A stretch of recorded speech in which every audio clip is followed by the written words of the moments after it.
Chapter 81. Susanoo-clad wooden giant. Minutes passed before the rain of light finally dissipated.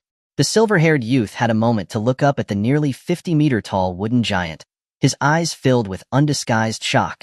You're a human with spatial abilities, so why can you also use wood-based abilities? And why are your wood abilities so powerful? Even most of the Greenwood clan, who are born from the essence of plants, couldn't unleash such terrifying wood-based power. Recovering his senses, the silver-haired youth bombarded Meng Hang with questions, his earlier aloofness completely gone. Meng Hang, looking down at him from above, smirked and said casually, "When you're living a cheat code life, explanations aren't needed." With that, he controlled the wooden giant to deliver a resounding slap. The massive hand generated a howling gale, sending the surrounding sand swirling into the air. The silver-haired youth was sent flying like a baseball, smashing into the ground 100 meters away. A loud crash echoed, leaving a huge crater in the earth. Both Lushan and Inai watched the battle, which had surpassed anything they could comprehend, completely dumbfounded. Inai had previously stated humbly that his SS-level ability was insignificant and at the bottom of the ladder, but that was only in comparison to the monsters. In truth, he harbored a hint of pride within. Out of billions of people in the Dragon Nation, how many could awaken an SS-level ability, and how many could get into the Imperial University? But today, seeing Meng Hang, who was roughly the same age, he truly understood what a monster was, someone beyond the realm of normal understanding.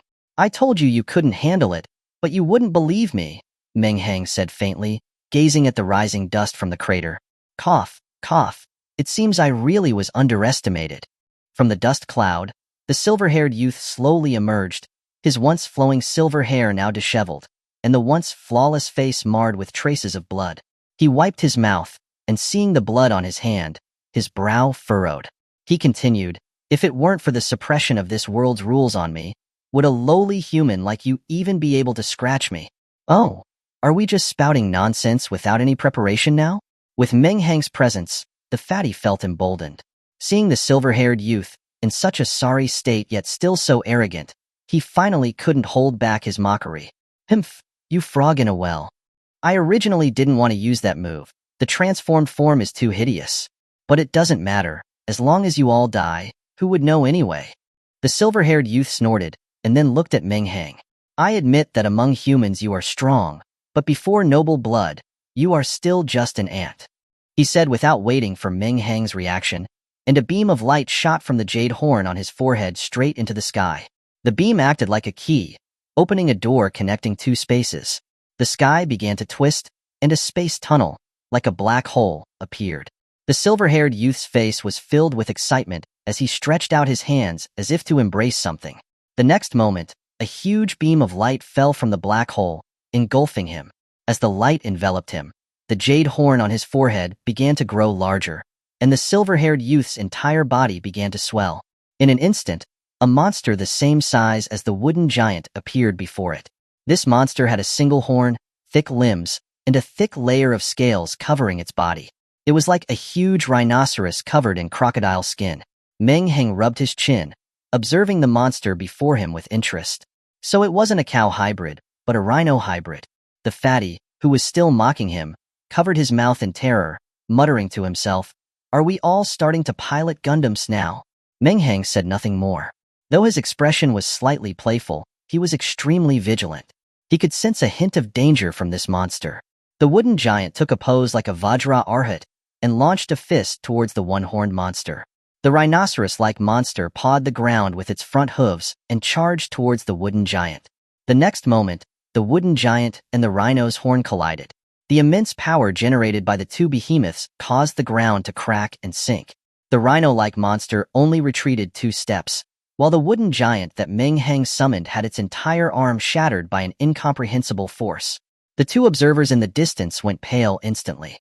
They thought that Meng Hang's wooden giant was monstrous enough, but they never expected it to be so vulnerable against the monster that the silver-haired youth transformed into. The monster, taking 2 steps back, spoke, and the silver-haired youth's voice came out. "Heh heh, ant, in the face of absolute power, no matter how many tricks you have, you are this easily crushed. Now, I'll give you a choice. Submit to me. Submit to the great Jadehorn clan. When the 108 divine pillars descend, I shall grant you eternal life." His tone was filled with superiority, as if he was a ruler giving a beggar on the street a precious opportunity. Meng Hang wasn't flustered by the wooden giant's disadvantage. Instead, he impatiently picked at his ear. "I told you not to talk to me in that tone. Why don't you ever listen?" With that, countless vines sprouted from the place where the wooden giant's arm was severed. They intertwined like a nest of snakes, growing, and finally forming a brand new arm. The rhinoceros monster's eyes narrowed at the sight, followed by a cold smile. As expected of a wood-based ability, the recovery is so fast. But what does that matter? It is just pointless struggle. Shut up. Meng Hang was out of patience and no longer wanted to waste time with this arrogant, self-absorbed youth. Both of his eyes began to spin with the Mangekyo Sharingan. The next moment, the entire body of the green wooden giant was enveloped in a blue light, which quickly surged upwards. In the blink of an eye, the nearly 50-meter-tall wooden giant was covered in blue armor, with a blue long sword appearing in its hand. The wooden giant's aura skyrocketed, and a fierce aura swept through the area. "Come on, let's try this again," Meng Hang said with a smirk. Feeling the terrifying aura coming from the wooden giant, the monster formed from the silver-haired youth finally lost his composure and roared in frustration. "Why?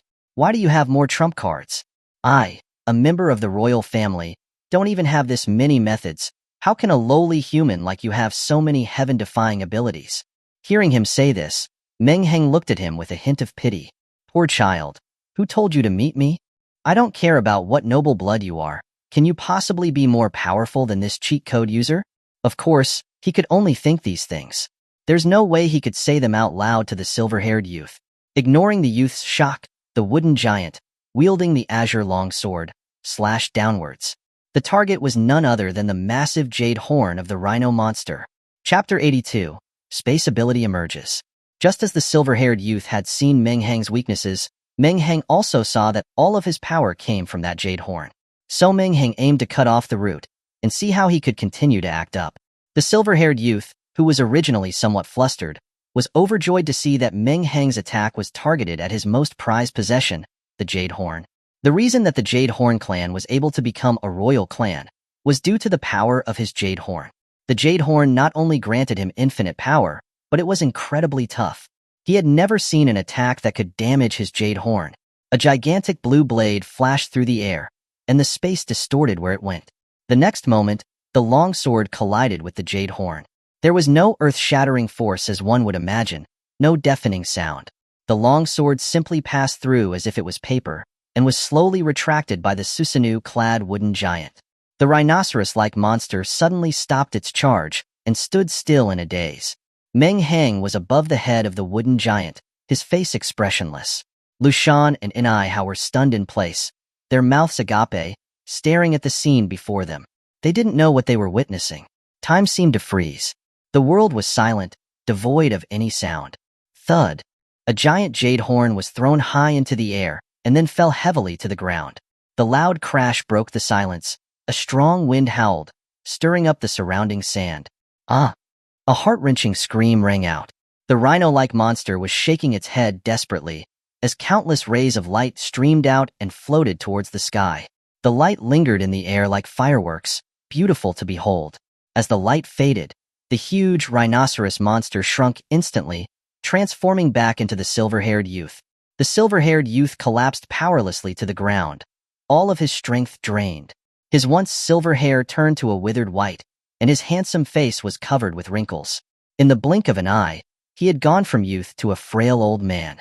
The silver-haired youth fell to the ground, his face a mix of confusion, shock, and fear, which finally turned into a disbelieving roar. "How can this be? How could I possibly lose to a lowly human like you?" Meng Hang chuckled, and a pair of demonic wings unfolded from his back. His black wings flapped lightly, and the black robes fluttered. He turned into a black shadow and flashed from the wooden giant's head directly to the silver-haired youth. "When death is staring you in the face, why are you still barking?" Meng Hang used the long sword to gently lift his chin. The sharp tip of the blade pierced the silver-haired youth's neck, and crimson blood flowed out. Feeling the pain from his neck, the silver-haired youth realized that he had become a pathetic loser, and his eyes filled with terror. You can't kill me. I am a divine son of the Jade Horn clan. If you kill me, the Jade Horn clan will not let you off. As long as you let me go, I promise to let today's events pass, and will give you endless benefits in the future. Meng Hang curled his lip, his eyes full of disdain. He hated people who, when faced with such situations, would use their background connections to try and suppress others. The young Master Hua said that he was the second son of the imperial capital Hua family, and now there was another so-called young master of the Jade Horn clan. He thought that since both sides were in a life-or-death struggle, they should simply accept fate. If you lost to the enemy, you should have no regrets. Even if one day he were to lose to another, he had no complaints. You should go down to hell and brag to King Yama, and let him give you a better life next time. His eyes filled with killing intent, he raised his long sword, preparing to slice the silver-haired youth's neck. Just then, Meng Hang's face suddenly tightened. He noticed that the air around the silver-haired youth was beginning to distort. It was just like the effect when he used his kamui. This made his hair stand on end, and his sword swing faltered slightly. During the half-second of his hesitation, the silver-haired youth's figure vanished instantly. The next moment, a stunningly beautiful woman appeared. She looked youthful, but her actions exuded charm. She was dressed in a thin veil. The silver-haired youth also appeared next to her. The fatty in the distance instantly drooled at the sight of the woman, his eyes wide. Even the monk Lishan was chanting Buddha's name, and his eyes half closed, as he secretly glanced at her. Meng Hang's heart was in turmoil. He almost yelled out in shock. It wasn't that he was shocked by the woman's beauty, but he was shocked by her ability. Space-based ability. How is this possible? Meng Hang cried out internally. The woman's ability was incredibly similar to his own kamui. His eyes instantly became cold and fierce. He stared intensely at the woman and asked, "Who are you?" The woman smiled seductively and said, "I never thought I'd encounter a dual ability user with both spatial and wood abilities here." Although she appeared calm on the surface, she was as equally shocked as Meng Hang. Her ability was an SSS-level space ability, and she always thought hers was powerful and strong. She never imagined she'd encounter someone who not only had space abilities, but could use the wood abilities in such a terrifying way. Someone with such powerful abilities she hadn't heard of before. This made her extremely wary. Ever since the silver-haired youth engaged Meng Hang in battle, she has been hiding nearby, observing. Yilingxian had a feeling that this man was a hidden danger to their church. The silver-haired youth, seeing that it was Yilingxian, was overjoyed. He called out, "By order of my identity as a divine envoy of the Wuxing Church, take me away now." He no longer hoped that this so-called holy maiden could defeat Meng Hang. He only hoped that he could leave this place as soon as possible. Yilingxian gave a seductive smile. "Very well, divine envoy. I'll be sending you on your way." With that, she drove her slender hand straight through the silver-haired youth's chest. The silver-haired youth looked down at the hole in his chest, then looked up at the woman with disbelief. "You'll be of great status in the future. Why would you do this?" "Heh, by that time, will I still be me?" After speaking, she pulled her hand out, with a drop of golden blood on her fingertip. Seeing this, the silver-haired youth finally understood her intention and roared, "You did this for my royal clan bloodline." Before he could finish, Yilingxian snapped his neck. Chapter 83. Hidden Agendas. Everyone present was shocked, not expecting that the woman before them was so ruthless. Meng Hang also clicked his tongue, sighing that the hearts of beautiful women were often the cruelest. However, the next moment he thought of something and immediately flew into a rage, yelling, "You damned woman! You dare steal my points!" He didn't care if Yilingxian was an unbelievably beautiful woman. If she dared to steal his kill, then he wouldn't let her off. The wooden giant, with the face of a Vajra guardian, glared at Yilingxian, its long sword already raised high. Seeing this, Yilingxian's expression changed slightly. She had just witnessed the power of the giant wooden man's attack. "Young master, if you kill me, you won't be able to leave this ancient battlefield, you know." Meng Hang frowned slightly, and the wooden giant behind him also paused. Seeing that Meng Hang hadn't attacked again, Yilingxian secretly breathed a sigh of relief. She continued, "How about this? As long as the young master agrees to let me live and promises not to attack me after we leave, I will guide you three out of this ancient battlefield. How does that sound?" Meng Hang pondered for a moment, then smiled, revealing his white teeth. "Okay, I swear on my honor, as long as you send us out, I absolutely won't touch a single hair on your head. But you have to tell me, what's the use of that drop of golden blood?" Alright, young master is so straightforward. I believe in your character. This drop of golden blood is the essence of the Jade Horn clan's entire bloodline. As long as I refine this drop of blood, I can obtain the bloodline of the Jade Horn clan. Oh, I didn't expect there were such strange abilities in this world. Meng Hang raised an eyebrow, somewhat surprised. Then, the two exchanged a smile, tacitly not mentioning what the silver-haired youth said about the Wuxing Church. Everything was understood without a word. By the way, I still don't know your name? Meng Hang asked. My name is Yilingxian. It's a pleasure to meet you, young master. Yilingxian bowed slightly to Meng Hang. Meng Hang also nodded to her. Though he was smiling on the surface, he became even warier of the woman in his heart. This woman was definitely not simple. Having the Kamui, he naturally knew how terrifying a spatial ability was. Moreover, Meng Hang clearly saw the scene of her killing the silver-haired youth without batting an eye. She was definitely a ruthless character just like him. Yilingxian took out a delicate jade bottle from her storage space and carefully put the golden blood into it. Meng Hang watched this with interest, and then thinking of something, he curiously asked, by the way, what exactly is the origin of the Jade Horn clan? And what are those so-called 108 divine pillars? Young Master Ming, I've already told you the secret of my trip. Can't you leave me a little secret? Her pitiful and slightly resentful eyes would have been enough to hook the soul of any other man. Meng Hang smiled slightly, not pursuing it further. After all, he wasn't interested in the secrets of the dead. After they agreed, Yilingxian began to draw a magical array on the ground, while Meng Hang walked towards the still-dazed Lushan and Ni Hao. Seeing the two staring blankly, Meng Hang waved a hand in front of them. Smack! A crisp sound echoed. Meng Hang was stunned. Seeing the fatty slap Lushan on the back of his head, he wondered if the guy had been scared stupid. Ouch! Lushan, who was still in a daze, cried out in pain from the slap, and cursed, You little brat, why did you hit me? Does it hurt? You motherfucker, what kind of nonsense is that? If I slap you, won't you hurt? It hurts, which proves that we're not dreaming. The fatty rubbed his chubby face, still unable to accept the scene he had just witnessed. His words made Lushan's blood boil and he questioned, If you want to know if you're dreaming, why don't you pinch yourself? Why do you hit me? Because I'm afraid of pain, the fatty answered matter-of-factly. Meng Hang. Lushan. Although he was talking to the two, Meng Hang's attention was still on Yilingxian. Seeing that she had finished drawing the array and was placing the essence cores on the array, Meng Hang led the two over. The fatty was just focused on his shock, and then remembered there was a gorgeous beauty here. He ran over to Yilingxian. Hello, beautiful fairy. My name is Ni Hao. What's your name? Yilingxian covered her mouth and giggled, saying, Brother, I can't be called a fairy. Just call me Shinner. Okay, Shinner. Ni Hao's eyes rolled upward when he heard her say Shinner, looking like he was in a trance. Meng Hang, seeing the fatty was a lost cause, shook his head helplessly. He admired that Lushan was a monk and still had some self-control, unlike that dog in heat, who would jump at any beauty he sees. But as he turned his head and looked at Lushan, Meng Hang wanted to slap himself. He saw that Lushan was staring straight at Yilingxian, his saliva dripping from his mouth. Yilingxian was very skilled in drawing the array. In a short while, a complete magic array was formed.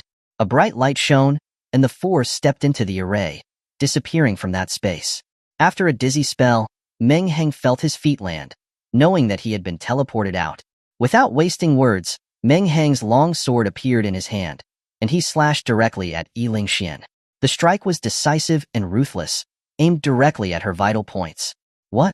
Meng Hang swore on his honor? Did he even have such a thing? Meng Hang learned from the silver-haired youth's shouts that she was from the Wuxing Church, and her position was definitely not low, perhaps even connected to that Jade Horn clan. This woman was ruthless and had bizarre abilities. If he didn't get rid of her now, she might bring him trouble in the future. Meng Hang didn't have a habit of letting tigers go back to the mountains. If he could solve it quickly, he wouldn't wait until tomorrow. The magic array's light hadn't yet dissipated. He, as the schemer, wouldn't miss this golden opportunity. At the same time, as Yilingxian's feet touched the ground, a plain-looking talisman appeared in her hand. Without hesitation, she poured her mental energy into it, and her figure immediately turned into a white beam of light and disappeared. Damn, that fast. Meng Hang was a little dumbfounded. His sword hadn't even arrived yet, and that woman was already gone? Then, Yilingxian's soft voice echoed from the sky. Young master, you are so dishonest. You broke your word. You could be so cruel to a weak woman like me. What happened to the oath you made on your honor? One day, I will come back to have a candlelit chat with young master. You must wait for me. Chapter 84. Aftermath of the college entrance exam. Is she targeting me? Meng Hang clicked his tongue and muttered to himself, not taking the missed opportunity to heart. As long as she dared to provoke him again, she might be able to run once, but she wouldn't be able to run a second time. The light of the teleportation array had just faded, and the fatty and Lushan were just recovering from the dizziness of the teleportation. The fatty looked at the beam of light that Yi Lingxian turned into and exclaimed, 1,000-mile light talisman? Seeing that the fatty recognized this thing, Meng Hang quickly asked, 1,000-mile light talisman? What is that?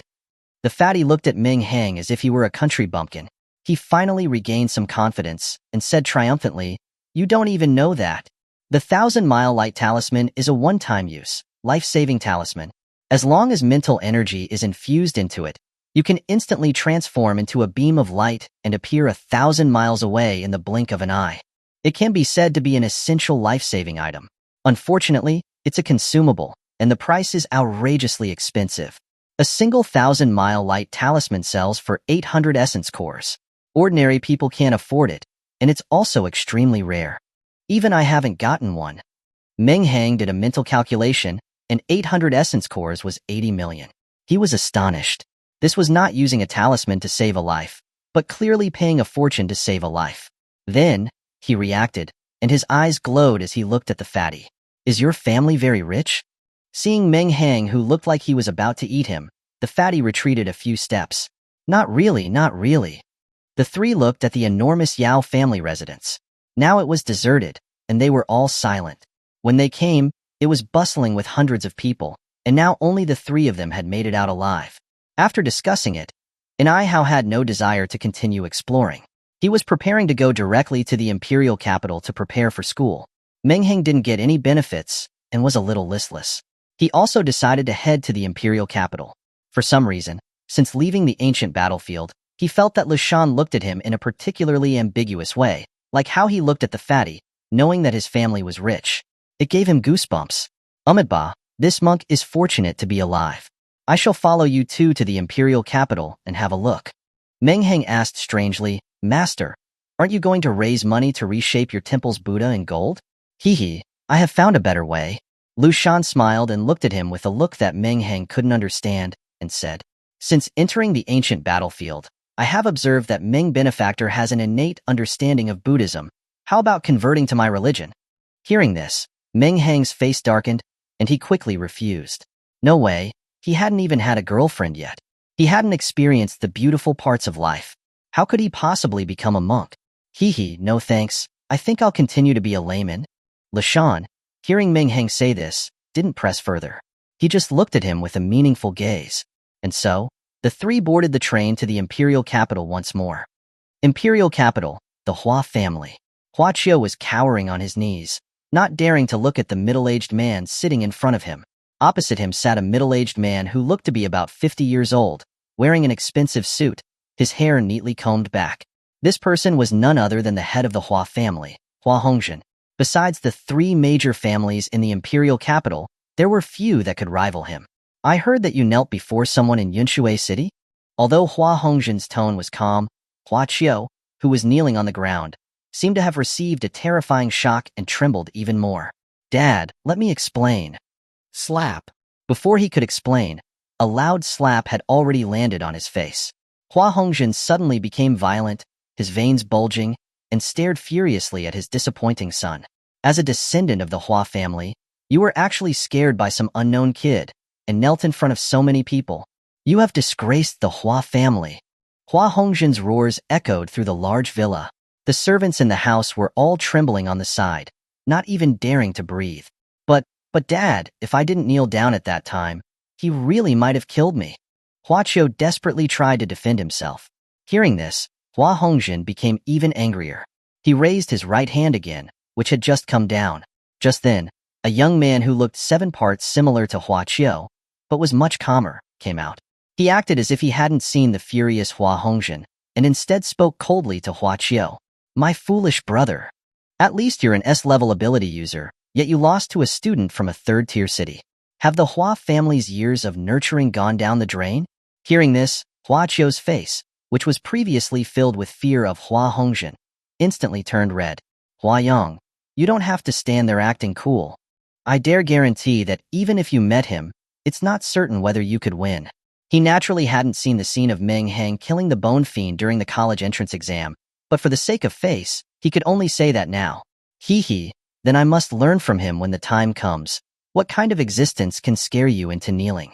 Hua Yang laughed coldly, deliberately emphasizing the words, kneeling. You. All right, that's enough. Seeing his two sons go against each other, Hua Hongzhen shouted angrily, interrupting their conversation. You can both go down now. After dismissing everyone, he sat down on the sofa, his face ugly. Shadow 3. After everyone had left, Hua Hongzhen called out into the silent room. At the same time, a black figure appeared in front of him, kneeling on one knee. Zhujiang. Hua Hongzhen spoke to the shadow with killing intent. Go to Yunshui City and investigate that kid named Meng Hang. He dared to humiliate the Hua family. I don't want to hear that person's name ever again. Yes. The black figure replied softly, and was about to leave, but was stopped by him again. Oh, and one more thing. After you take care of that kid, hang his head on the city wall of Yunshui City. The Hua family's shame must be repaid with blood. Understood, Patriarch. Hearing Hua Hongzhen's bloody words, the person named Shadow 3 was not surprised at all, and answered calmly, before disappearing from the room. Watching the black figure disappear, Hua Hongzhen nodded slightly. If a family wants to establish a foothold in a place like the imperial capital, they naturally have their corrupt side. The black figure just now was one of the death servants that the Hua family had been raising since childhood. They were specially used to solve the family's unsavory matters. For a high school student, he thought that sending Shadow 3, who ranked third among the death servants, was already a great honor for that kid. At the same time, at the Ruan family, one of the few that could compete with the Hua family in the imperial capital, Ruan Su was tearfully clinging to an old man with silver hair, crying, Grandpa, if it hadn't been for that city lord of Yunshui City stopping him, that bastard would have killed me with a single slash. Grandpa, you have to avenge me. Chapter 85. Arrival in the imperial capital.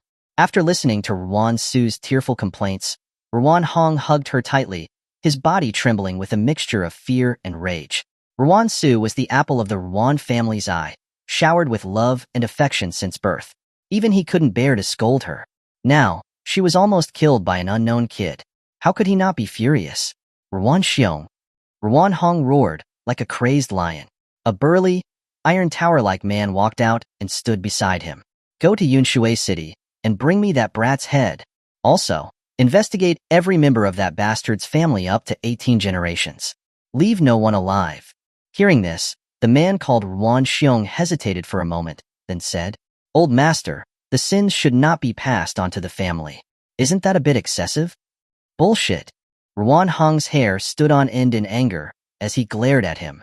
He dared to harm the precious daughter of the Ruan family.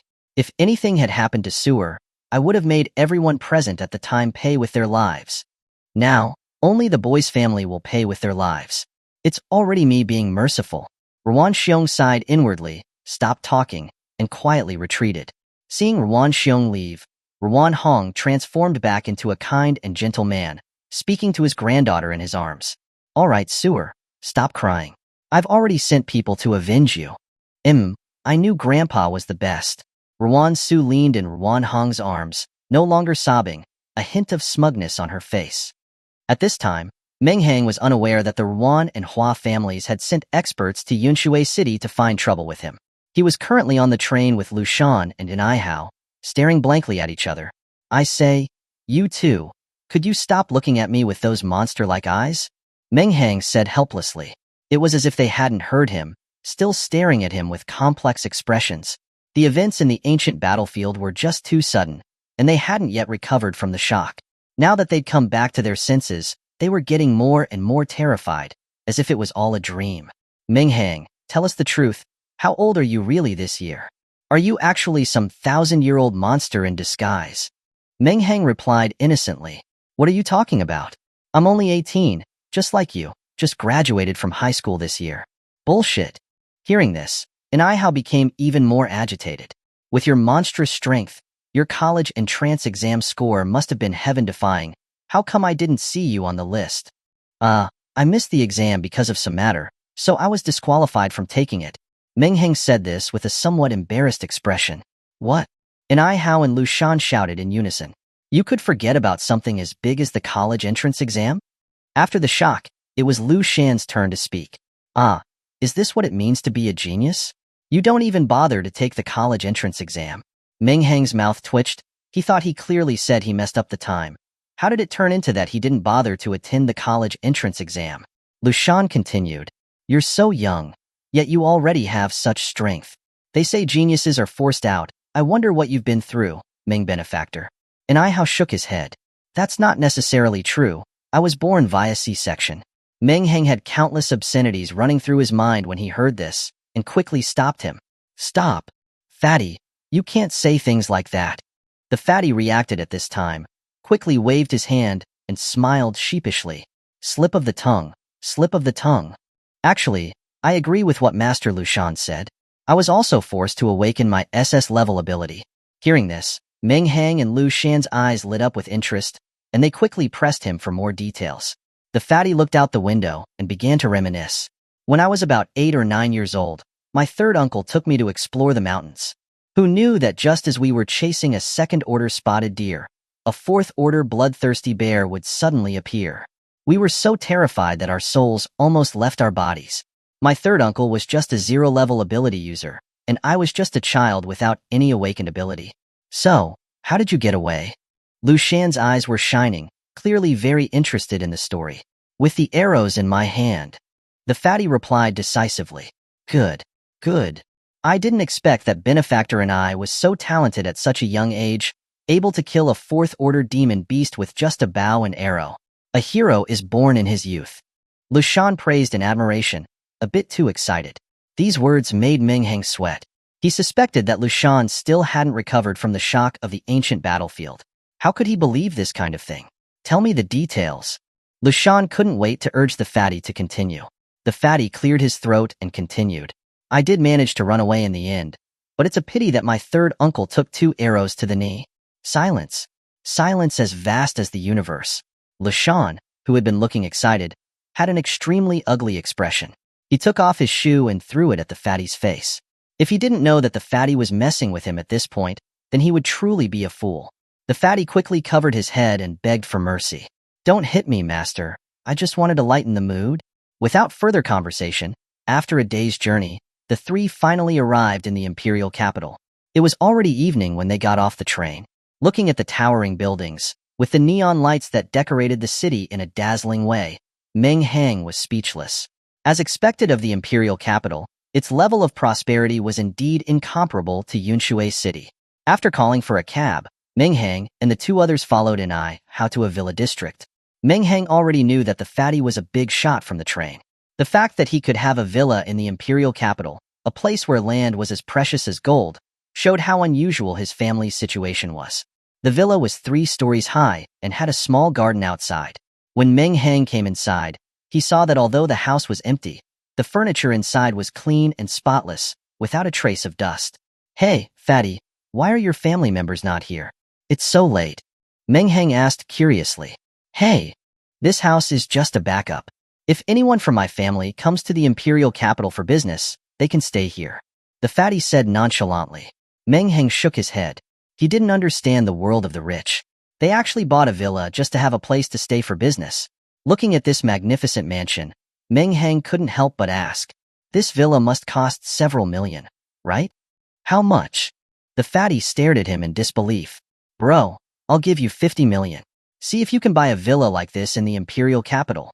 Hearing this, Meng Hang's eyes immediately lit up. Fatty, if I kidnap you right now, how much money would your family use to redeem you? Chapter 86. Return to the Heavenly Treasure Emporium. Bro, let's not joke around like this. The fatty was truly a little scared at this point. With Meng Hang's strength, if he really wanted to kidnap him, he felt that he wouldn't be able to last a single move. After joking with the fatty, Meng Hang finally made him completely flustered, begging for mercy repeatedly. Then Meng Hang contentedly picked a room to rest. After taking a comfortable shower, Meng Hang sat cross-legged on the bed to cultivate. Unfortunately, He had to open his eyes again after only half an hour. During the Yao family's adventure, he didn't get even half an essence core, which made him very unwilling. Without the essence cores to provide spiritual power, he felt his cultivation now was as slow as a turtle's crawl, progressing far too slowly. A horse can't gain weight without nightgrass. Meng Hang rubbed his chin, thinking about how to earn essence cores. After thinking for a long time, he suddenly clapped his hands excitedly, his eyes shining brightly. How could I have forgotten about this ability? Thinking of this, he stopped cultivating and went asleep instead. The next morning, Meng Hang got up early and greeted the other two, before heading out. Master, go to the Heavenly Treasure Emporium. Calling for a taxi on the road, Meng Hang went straight to the Heavenly Treasure Emporium. That's right, the method he came up with last night was to squeeze some more wealth from the Heavenly Treasure Emporium. The first time he went there, he was just a newly awakened ability user, and his pockets were empty, so even unsealed spirit artifacts were beyond his reach. Although his pockets were still somewhat empty now, he still had 500,000 that he'd found after looting those 3 guys that attacked him in the mountains. 500,000 might not be much, but it should be enough to buy one unsealed spirit artifact. A gamble might turn a bicycle into a motorcycle. Meng Hang didn't expect the villa to be so far from the Heavenly Treasure Emporium. The taxi took almost an hour to get there. He painfully handed the driver 200 yuan before heading into the Heavenly Treasure Emporium. As expected of the imperial capital's Heavenly Treasure Emporium, the level of its decoration was several levels higher than the one in Yunshui City. However, even when Meng Hang reached the entrance, nobody came to greet him. This made him frown slightly. The automatic sensor doors opened, and Meng Hang saw 5 or 6 beautiful shop assistants dressed in professional attire, all surrounding a young man dressed in designer clothing. Young Master Duan, what do you think about the newly unsealed entrapment dragon sword? This is a mid-grade spirit artifact, which can perfectly transmit spiritual power, unleashing 100% of your ability's power. And it's not expensive either, only 8 million. That's nothing to you, young Master Duan. The young man shook his head dismissively and sneered. A mid-grade spirit artifact? Do you even know who I am? When has Duan Ning ever bought garbage like mid-grade spirit artifacts? Another shop assistant quickly stepped forward and said to the young man, Young Master Duan, she's new here. Please don't take it to heart. How about this golden thread inner armor? It's woven from the silk spun by a 4th-order celestial phoenix silkworm, impervious to water and fire. Most importantly, you can resist the full force attack of a 4th-order expert. If you, young Master Duan, hadn't come today, I wouldn't have taken it out. Oh, this golden thread inner armor is quite interesting. How much is it? 20 million. Only 20 million. Okay, pack it up for me.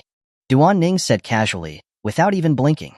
Young Master Duan, please look at the spirit artifact in my hand. Young Master Duan, I have a pill that can increase your physique. The other receptionists, seeing this, became excited and eagerly began to push their goods.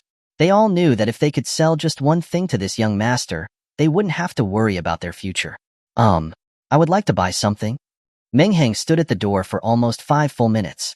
Seeing that no one was still paying him any attention, he could only speak up. Everyone was startled, turning their heads to look at Meng Hang. Only then did they see that a handsome but somewhat cold-looking, black-robed youth was standing at the door. When they saw Meng Hang's attire, they all showed a trace of disdain in their eyes. Since they could work in the Heavenly Treasure Emporium, they naturally had good eyes. They could roughly tell the person's family situation based on their clothing and demeanor. What era was it? The youth in front of them was still wearing such old-fashioned clothes, and they didn't look like any designer brand. As for his demeanor, seeing Meng Hang's eyes lit up as he looked at the various treasures on display, they knew he was just a country bumpkin. If it was normal, they would have forced a smile and gone to deal with him. But today, they were fortunate enough to have a patron. How could they miss this opportunity to deal with this country bumpkin? One of the shop assistants said coldly, Just take a look first. When you decide what you want, I'll give you the price. Okay. Meng Hang smiled, not getting angry. He was not some rich young master either. It was better to look around casually by himself. He didn't look at those already unsealed spirit artifacts. They easily cost millions or tens of millions, something he couldn't afford right now. He went straight to the area with unsealed spirit artifacts. There were nearly 100 spirit artifacts displayed on the counter. Meng Hang secretly sighed, as expected of the Heavenly Treasure Emporium. When he had wandered through the Yunshui city's ghost market, most of the goods were fake, while here, all were authentic, unsealed spirit artifacts. And whether or not one could unseal a complete spirit artifact depended on luck. Of course, Meng Hang was not here to test his luck. His Sharingan could see the spiritual power within the spirit artifacts. His pupils changed from black to red, and 3 Tomoes slowly appeared. Meng Hang used his Sharingan to scan through the spirit artifacts, and he immediately saw a few of them glowing slightly. Got it. He raised an eyebrow, knowing the 200 yuan for the taxi ride hadn't been wasted. He picked up a long sword wrapped in crystal and asked the shop assistants who were still surrounding Duan Ning, "How much is this sword?" One of the shop assistants glanced over and said impatiently, 50,000. 50,000? Meng Hang exclaimed in surprise. Back then, he was able to buy a low-grade spirit artifact from Lu Shan for a massive 20 yuan. He never thought that an unsealed spirit artifact here could sell for such a high price. Can you make it cheaper? He said, somewhat embarrassed. He wanted to save some money for the taxi ride back. A mocking laugh came from somewhere. Where did this beggar come from? Has the heavenly treasure emporium gotten so low-end? Even beggars can come in? Meng Hang raised an eyebrow, looking towards the source of the sound. Duan Ning, who was surrounded by others, was looking at him with a mocking smile. The other shop assistants were somewhat embarrassed. They didn't want to intervene. After all, the customer is always right, and they were the employees. If they started mocking him, the higher-ups wouldn't be happy. But they also thought that if they could just please young Master Duan, and he would just buy a single item from them, then getting fired wouldn't even matter. Besides, as long as they could quickly get rid of this guy, they wouldn't necessarily be found out by the higher-ups. So someone quickly echoed Duan Ning and said to Meng Hang, "I say, this customer, this is the Heavenly Treasure Emporium. You think this is an outdoor stall? You still ask for a discount. If you can't afford to buy something here, go out, take a left, and you'll find the most famous ghost market in the imperial capital. That place is more suitable for your status." Chapter 87. Gambling on Spirit Artifacts. Hearing this, Meng Hang frowned slightly. Even a clay figurine would have a bit of anger, let alone him, Meng Hang. A cold aura spread out towards the group of people in the distance. The people who had previously looked at him with disdain felt a chill all over, and a coldness rose from the bottom of their hearts. Duan Ning also shuddered, the mockery in his eyes turning into fear, but still said to Meng Hang with a mix of anger and panic, "Boy, what do you want? I'm warning you. I'm from the Duan family of the imperial capital. Don't you mess with me." Hearing this, Meng Hang shook his head helplessly, sighing that the imperial capital had no shortage of anything, except for powerful families. Just as he was about to teach this young Master Duan how to speak, he suddenly remembered the purpose of his visit today and retracted his foot. Peace is the most important thing. Peace is the most important thing. He recited to himself, the cold expression on his face turning into a sheepish smile. Duan Ning saw the change in Meng Hang's expression, thinking that he was afraid of his family's power. He immediately became arrogant again. "Boy, I've seen too many of your type who want to get rich overnight by relying on luck. If you can unseal a good spirit artifact today, I'll buy however many you unseal, and at double the market price." "Really?" Meng Hang's eyes lit up and he asked excitedly.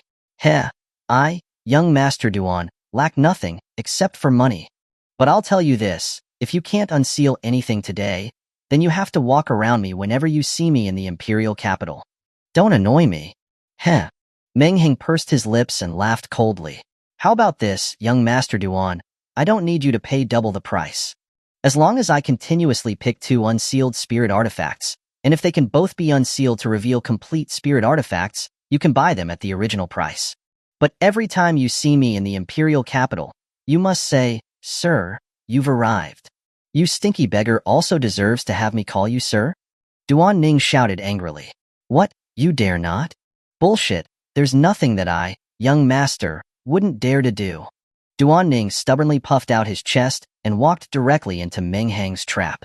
Seeing that things were escalating, the shop assistants nearby quickly came to mediate. "Young Master Duan, you have a noble status. Why bother with him?" That's right.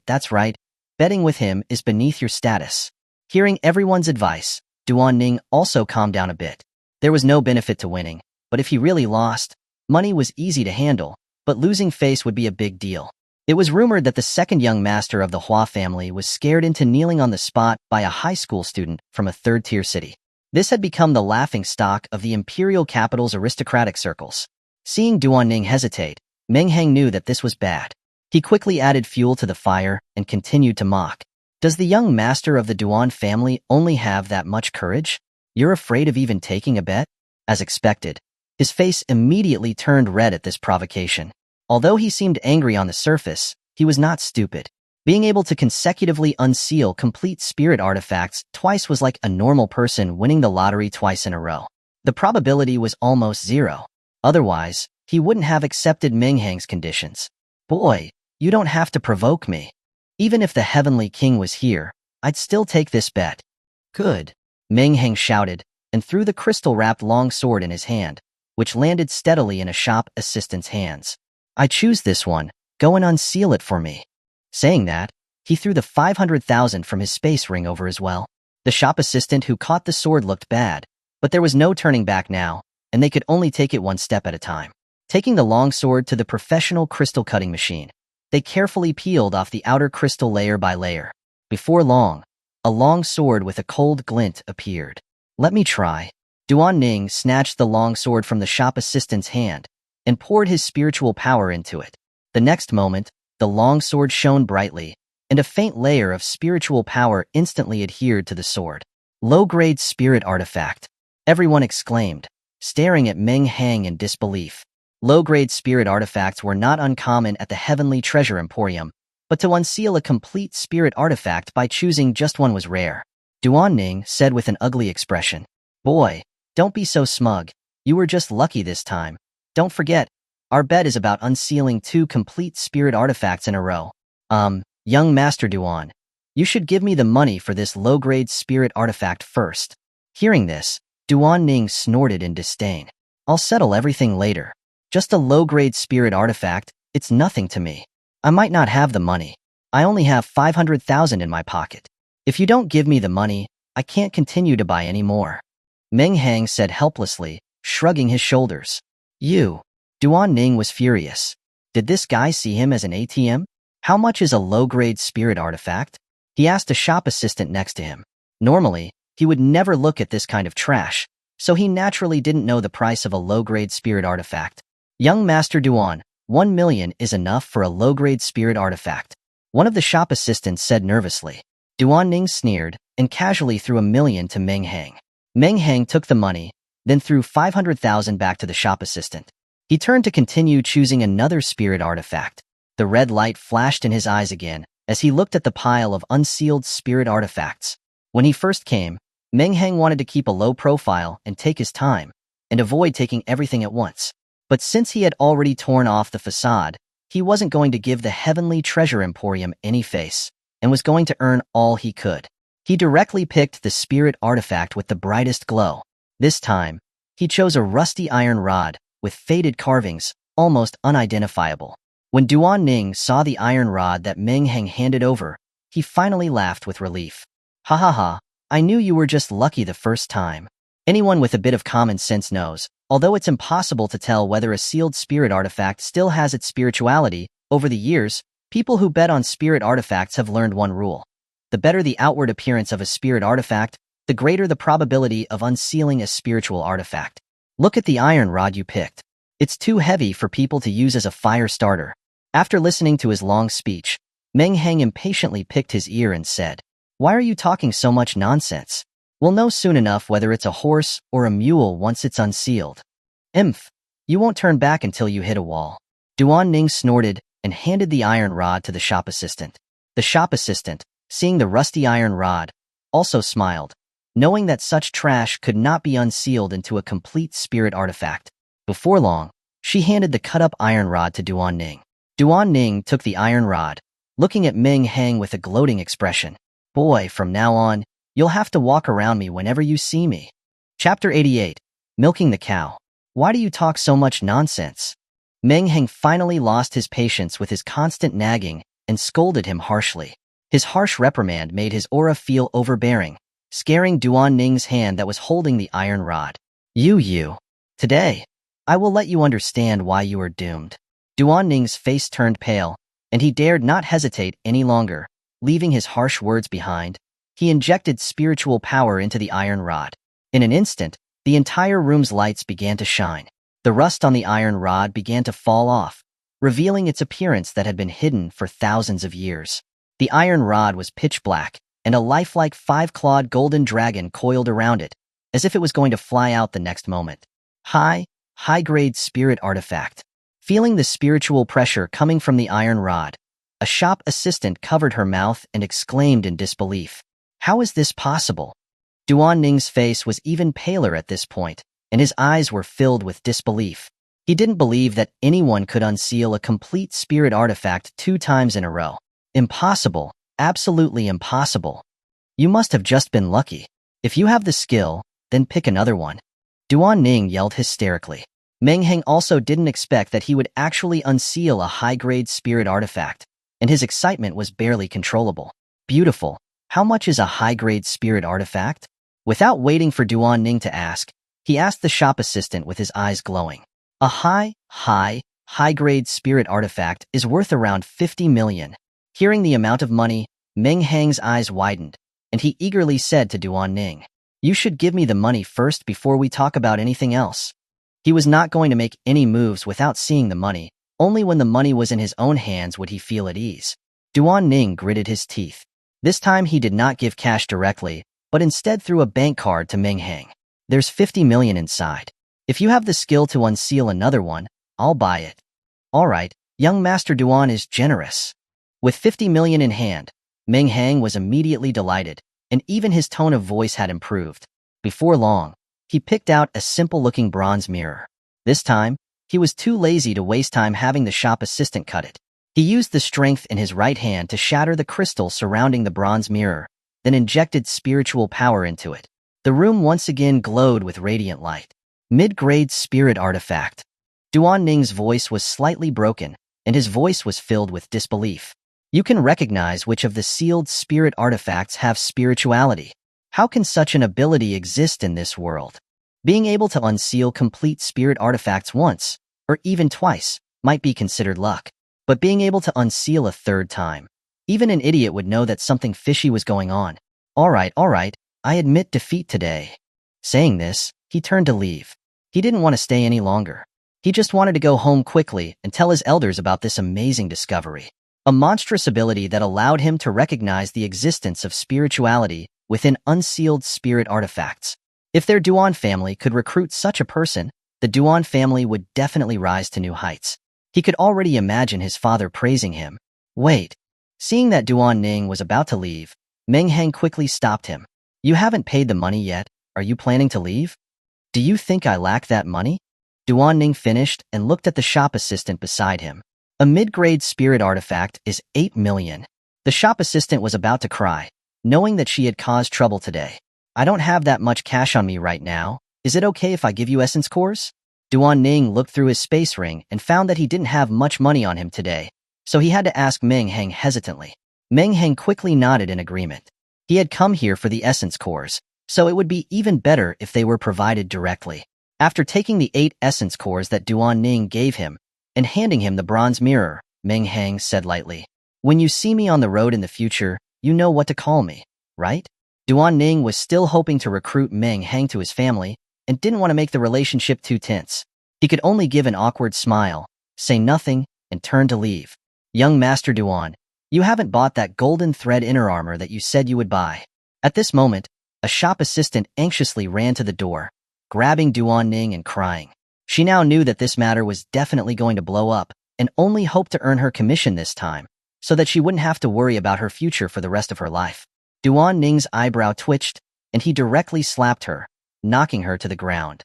"I can buy when I want to buy, and not buy when I don't want to. Do I need you to remind me here?" After speaking, he didn't even bother with the shop assistant who was crying on the ground, and turned to leave. Meng Hang watched this scene with interest, not having any intention of stopping them. He didn't despise people who were snobbish, after all, who didn't like money. But as a shop assistant of the Heavenly Treasure Emporium, they were actually not treating the customers equally, which Meng Hang couldn't stand. Therefore, he, who always considered himself to be petty, was happy to see the shop assistant get a little lesson. Okay, that's the end of his business, so I'll continue to choose. Hearing Meng Hang's words, the people who had just been squatting on the ground to comfort their crying colleague were stunned in place, staring at Meng Hang in disbelief. "Young master, you want to open another one?" "What? Does the Heavenly Treasure Emporium have a rule that there are limits to betting on spirit artifacts? No. But we can't make any decisions with this matter right now. I need to ask our supervisor for instructions. They knew that the matter had blown up, and there was no way to hide it anymore. They could only call back the supervisor who went out for business. All right, I'll continue to choose. You can call whoever you need to call. Saying that, Meng Hang began to choose again. Since he had already torn off the facade, he would take it all the way and make as much money as possible this time. When the shop assistants saw that he was determined to continue choosing, they didn't dare to delay and hurriedly went to the back to call the supervisor. Meanwhile, at an House villa, an elderly man around 50 years old was bowing and smiling to an House. Young master, you came to the imperial capital. Why didn't you inform us? I would have sent a car to pick you up and give you a welcome feast. An House waved his hand nonchalantly and said indifferently, There's no need for so much trouble, oldly. I came with my friends. It was already too late when we got off the train, so I didn't inform you. The man called Oldly was about to say something, but was interrupted by the sound of his cell phone ringing in his pocket. He walked aside and cautiously answered the phone, as if afraid of disturbing an House. But after hearing only a few words, Oldly's face changed and his voice was uncontrollable and became much louder. Someone dares to cause trouble at the Heavenly Treasure Emporium? What? Someone can actually see through the spirituality of the sealed spirit artifacts? I understand. You must treat him as a distinguished guest. Let him take however much he wants. I will return immediately. Oldly's forehead was sweating profusely. He knew very well that if they could keep such a genius at the Heavenly Treasure Emporium, it would bring huge impact. Chapter 89. A Case of Mistaken Identity. The shop assistant on the other end of the phone nervously hung up, praying silently that her actions wouldn't be found out. She only mentioned Meng Hang's special ability and his continued purchases of spirit artifacts to the supervisor. She didn't mention a word about them mocking the customer. Old Lu, what is it? Seeing Old Lu hang up the phone, an House asked with interest. Young master, the shop assistants called from the shop. They said a young man can see through unsealed spirit artifacts. Now, relying on this ability, he's looting the store for spirit artifacts. This person's ability is extraordinary for the family. If we can recruit him, we will gain an absolute advantage in future battles in the ancient battlefields, and when competing with other shops. I'm going back now to meet that young man. An House's eyes shone with a strange light after hearing this. There's such an ability. Let's go. I'll go and have a look too. Since the discovery of spirit artifacts, he had never heard of anyone who could see through sealed spirit artifacts. This made him extremely curious, so he also decided to go and have a look. Just as the two were heading out, Lushan, who had been listening to their conversation from the side, finally couldn't sit still anymore. The Heavenly Treasure Emporium was the largest shop in the Dragon Nation and could be considered as rich as a country. He couldn't believe that this fatty in front of him was actually the young master of the Heavenly Treasure Emporium.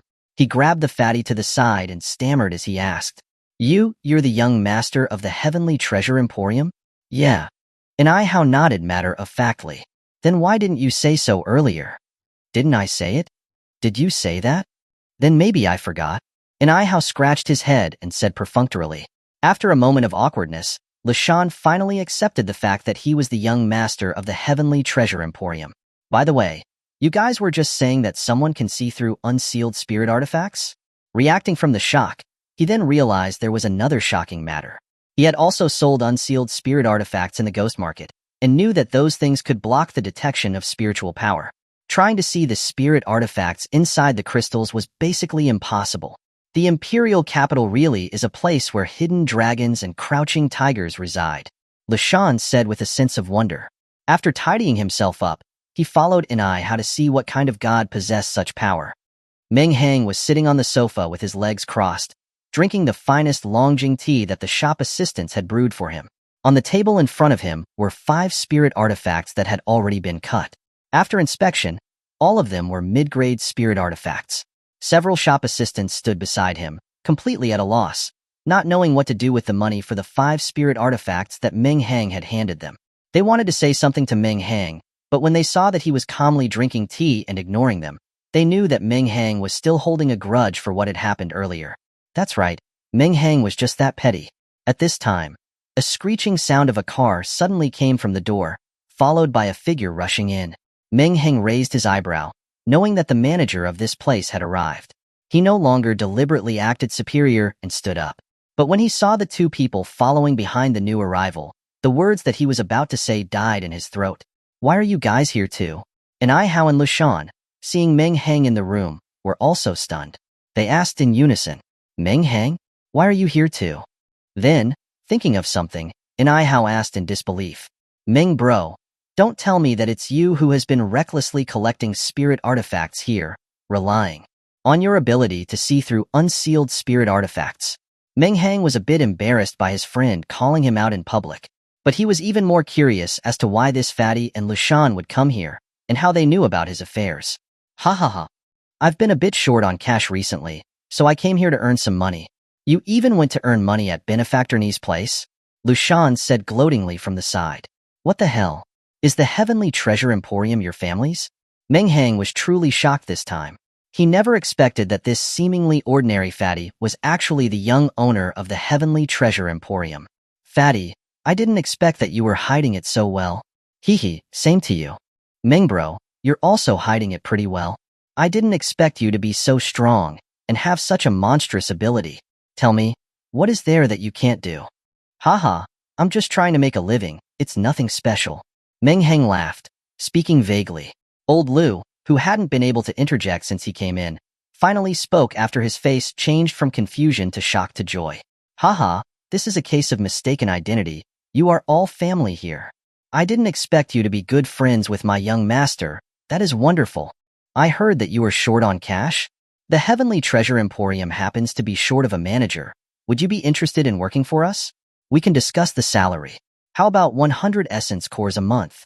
If it's not enough, we can discuss it again. Meng Hang glanced at the shop assistants who were already pale as death and sneered. The Heavenly Treasure Emporium has a large fortune. A country bumpkin like me can't possibly reach such heights. Hearing this, Hao and Old Lu frowned. They both heard the meaning behind his words. Old Lu looked coldly at the shop assistants and angrily reprimanded. What is going on? Tell me everything clearly. The shop assistants trembled all over from Old Lu's roar. They dared not hide anything anymore and told him everything that happened from the moment Meng Hang stepped through the door. After they finished speaking, not only was Old Lu's face extremely ugly, but Hao's face was so dark it was almost dripping with water. At this time, Hao's aura changed. He lost his usual easygoing attitude and became extremely serious. Old Lu, my family trusted you to manage the shops in the imperial capital, and this is how you trained your shop assistants? If this kind of thing were to happen a few more times, wouldn't the reputation of the Heavenly Treasure Emporium stink in the imperial capital? Then, he said coldly to the shop assistants, You guys, pack your bags and get out immediately. Don't let me see you again. Old Lu lowered his head without arguing and apologized to Meng Hang. This matter is indeed due to my poor management. I hope that young Master Meng will not take it to heart. As for the matter of joining the Heavenly Treasure Emporium, please consider it. We will definitely not treat you unfairly. Meng Hang waved his hand and said, Thank you for your appreciation, Old Lu. I have some business to attend to here in the imperial capital and cannot stay for long, so let's just drop this matter. Hearing Meng Hang say this, Old Lu wanted to say something more, but was interrupted by Hao. Alright, Old Lu, since Meng bro doesn't want to, then we shouldn't force him. He knew that Meng Hang was so young and had such terrifying power, coupled with his skill, he would definitely not be content to stay in one place forever. So saying more would be useless. Chapter 90. A Joint Scheme? At this time, Hao glanced at the 5 spirit artifacts displayed on the table and said curiously, Meng bro, are these the spirit artifacts that you picked out with your ability? Meng Hang was a little embarrassed. He felt it was a bit unfair that he had caused problems for his own brother. He smiled awkwardly and said, Only these few in that pile of spirit artifacts have full spirituality, and since it's your family's business, I don't want them. Aren't you just slapping me in the face? Hao quickly said, There is no way we would ever take back something the Heavenly Treasure Emporium has sold. You can buy whatever you want, and I'll cover all of it today, as an apology for today's matter. Meng Hang shook his head to refuse. Even brothers have to settle their finances. Although he was greedy, a gentleman should make his money in a proper way. Hao still wanted to say something, but was interrupted by Meng Hang. Fatty, no need to say anything. If you insist on treating me, then I won't buy a single one. Seeing that Meng Hang's attitude was so firm, Hao could only give up. At this moment, Lashan, who was standing at the side, finally came to his senses and stared at Meng Hang with an unkind expression. Meng kid, tell me the truth. Did you also use this ability to pick out that dagger at my stall back then? Huh. Meng Hang raised an eyebrow, not expecting that Lashan would suddenly ask about this. Seeing his expression, Lashan immediately understood the whole story. He stretched out his hands and angrily grabbed Meng Hang's neck. You little bastard, cough up all the money you tricked out of me. Meng Hang handed over the 5 mid-grade spirit artifacts to Old Liu and made up for the 2.5 million that he had paid. He roughly calculated that, including the ones he had sold to Duan Ning before, his net income for today was 95 million. Meng Hang held the 950 essence cores that were converted from all of that money, and his hands could not help but tremble. Terrifying. Simply terrifying. It was a pity that he couldn't come to the Heavenly Treasure Emporium anymore. Otherwise, he would have been able to reach the Emperor Realm with those essence cores. After carefully keeping the essence cores, Meng Hang took a car back to the villa with an Ai Hao and Lushan. At the same time, Duan Ning excitedly rushed home, not even knocking, and barged straight into Duan Ruahai's room. Dad, I'm telling you, I have a major discovery today. Duan Ruahai, who was reading the newspaper while sitting on the chair, frowned at his son who had come in so rashly, and scolded him sternly. As a descendant of the Duan family, such a grown man, can't you be more composed? All you do is loaf around outside every day and waste money like water. What could you possibly discover? Before Duan Ning could speak, he was scolded for no reason and said somewhat aggrieved. But I really do have a major discovery today. Duan Ruahai glanced at his useless son and snorted, saying, I'd like to hear what it is you've found. Duan Ning's eyes lit up, and he told him everything that happened today at the Heavenly Treasure Emporium.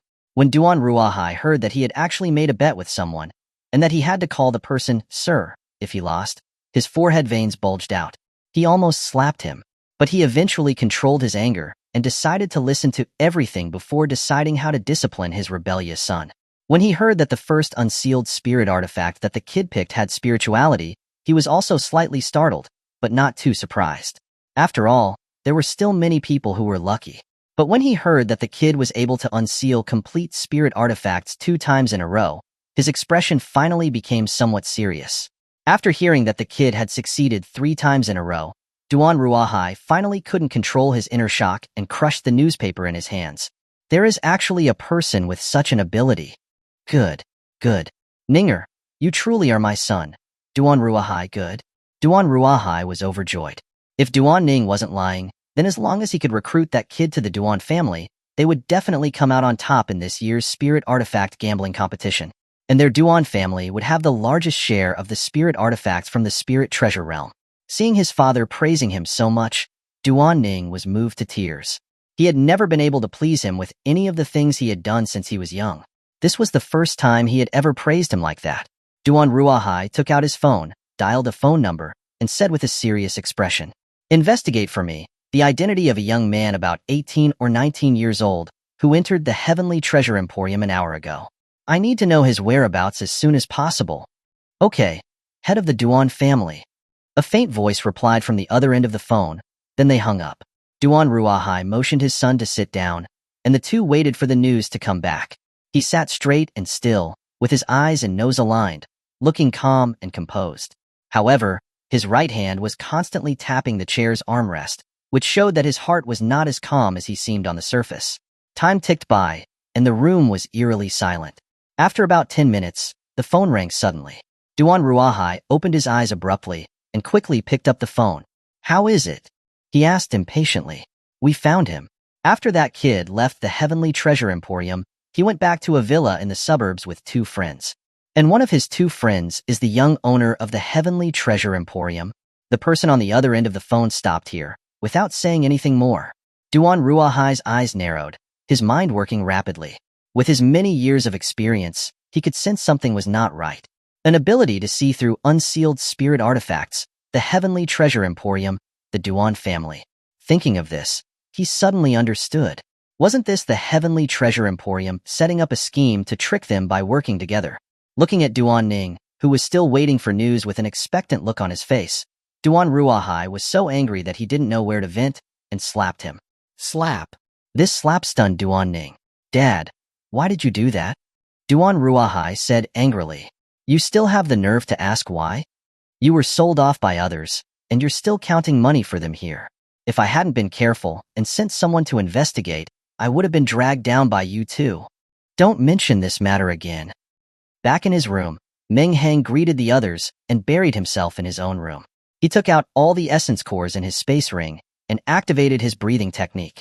Wisps of mist entered his nose. He did not know how much time had passed, but when Meng Hang opened his eyes again, he found that it was completely dark outside.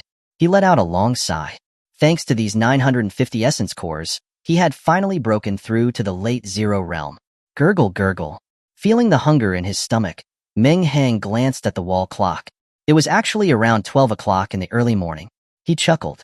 No wonder he was hungry, it was already so late. He had wanted to go to the fridge and find something to eat, but he found that food had been left for him on the dining table. Meng Hang smiled faintly. A warm feeling passed through his heart. He ate his fill. At this time, in Yunshui City, the night was dark and everyone was already asleep. A dark shadow flashed under Meng Hang's dilapidated house, easily jumping onto the third-floor windowsill. He used some unknown method to gently open the locked window. Chapter 91. A Mix-Up. Shadow 3, as silent as a ghost, slipped into the room, carefully closing the window behind him. The room was pitch black, but he paid it no mind. Years of working as an assassin had given him a distaste for sunlight. Darkness was his domain.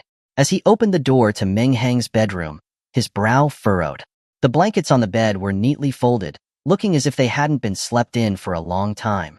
Where could he be at this hour? Shadow 3 wondered, his brow tightening. Just then, he heard the sound of a door slowly being pushed open. A cold glint flashed in his eyes, thinking Meng Hang had returned. That little brat's coming back so late. He must have been out fooling around.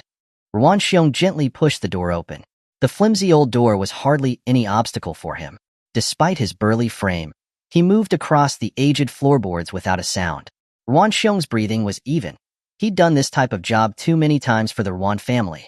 This time, it was just killing an obscure high school student, so he felt no pressure whatsoever. He also quietly opened the bedroom door.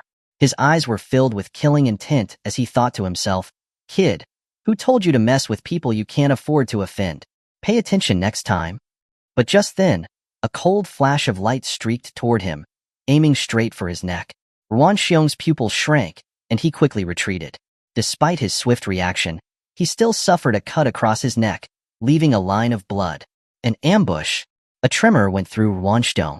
He instantly activated his special ability, his skin turning pitch black, as hard as metal. At the same time, Shadow 3 was equally astonished. He was a master assassin. How could someone in this environment dodge his sure-kill strike? This guy was definitely no ordinary opponent. With this thought, both men's hearts were filled with a sense of killing intent. Since they'd been discovered, there was no need for stealth. The two attacked almost simultaneously. Shadow 3's figure shifted like a phantom, moving from side to side, and suddenly, he morphed into 3 black figures, each charging at Ruan Xiong from a different direction. There was truth in his name. He was known as Shadow 3 because he moved like a shadow in the dark, and he could conjure up 3 identical versions of himself. Ruan Xiong's face was grim. He knew his opponent was dangerous. His right hand morphed into a claw, gleaming with a metallic sheen, and he reached for one of the black figures. When his hand closed around the head of the black figure, it instantly dissipated. At the same time, one of the other 2 figures revealed a cold smile, thrusting a dagger straight at Ruan Xiong's back. Clang! The dagger hit his body with a metallic clang. Seeing that the strike was ineffective, Shadow 3 did not press the attack but instead withdrew, separating into 3 again. The 2 men stood still, facing each other. The room was so dark that their expressions were unreadable, but they could both sense the other's intensity. Shadow 3 realized that the person in front of him was not Meng Hang but someone else. And like himself, this person was also a U-level expert. The room was too small, making any movements difficult. They were both concerned that if they weren't careful they would demolish the whole building, which could potentially attract the city lord of Yunshui City. Both were U-level experts, and they weren't worried about Zhao Sanpeng. But if they exposed their identities, it could impact their respective families. After all, Zhao Sanpeng represented the Dragon Country. They exchanged a glance, both understanding each other's intentions. There was no point in speaking. It was better to let their fists do the talking. The winner could make the loser talk. Even so, Both were secretly shocked.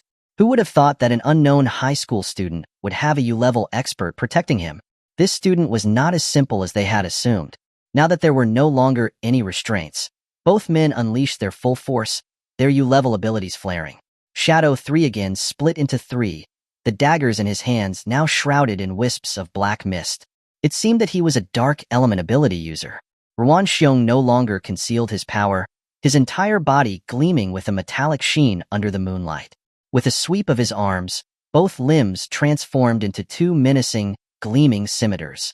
Seeing the black-clad man charging at him as three afterimages, Ruan Xiong knew that he couldn't match his opponent's speed, so he chose to stand his ground, using his immobility as a defense. Shadow 3 smirked, thinking the burly man intended to take his attack head-on. Three shadows launched attacks simultaneously, their daggers becoming three venomous snakes, thrusting at Ruan Xiong. Seeing the same attack, Ruan Xiong sneered. "You may have poisonous tricks, but they won't work if you can't break my defense." With a loud shout, three long blades unexpectedly shot out of Ruan Xiong's body, directly piercing the three black shadows. The scimitars were just a distraction. In reality, his entire body could produce sharp blades. He had tricked countless experts this way. Shadow 3 hadn't expected the burly man to possess such a trick, and for a moment, he was unable to react. The long blades pierced his body directly.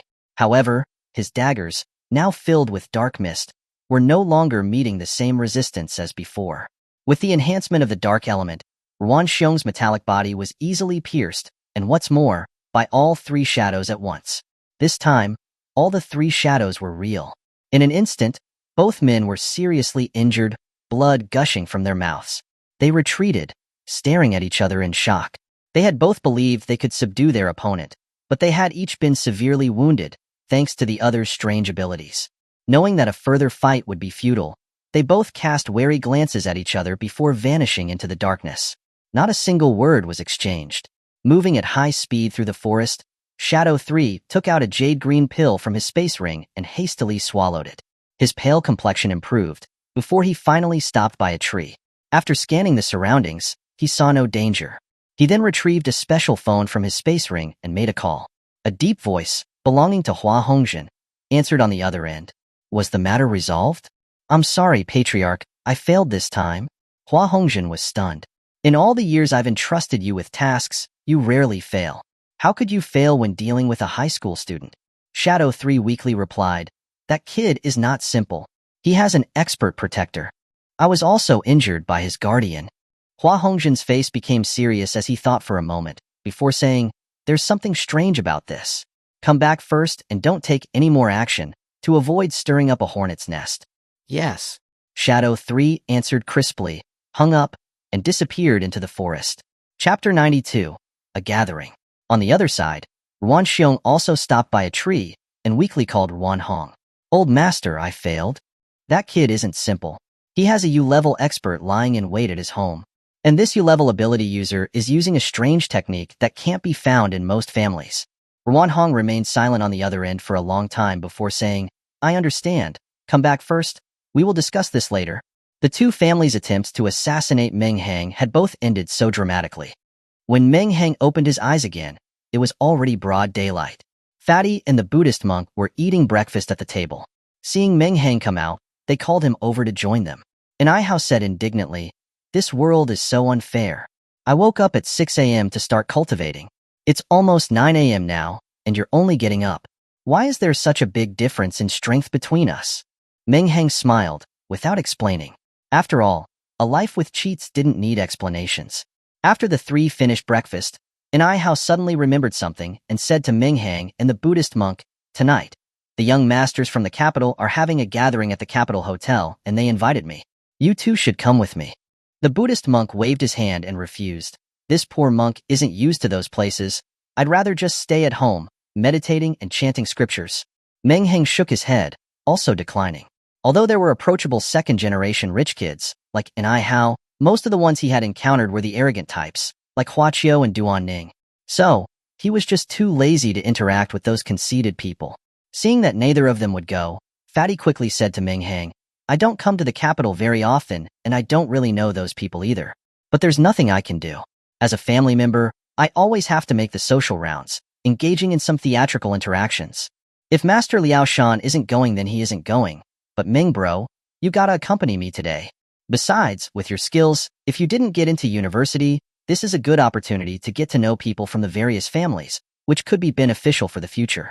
Meng Hang initially wanted to decline, but unable to resist Fatty's constant nagging, he eventually agreed with resignation. Around 4 p.m., Fatty, all spruced up, called Meng Hang to go out. When Meng Hang came out wearing his usual black robe, Fatty said somewhat helplessly, "Meng bro, the people we're going to see are all second-generation rich kids from the top families in the capital. You can't go like that." Meng Hang just shrugged, not caring. Ever since he had inexplicably put on the black robe, which he didn't know what material was made from, he had discovered that it was fire and water-resistant, had a smooth texture that never seemed to collect dust. It also saved him from the trouble of washing it. So, he was now used to wearing it everywhere he went. "Fatty, if you feel embarrassed by this robe, then I won't go." Fatty quickly explained, "That's not what I meant. Am I the kind of person to care about that?" When they walked out of the villa, a Rolls-Royce Phantom was already waiting for them. Seeing the luxury car worth millions, Meng Hang couldn't help but joke, "You dog of a tycoon. I should have kidnapped you back then."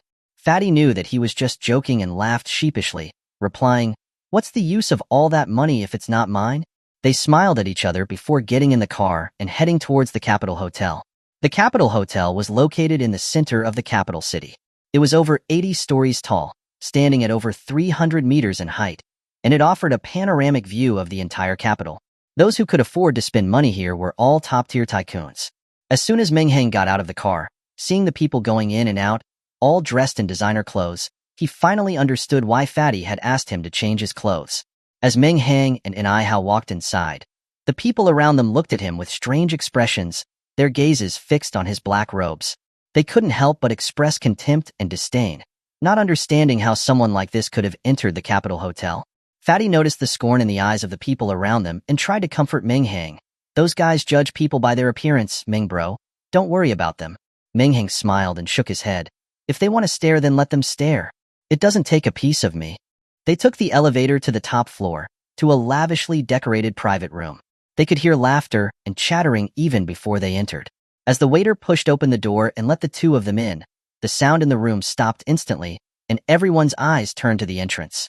When they saw Ai Hao walking in the front, a young man with dyed yellow hair stood up smiling. He was the organizer of the gathering, and the only one there who knew Ai Hao. "Ha ha ha, Xiaoanai, you finally arrived. You've kept me waiting. You must drink 3 glasses as a penalty today." The yellow-haired man walked over to the entrance as he spoke, warmly putting his arm around Fatty's shoulder and pulling him toward an empty seat. "Let me introduce everyone. This is the famous young master of Tianfu trading, Ai Hao." Hearing that he was the young master of Tianfu trading, everyone's faces were filled with enthusiasm and they greeted him with a smile, as though they hadn't noticed Meng Hang behind him. Just then, the yellow-haired man finally noticed Meng Hang and said coldly, "Bodyguards should wait outside. What do you think you're doing?" Before Meng Hang could react, Fatty's expression turned grim. "Brother Jiang, you've misunderstood. This is my good brother, not a bodyguard." "Oh, Xiaoanai, that's not right of you. The people Xiao Jiang has invited today are all famous names in the capital. Bringing someone who's dressed like a hick, aren't you purposely making us lose face?" The person who spoke wasn't anyone else, it was Duan Ning, who Meng Hang had met once at Tianfu trading the previous day. He hadn't expected to meet Ai Hao and Meng Hang here today. After his father told him that the events of yesterday were a conspiracy between Tianfu Trading and Meng Hang, he had held a grudge. He hadn't expected their paths to cross again so soon. And after hearing Fatty admit that Meng Hang was his friend, he was even more convinced that they had worked together to deceive him. So, he spoke with mockery. Hearing what Duan Ning said, the others started to chime in. "What Xiao Duan said makes sense. We are all people of high status. Why is someone dressed like a cosplayer among us? What makes him worthy of sitting with us?" "Exactly, it's the modern day now. Why is he wearing a black robe? Is he playing a villain? I wonder if he's going to say, jia jia jia. Ha ha ha." The table was filled with jeers and laughter. Fatty's expression turned sour at their mocking. Although he usually seemed harmless, one must not forget that he was the young master of Tianfu trading. He was also a spoiled child, born with a silver spoon in his mouth, so he definitely had a side of him that was used to being pampered and was somewhat spoiled himself. Not caring who had started the mocking, he started yelling in that direction. "Enough with your nonsense, Don't you dare insult my friend here. Chapter 93, A Fateful Encounter. Meng Hang didn't react much, merely raising his eyelids to glance at the person speaking. When he saw it was Duan Ning, he raised an eyebrow, a smile playing on his lips. Well, isn't the imperial capital small? Fancy running into you here. Have you forgotten about our little agreement from yesterday? Everyone present was taken aback. They hadn't expected this country bumpkin to actually know Duan Ning, and they cast confused looks his way. Duan Ning's expression darkened upon hearing Meng Hang's words. Don't think I don't know. You and I how were in cahoots to swindle me yesterday. Meng Hang frowned, not understanding what he was talking about. But after a moment's thought, he realized the key issue. Duan Ning must have seen him with Fatty and, knowing Fatty was the young master of the Heavenly Treasures Commerce, had jumped to the conclusion that they'd conspired to trick him. Fatty, who already knew about the bet Meng Hang had made with Duan Ning at the Heavenly Treasures Commerce, understood the situation immediately. He roared in fury, "My family is richer than a kingdom. Why would I bother to swindle you out of your measly pennies?" Duan Ning was also enraged. He retorted, "If you two hadn't set me up, how could this kid have consistently cut out complete spirit artifacts 3 times in a row?" Everyone watching the scene gasped in astonishment. Someone could see the spirit within an unsealed artifact? Impossible. Those at the top of the social pyramid had seen quite a lot, but they had never heard of anyone possessing such an absurd ability. Therefore, they all believed someone was orchestrating the successful string of cuts. Huang Mao, siding with Duan Ning, protested, "I mean, and I Xiao, your family is enormous. Why would you conspire with someone to cheat Duan Xiao?"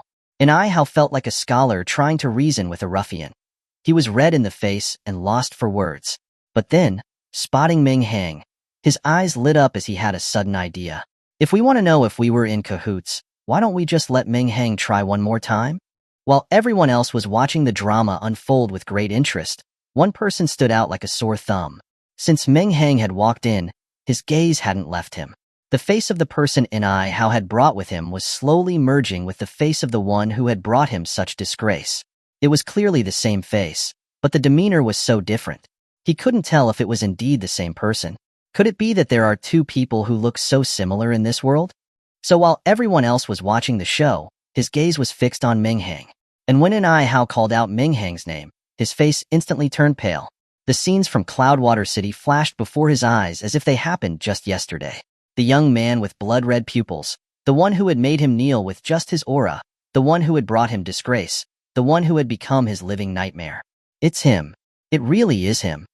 Huaqiu trembled uncontrollably, his mind screaming, "Why is he here?" Thump. A loud sound drew everyone's attention.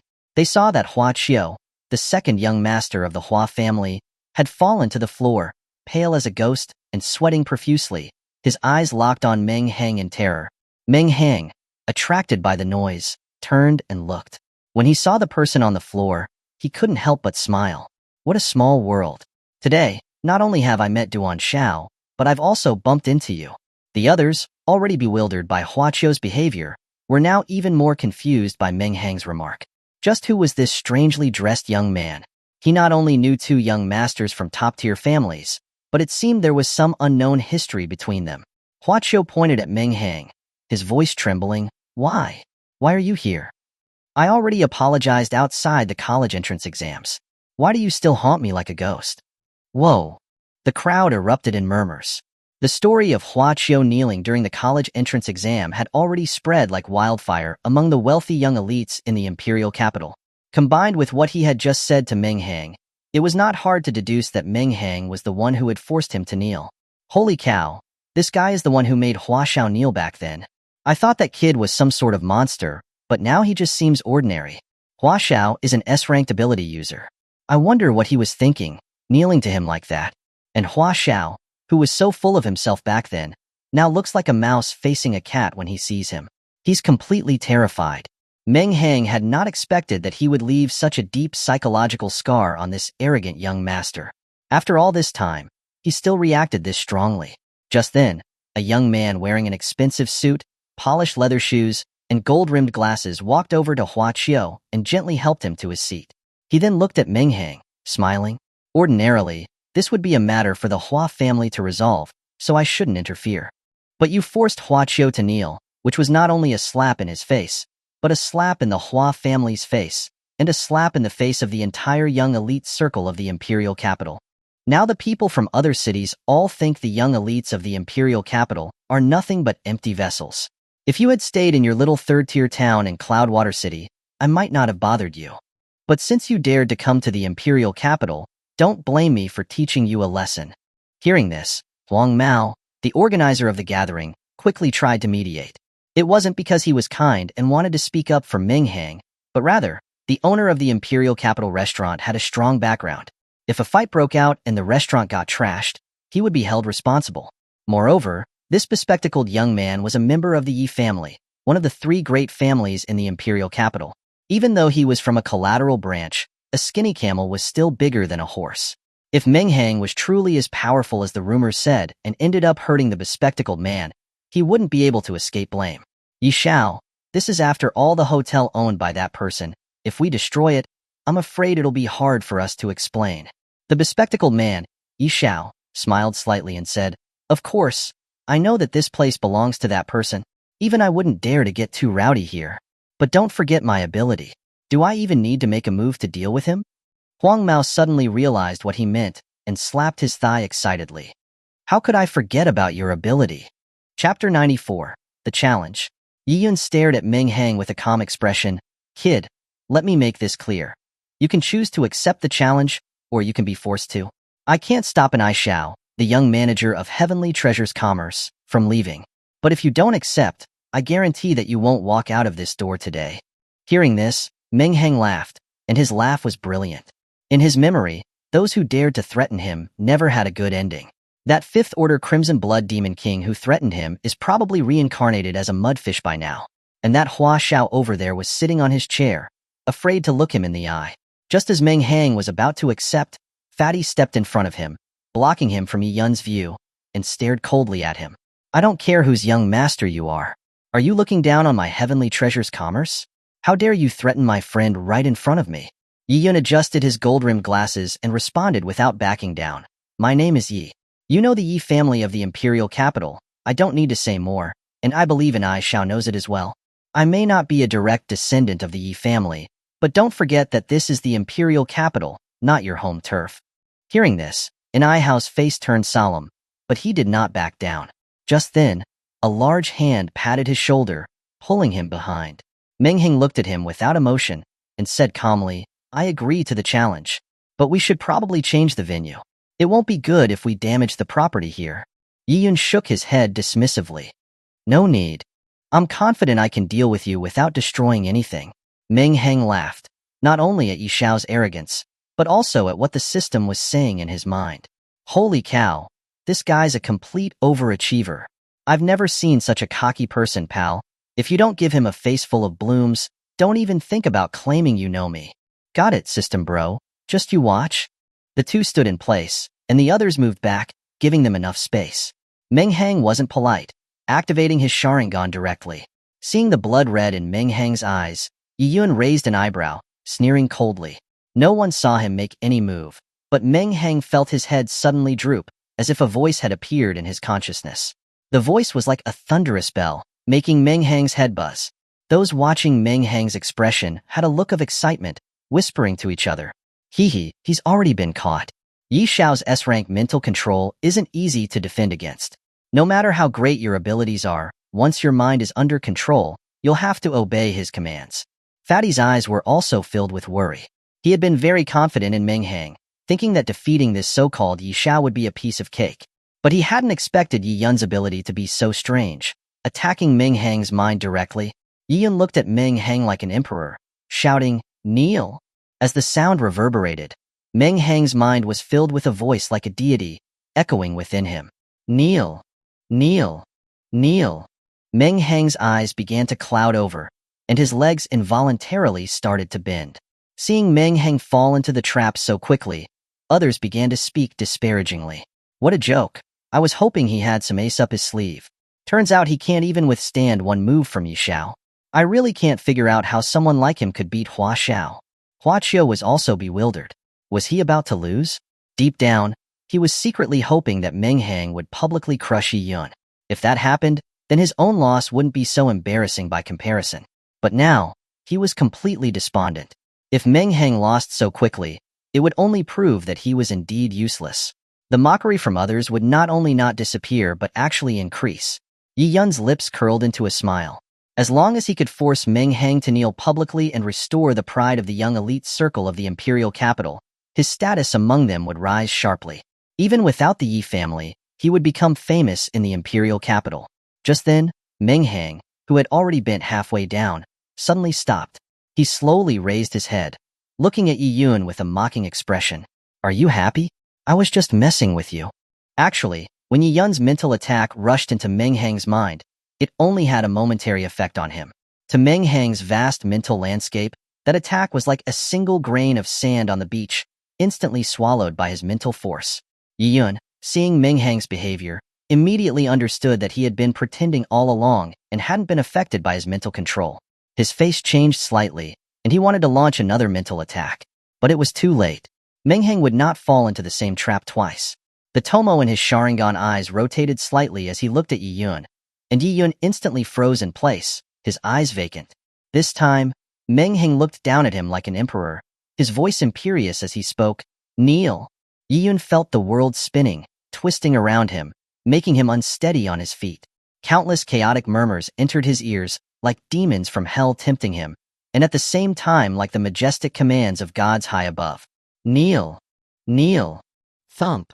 Without the slightest hesitation, Yi Yun knelt directly before Meng Hang. The room fell silent. You could hear a pin drop. Everyone's eyes widened, their jaws practically on the floor. Wasn't it supposed to be that black-robed kid who was supposed to kneel? How had Yi Yun ended up kneeling? There was something weird about this kid, and Ai-Hao was also completely stunned. "Meng bro, didn't you tell me you were a dual ability user of the space and wood elements? What's this mental element thing?" Only one person in the room had a different expression from the others. Naturally, that was Huachio. Huachio was looking down, his shoulders shaking uncontrollably. Under the shadows, his face was twisted in a grin. He was screaming in his mind. See, you knelt before him too. Let's see who dares to laugh at me now." At the same time, he was mocking Meng Hang. "You think this is your third-tier town? Here, if you are a dragon, you have to coil up. If you are a tiger, you have to crouch down. Who in here is not rich and powerful?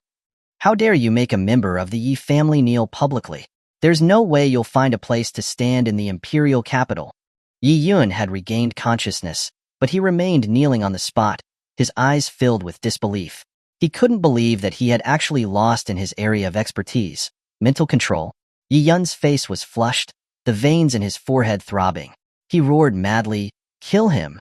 The air in the room froze upon these words, and the eyes of the assembled young elites from powerful families turned menacingly towards Meng Hang. Although their bodyguards were waiting downstairs, they had been trained by their families since childhood, and their strengths were not something ordinary people could compare to. Chapter 95, Aunt Zhou. Seeing the group of wealthy young elites looking hostile and preparing to attack, Meng Hang's expression darkened. His black robe billowed without any wind, and a chilling aura emanated from him, enveloping the entire room and causing everyone to shiver. He glanced around, coldly saying, "Since you all don't want to leave, then just stay here." Fatty, sweating profusely, walked over, a worried expression on his face. But at this point, he wasn't worried about Meng Hang. He was worried about the group preparing to attack Meng Hang. Fatty grabbed his arm, whispering urgently into his ear, "Meng bro, you've got to hold back, otherwise this whole building will be demolished."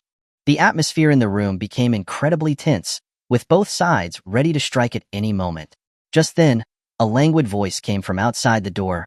Well, I'd like to see which young masters are putting on such a show and causing trouble in my hotel."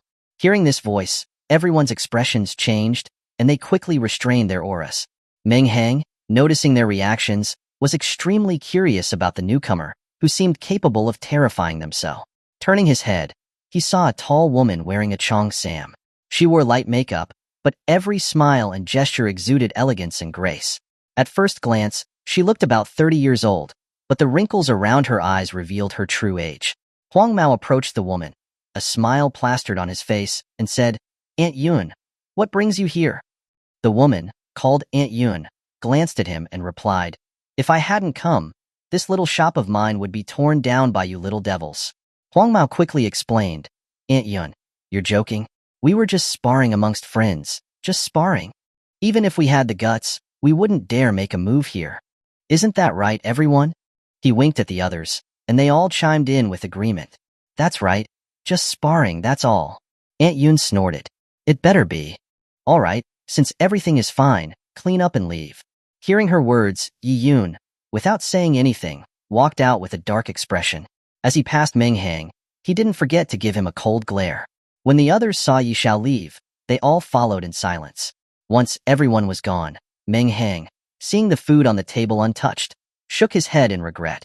He hadn't eaten yet, and not caring about Aunt Yoon, he casually found a chair and sat down, starting to eat with gusto. Giggle. A light chuckle came from behind him. The woman, called Aunt Yoon, sat down beside Meng Hang, watching him, and said, "The food is cold. I'll have the kitchen make you a fresh meal, dear." Meng Hang, with his mouth full, waved his hand dismissively. "No need to bother. I'll just make do with this." Then, looking at her curiously, Meng Hang asked, "Are you the owner of this hotel?" Aunt Yoon smiled without speaking, simply nodding. Seeing her confirm it, Meng Hang's eyes lit up. "Aunt, how about you change me a bowl of porridge? I have a weak stomach and can only eat soft food." Holy cow! Fatty, seeing Meng Hang flirt with this grandma in public, was terrified. He rushed forward, quickly covering Meng Hang's food-filled mouth with his hand. "Meng bro, even eating can't stop your mouth." Aunt Yoon lightly poked Meng Hang's forehead with her slender finger, playfully scolding, "You little rascal. But the way you are right now is exactly like that heartless man back then." He too was fearless, facing down many family scions, without even a hint of retreat. Thinking of this, her smiling eyes became sorrowful. Losing her desire to talk, Aunt Yoon stood up and said to Meng Hang and Fatty, "I have things to do, so I'll leave first. You're welcome to come by whenever. Aunt will treat you to a meal." "All right, got it," they replied in unison. Yi Yoon and the others went downstairs, preparing to get into their luxury cars. Before getting in, Yi Yoon turned around coldly and said to the others, "I don't want a single word of today's events to leak out. You all know the Yi family's methods. Especially if Yi Gu finds out about this, none of us will be spared." Hearing the name Yi Gu, everyone's expressions changed, becoming even more fearful than they had been hearing about the Yi family. After Meng Hang had eaten his fill, the two of them left by car. In the car, Meng Hang asked curiously, "Fatty, who exactly is that Aunt Yoon? How can she make those arrogant young masters so fearful?" Fatty sighed, looking at Meng Hang with a resentful gaze. "You didn't even know her identity and you dared to flirt with her? She's the former eldest daughter of the Yoon family, one of the three great families in the imperial capital. That's not the key thing. The key thing is, she's also the old flame of that one from Jinyun City." Holy crap. Meng Hang's entire body went numb, and he sat up straight, looking at Fatty. "Don't tell me, that one from Jinyun City you're talking about is the city lord of Jinyun City, Zhao Shanhe?" Fatty nodded helplessly. Meng Hang felt his entire body tingle. He had actually flirted with the old flame of Martial Emperor Zhao Shanhe. If he found out, he'd be ripped to shreds. Meng Hang quickly grabbed Fatty, gossiping, "Tell me, what exactly happened?" "Actually, this is not a secret in the imperial capital."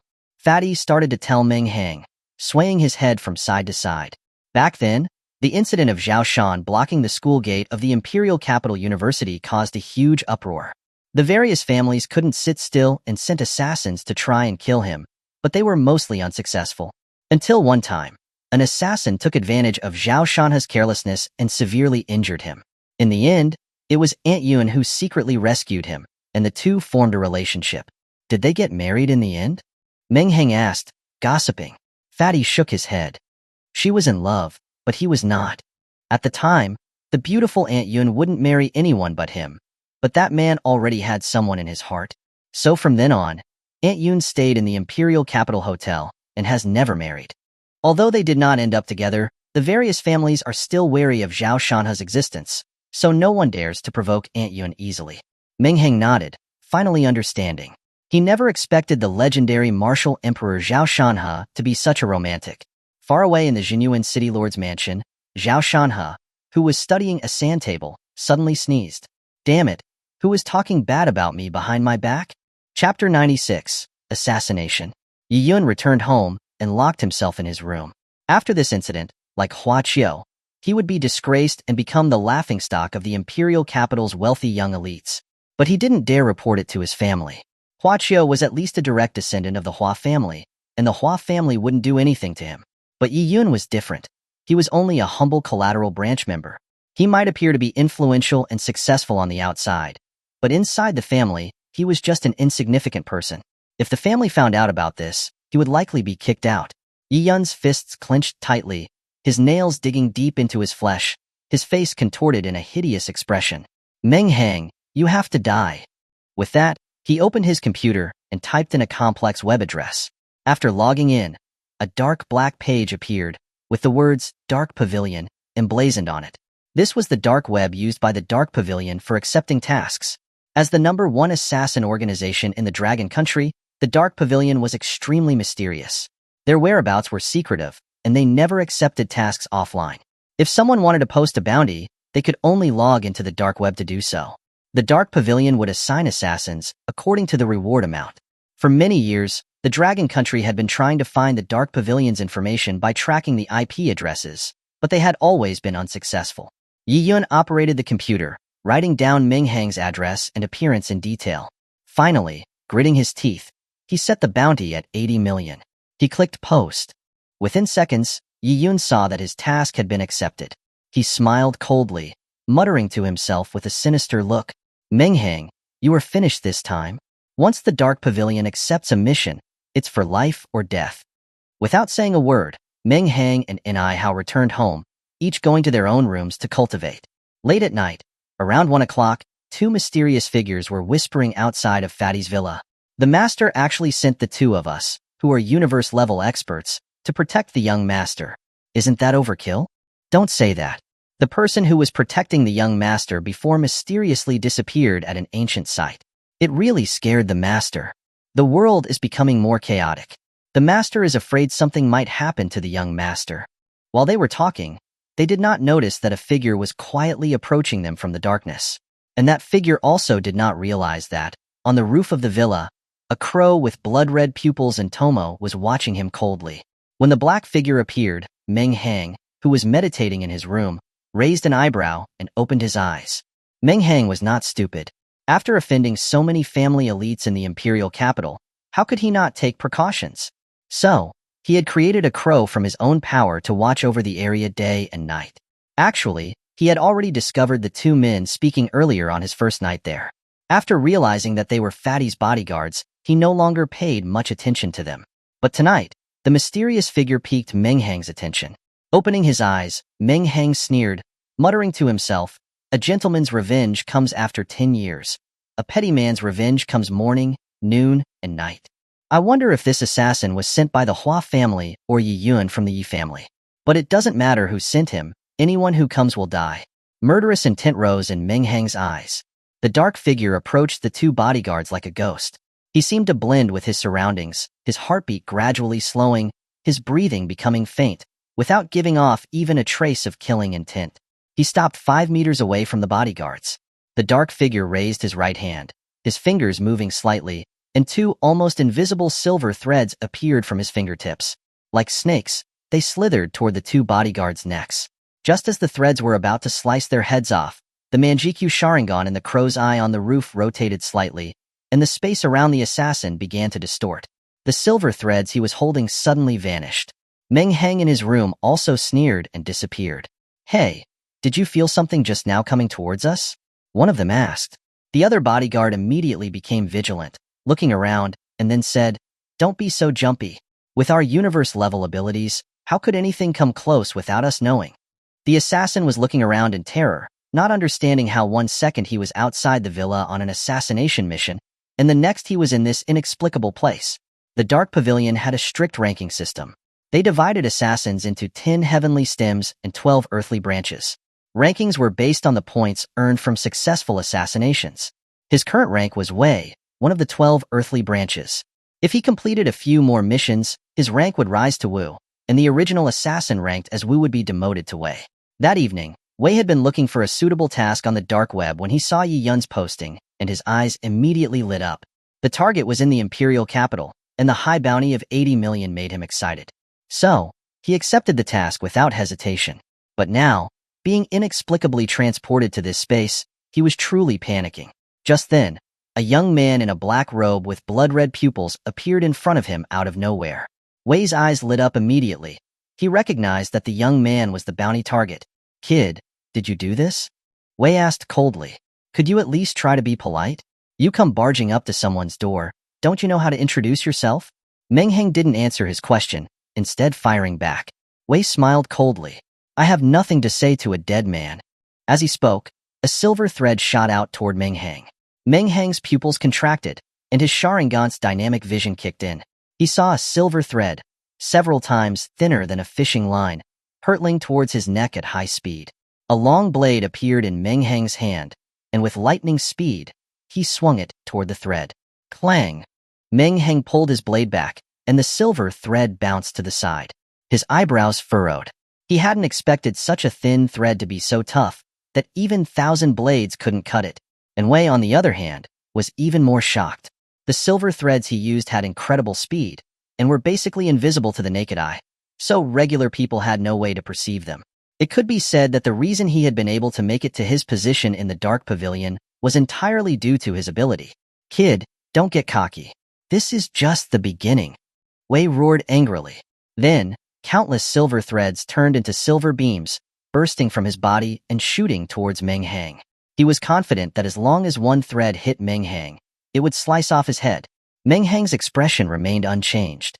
He was already swinging his long blade with incredible speed, creating a wall of steel. With the aid of his Sharingan's incredible dynamic vision, he could predict the incoming position of each thread and parry them one by one. After several minutes, Wei finally stopped, looking at the young man opposite him in shock. "How is this possible? How is this possible? How could you block all of my heaven silk threads, not missing a single one?" Chapter 97. Did he kill himself? Meng Hang didn't respond, simply stating in a calm, emotionless voice, "Since you have no other tricks, it's my turn to make a move." With that, he began to walk towards the assassin, blade in hand. "Wait," Wei said, filled with panic. "Don't you want to know who hired me to kill you? If you let me go, I'll tell you who paid me." "Seriously, are all you assassins so unprofessional these days? I haven't even started interrogating you, and you're already spilling the beans." In Meng Hang's mind, assassins should be like those in the dramas he watched in his previous life, carrying poison in their mouths so that if a mission failed, they would swallow it immediately and commit suicide. They wouldn't give their opponents even a shred of opportunity to question them. Meng Hang shook his head and said, "Too bad. I don't believe a single word you say. I'll find out myself soon enough." Upon hearing this, Wei, who had been shocked just moments before, suddenly calmed down. He was finally acting more like a cold-blooded assassin. "I had originally wanted to pry out of you where this place is, but since you're not taking the bait, don't blame me later for being ruthless and using my methods to make you talk. Did you really think you blocked my threads with your power? Actually, I let you see them on purpose.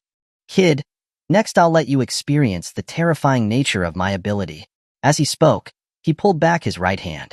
The countless scattered threads on the ground began to twist like snakes. The next instant, blood splattered. One person stood still, while the other collapsed to the ground, blood gushing out of his body. "How is this possible?" Wei fell to the ground, and the terror in his eyes was genuine this time, without any pretense. The threads that should have been wrapped around Meng Hang were now tightly embedded in his own flesh. Luckily, he had wanted to keep Meng Hang alive to force him to tell him how to escape this space, so he had not gone for the kill. Otherwise, Wei would have already been sliced to pieces by his own threads. "Tell me, how did you do it?" Wei asked weakly, a look of pleading on his face. He was unwilling. He had been an assassin for over a decade, and he had never expected that he would ultimately be defeated by his own ability. If he didn't understand what had happened, he would die with regrets. Meng Hang's eyes flashed crimson as he said calmly, "You will never understand the horror of the Sharingan." Actually, when Wei made his move, Meng Hang had used his Sharingan to see that every thread he shot had its own clear destination. Once all the threads had formed, he realized that they would tightly bind him. Although these threads wouldn't cause Meng Hang any damage, he decided to repay him in kind. So, he sent each of the silver threads back in the direction he calculated, hitting them back with each of Wei's attacks. The result was that when Wei pulled the threads, instead of harming Meng Hang, he would end up tying himself up. Upon hearing Meng Hang's explanation, Wei smiled bitterly and said, "What a terrifying ability." Then, he moved his mouth slightly, wanting to commit suicide by poison. But how could Meng Hang, who was well prepared, let him have his way? He directly used his Sharingan to control his mind. 10 minutes later, when Wei's eyes became clear again, he immediately understood that he had revealed all of his secrets to the black-robed youth before him. Why? Why do you also have Jinjutsu? He had been an assassin for so many years, but he had never seen such a monstrous youth. The youth before him was so powerful that he could crush him in every aspect, leaving him with no desire to resist. Moreover, he had a premonition that the black-robed youth had not used his full strength to deal with him. Defeat. A sense of defeat he had never experienced before. I told you, you will never understand the horror of the Sharingan. After saying this, Meng Hang swung his blade without hesitation, cutting off his head. After killing the assassin, Meng Hang didn't rush back to the real world. Instead, he sat on the ground, stroking his chin as he pondered. From the assassin, he learned that he was from an assassin organization called the Dark Pavilion and was way of the 12 earthly branches. The Dark Pavilion took on tasks through the dark web, and for the sake of secrecy, the employers all posted tasks anonymously on the dark web.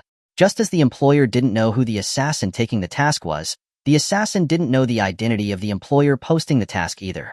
The employer only needed to deposit the money in a dark web platform.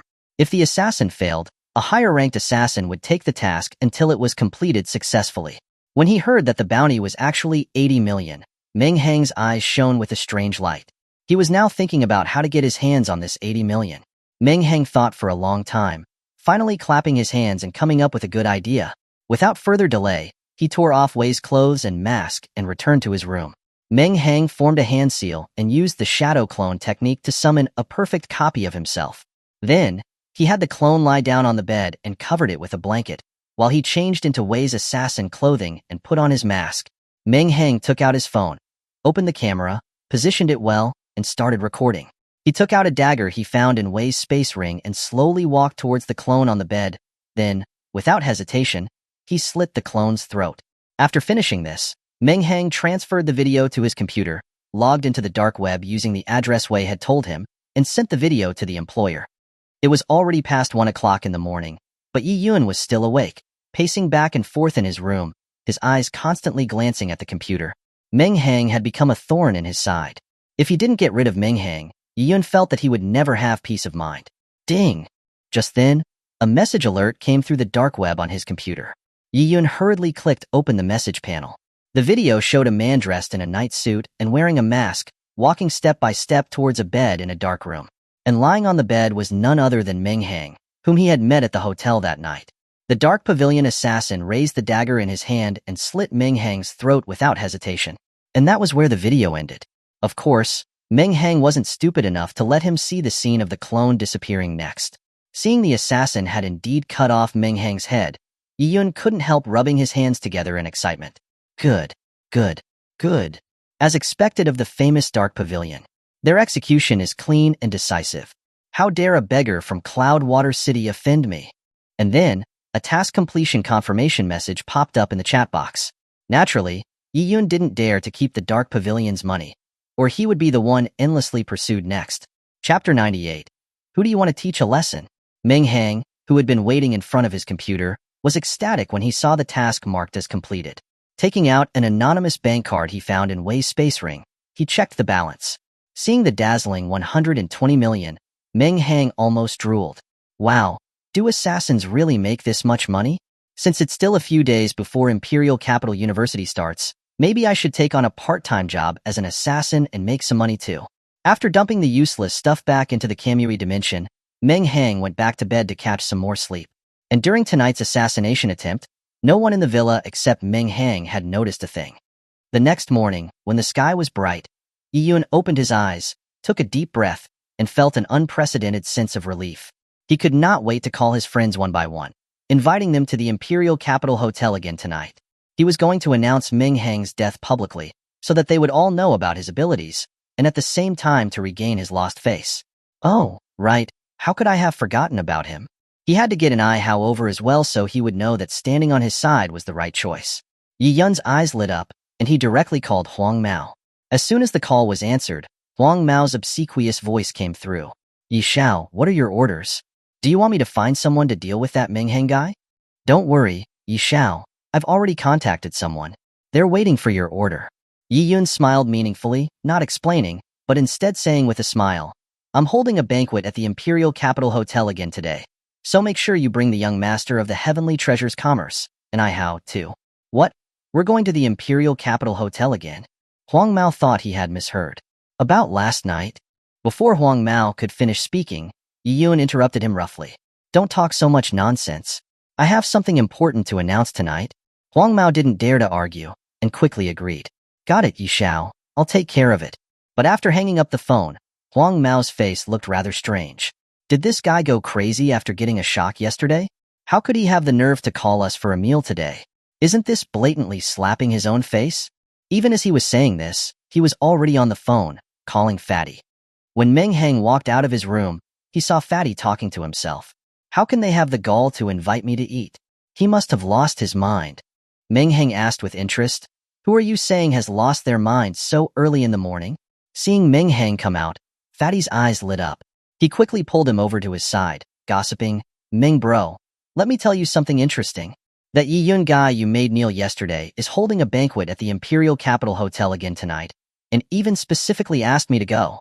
Do you think the shock he suffered yesterday was too great, and he got some sort of intermittent amnesia? How could a normal person do something so out of touch with reality? I finally understand one thing from him. A tree without its bark will surely die, but a person without shame is invincible. Hearing Fatty say this, Meng Hang's eyes flashed with a meaningful light. Oh, is that so? Then I must go and see it tonight. He was now pretty sure that the Dark Pavilion assassin was the one Yi Yun had hired at great expense. Not only was Meng Hang not angry, but he was also actually a little grateful that Yi Yun was sending him money. As expected of a young master from the Yi family, he sure is generous. He's willing to spend 80 million to kill a nobody like me. I wonder if I can get some more wool off this rich boy. Meng Hang stroked his chin, already thinking about how to trick Yi Yun again. All right, let's go and see what tricks Yi Xiao will pull off tonight, Fatty said, not wanting to miss a good show. 6 o'clock in the evening. The same private room at the Imperial Capital Hotel. Besides Fatty and Meng Hang, almost everyone who had been present the night before had arrived.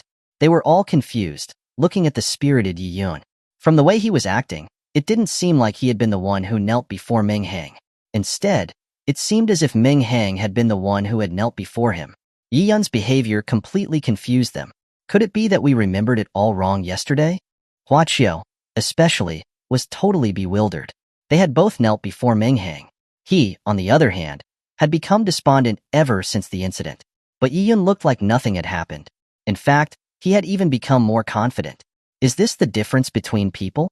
Some face adversity, while others fall apart at the first sign of trouble. Hua Qiu sighed, muttering to himself, alas, I am far inferior to Yi Yun. Huang Mao, who had been quiet the whole time, finally couldn't hold back any longer and asked Yi Yun, Yi Xiao, what kind of happy event did you encounter? You look so cheerful. Tell us and let's share the joy. Yi Yun chuckled, slowly taking out the video he had downloaded from the dark web, and showed them each one by one. When everyone saw the moment in the video when the throat of the person on the bed was cut, their pupils contracted involuntarily. They all recognized that the person on the bed was Meng Hang, who Yi Yun had knelt to the previous night. It was clear that the video had been filmed the night before. They never expected Yi Yun to move so fast, not even waiting a single night before getting rid of the guy. They all secretly labeled Yi Yun as someone you could not afford to provoke. Huang Mao was the first to react, and said to Yi Yun in a tone of shock and admiration, That's awesome, Yi Xiao. You managed to take care of it in less than a single night? Little brother will definitely learn from you. A revenge taken without delay. Yi Yun adjusted his gold-rimmed glasses, saying smugly, he was nothing but an ant who overestimated his abilities. Did he really think that he could do whatever he wanted in the imperial capital just because he had some skills? What good is his ability? You need strength and connections if you want to succeed in life. He was just a nobody who dared to be arrogant in the imperial capital. Of course, I would give him a lesson. But this lesson was a bit too big. I hope he will understand it in his next life. Ha ha ha. Ha ha ha. Yi Yun, holding his glasses, was laughing wildly, acting like a civilized scoundrel. Just then, a calm voice came from behind him. Oh? Who did you say you were going to teach a lesson to? Chapter 99. Rampaging at the hotel? Upon hearing the familiar yet strange voice, Yi Yun froze for a moment. Then, He felt his limbs slowly stiffen at a speed visible to the naked eye, as a chill ran down his spine. He slowly turned his head, looking at Meng Hang in terror, his teeth chattering. Impossible. How can you possibly be standing here? Are you a ghost or what? Everyone present was also staring blankly at the door. They had personally witnessed the scene in the video where Meng Hang's throat was cut. Fatty's face was so dark that it was practically dripping water. When he walked to the door, he had already heard Yi Yun shouting earlier and immediately understood what had happened. Yi Yun dared to send an assassin to his house to kill someone, and then he had the gall to host a banquet here. He clearly didn't have any respect for Heavenly Treasure's commerce. Yi Yun, just because you're from the Yi family doesn't mean you can do whatever you want. You dared to send an assassin to my house to kill someone. Do you really think Heavenly Treasure's commerce is a pushover? But despite his burning anger and loud reprimand, everyone seemed not to hear a thing, staring blankly at Meng Hang standing next to him. Meng Hang walked slowly towards Yi Yun, and with each step he took, Yi Yun retreated, his face becoming paler, until he hit a wall and couldn't retreat anymore and sat down on the ground, defeated. Yi Yun stared at Meng Hang, his eyes filled with terror. What do you want? This is the Imperial Capital Hotel. If you dare make a move here, Aunt Yun will not let you go. And if you hurt me, the Yi family won't let you go either. Meng Hang looked at the crazed Yi Yun, slowly bending down to look him in the eye. Too bad. You were so close. If the assassin you hired was just a little bit stronger, I would have died at his hands. Luckily, an House bodyguards were highly skilled and saved me at the last moment, and gave me a 5-cycle rejuvenation pill which pulled me back from the brink of death. Hearing the words, 5-cycle rejuvenation pill, everyone gasped. Legend says that this pill can bring the dead back to life and regrow flesh and bones. As long as there was still a breath left in the body, no matter how severe the injury, the pill could save them. They had not expected that the young master of Heavenly Treasure's commerce would be so generous, actually taking out a 5-cycle rejuvenation pill to save him. Fatty, who was standing at the door, was completely bewildered. When did I ever have such a crazy pill? If I had that kind of stuff, wouldn't I save it for myself? Meng Hang coldly looked at Yi Yun, who was now sobbing and sniveling, and slowly drew his blade, slashing towards him without hesitation. Everyone present was shocked by Meng Hang's actions. No one had expected him to be so ruthless, to make his move without even a second thought. And don't forget, Yi Yun was a member of the Yi family, and this was also the Imperial Capital Hotel, where all families had to tread carefully. Does he not have any fear at all? The thought arose in everyone's minds. Kid, you're courting death. Huang Mao was the fastest to react. He and Yi Yun were close, so naturally, he couldn't just watch Yi Yun die at Meng Hang's hands. He launched a flying knife from his hand, which flew toward Meng Hang with lightning speed. Sensing the sound of something cutting through the air from behind him, Meng Hang didn't even turn around. He simply swung his blade back and parried Huang Mao's flying knife. The flying knife circled a few times in the air before flying back to Huang Mao, hovering in the air in front of him. Meng Hang slowly turned around and coldly looked at Huang Mao. What, do you want to make a move too? Feeling the chilling aura emanating from Meng Hang, Huang Mao's face was extremely ugly. But it had already come to this point, so he couldn't just stand by. He could only grit his teeth, suppressing the fear that rose in his heart, and said, Kid, today, I'll see just how capable you are that you dare act so arrogantly. With that, the flying knife hovering in the air transformed into a beam of cold light, slashing at Meng Hang again. Looking at the flying knife heading his way, Meng Hang's eyes flashed with disdain. With just this ability, even if he stood still and let Huang Mao attack him until tomorrow, he wouldn't be hurt in the slightest.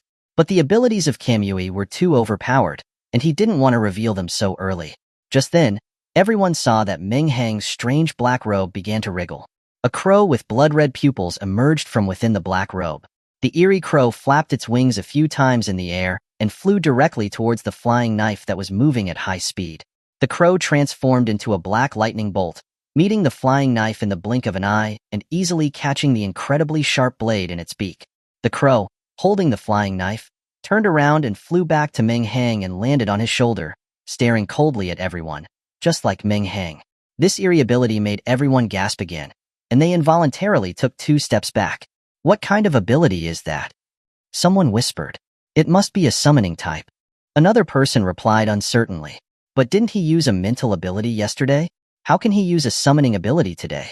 How many skills has he awakened? He's a monster, a complete monster. No wonder Hua Xiao lost to him back then. Huang Mao's face was extremely ugly. He had been controlling the flying knife with his mental power, but the moment the crow caught it, he completely lost his connection to it. No matter how he tried to summon it, the flying knife didn't respond in the slightest. Meng Hang looked at Huang Mao, mocking him. Is that it? Don't tell me that's all you've got. You're too soft, you know? Hearing this, Huang Mao flew into a rage. 10 flying knives appeared out of nowhere in his 2 hands. The 10 flying knives turned into 10 silver fish, circling in the air before flying towards Meng Hang. Meng Hang still stood there, without moving an inch. However, his black robe began to wriggle again. This time, it wasn't just 1 crow that appeared, but 10. The 10 crows flew directly towards the 10 flying knives, catching them all in their mouths, before returning to Meng Hang's shoulders. At this moment, Meng Hang was exuding a demonic aura. He was like a bird rack? Unfortunately, Huang Mao was too busy being terrified to notice this humorous thought.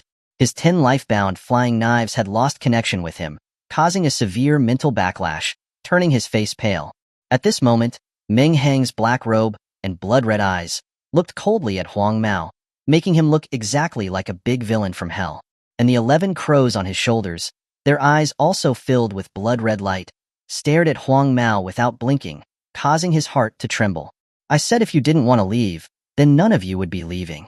As soon as Meng Hang said this, the flying knives in the crows' beaks flipped around and flew back, all aiming for Huang Mao. And based on their speed, they were now moving several times faster than before. Due to the flying knives' incredible speed, Huang Mao couldn't react in time, standing still in shock. Just as the 11 flying knives were about to pierce his body, a languid voice rang out. My dear brothers, this is a place to eat. No matter what grudges you have, you can't make a move and hurt people here, you know? Chapter 100, Fishing for the Law. As the voice rang out, a whirlwind swept through the room, easily picking up and throwing the 11 fast-moving flying knives to the ground. Meng Hang turned his head and saw that the person speaking was none other than Aunt Yun, the owner of the Imperial Capital Hotel. Seeing her arrival, everyone let out a long sigh of relief. Huang Mao, as if seeing a savior, scrambled behind Aunt Yun and shouted loudly, Aunt Yun, you have to save me. He's breaking the rules of the Imperial Capital Hotel. He's trying to kill me here. Aunt Yun didn't pay him any attention, instead looking at Meng Hang and shaking her head lightly. The meaning was clear. All right then, I'll give Aunt Yun some face today. With that, Meng Hang, not caring about anyone's reactions, walked straight out the door. Fatty also glared at everyone around him and followed Meng Hang out. Once the two had gone downstairs, Fatty said angrily, Damn it, after what happened yesterday, Yiyun had the nerve to invite us to dinner again, and he even specifically asked me to come. Turns out, that bastard is like a weasel visiting a chicken. He was up to no good. Meng bro, why didn't you tell me something so big? Meng Hang shrugged helplessly and said, It was nothing major. Aren't I standing here fine? Besides, at that time, I wasn't sure who had hired the assassin. After Meng Hang and Fatty left, the room went completely silent. Aunt Yun, that kid broke the rules of the Imperial Capital Hotel. Are you just going to let him go? Huang Mao asked, still feeling unwilling. How I run things is none of your concern. Aunt Yun glanced at him coldly.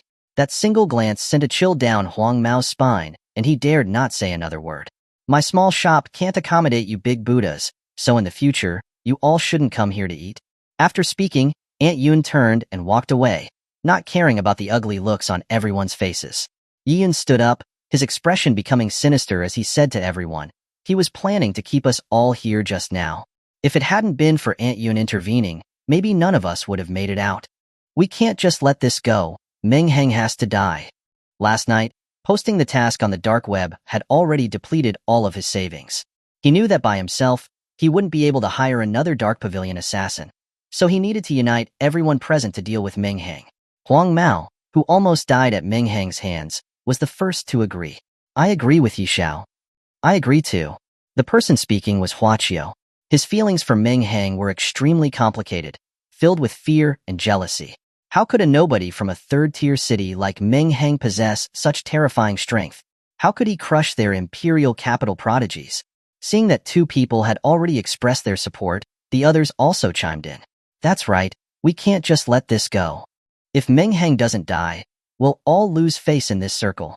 For them, Meng Hang was like a fishbone stuck in their throats, making them feel uneasy. But how should we deal with him?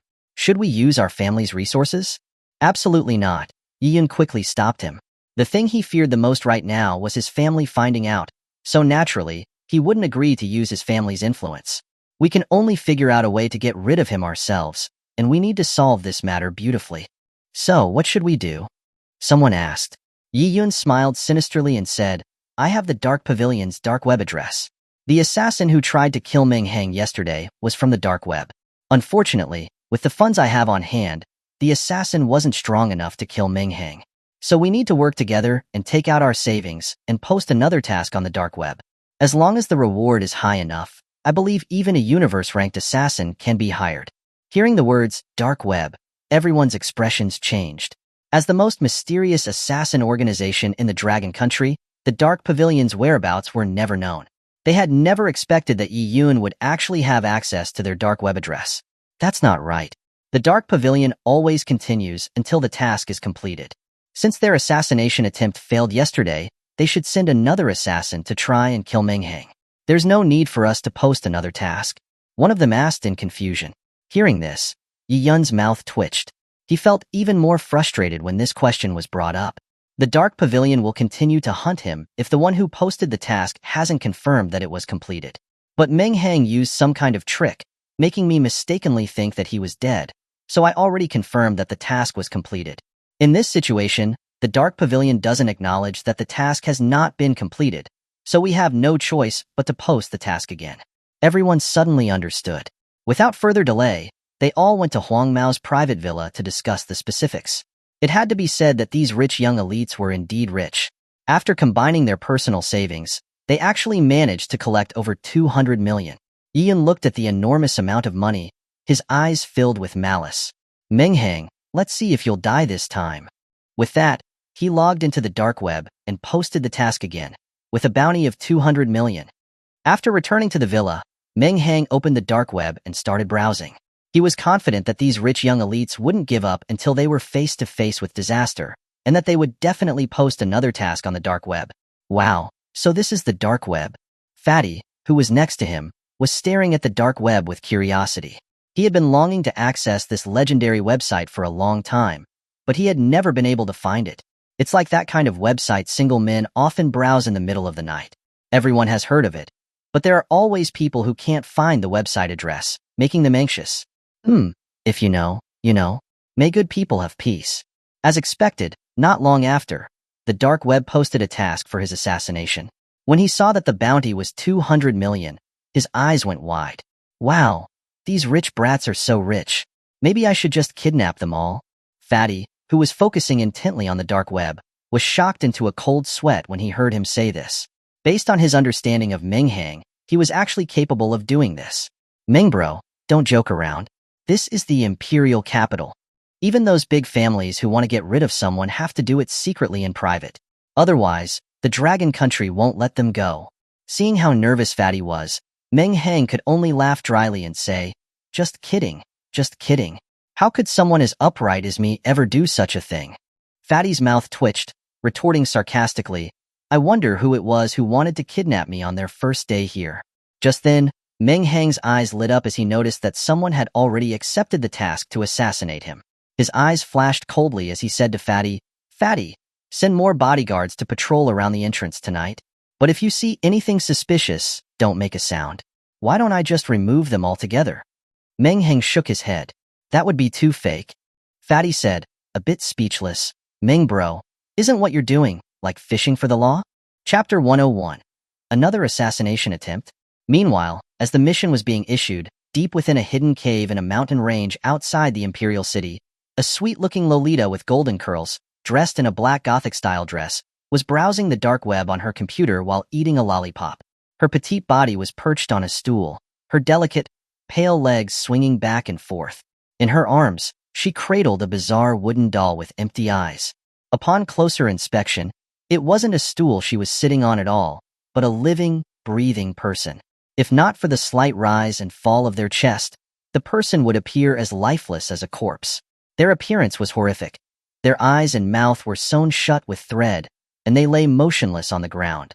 The Lolita glanced at the computer screen, licked her lollipop, and spoke to a shadowy figure in the darkness behind her. See, yesterday, the mission to assassinate Wei failed.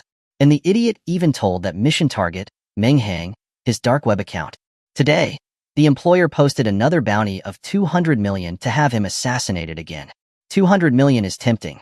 Maybe we should take a break and do this mission as a side quest. I'm going stir-crazy in this cave. The Lolita's large, innocent eyes fixated on the figure in the darkness as she spoke in a childish voice. The figure in the darkness gave her a loving look, but shook his head. It's against the rules. The 10 heavenly stems can only act if all of the 12 earthly branches fail. Let Z handle it this time. If he fails again, then we'll step in. Also, anyone who discovers our dark web account is destined to die, even without an explicit mission. The Lolita sighed in disappointment, patting the unmoving man beneath her. Z's not the strongest, but his abilities are great for assassinations. I guess I won't be going out this time either. How sad, I haven't gotten a new toy in ages. Upon hearing this, the man beneath her trembled involuntarily, as if recalling something terrible. Feeling the movement beneath her, the once sweet and adorable golden-haired Lolita's face twisted into a sinister snarl. Why aren't you being obedient? Why are you moving? Don't you know that stools don't move? As the words left her mouth, the man exploded into a bloody mess, splattering the room with gore. A crescent moon hung in the sky. A cloud drifted over it, shrouding the night in darkness. For some reason, there were an unusual number of crows perched in the trees tonight, their ominous caws piercing the stillness, adding to the eerie atmosphere.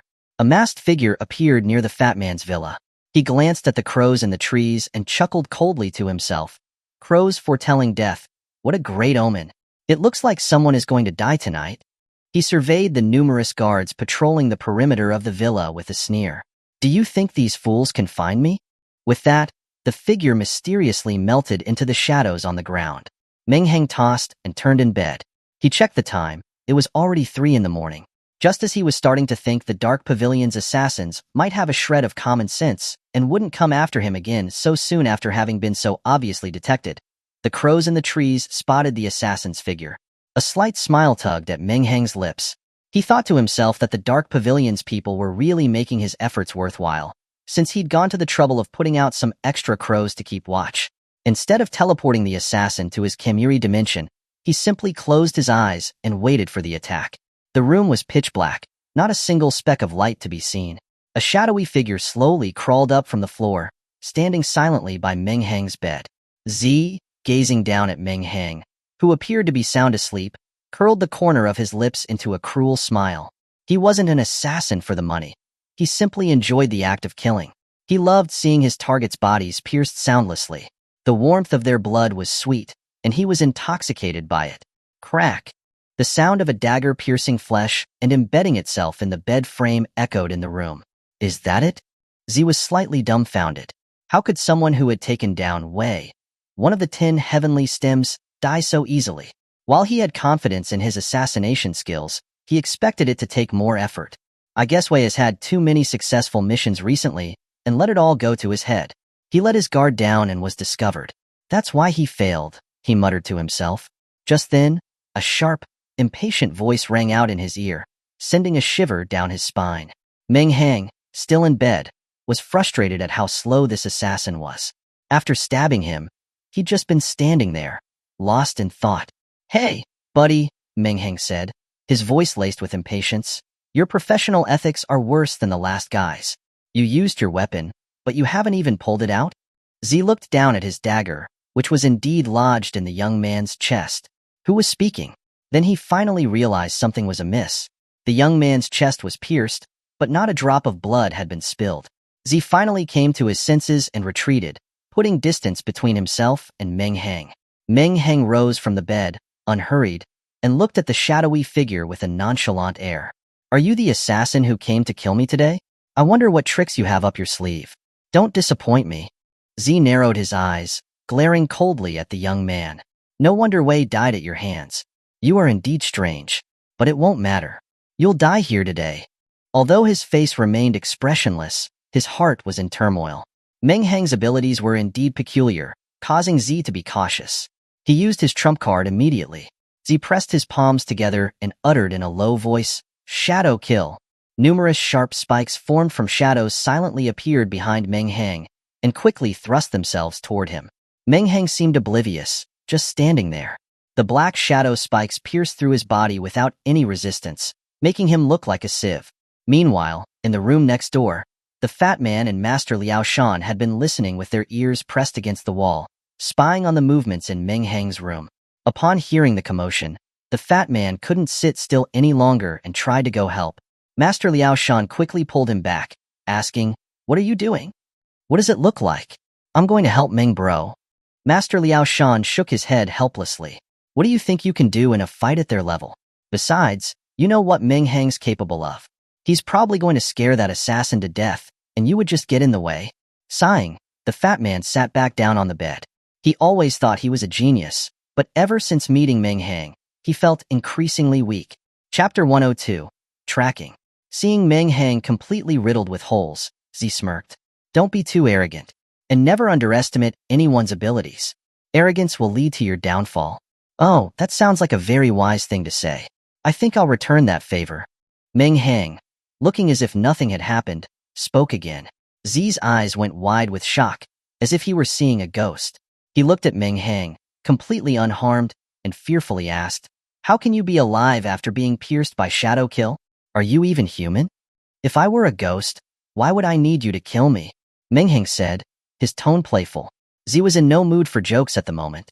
He, who had always been toying with others on missions, had been fooled by this kid. And what's more, he was powerless, and hadn't even figured out what the young man's ability was. Meng Hang drew his long sword and swung at the assassin. But then, a strange event unfolded. Under the moonlight, Meng Hang's shadow suddenly rose from the ground. Meng Hang, about to swing his sword, suddenly found himself unable to move. Glancing behind, he realized that his own shadow was grabbing him. "Holy crap, that's incredible!" He couldn't help but exclaim in admiration. Seeing Meng Hang finally restrained, Z secretly sighed with relief. His ability was a gift to an assassin, a truly divine skill. Wherever there was light, there were shadows. And wherever there were shadows, he could appear and control the shadows to kill his targets silently.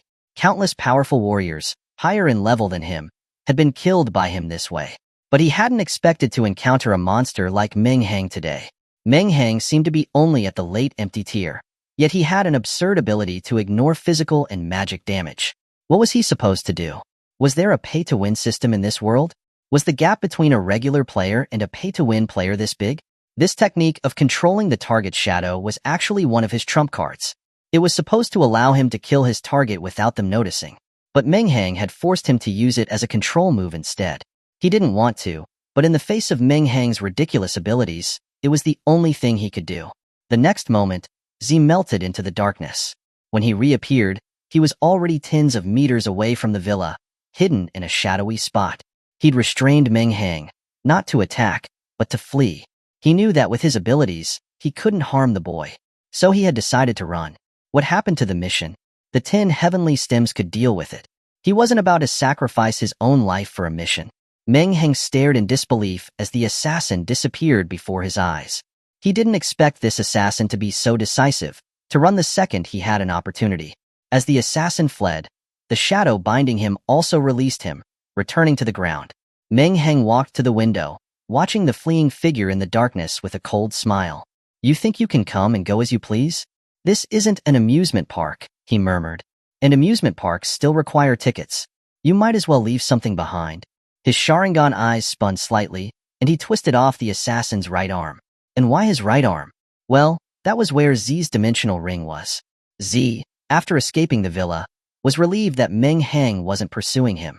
But then, he suddenly felt a heart-wrenching pain in his right arm. Instinctively, he reached for his right arm, but his hand touched only emptiness. He looked down in disbelief at his right arm, then a scream of agony pierced the night. "Where's my arm?"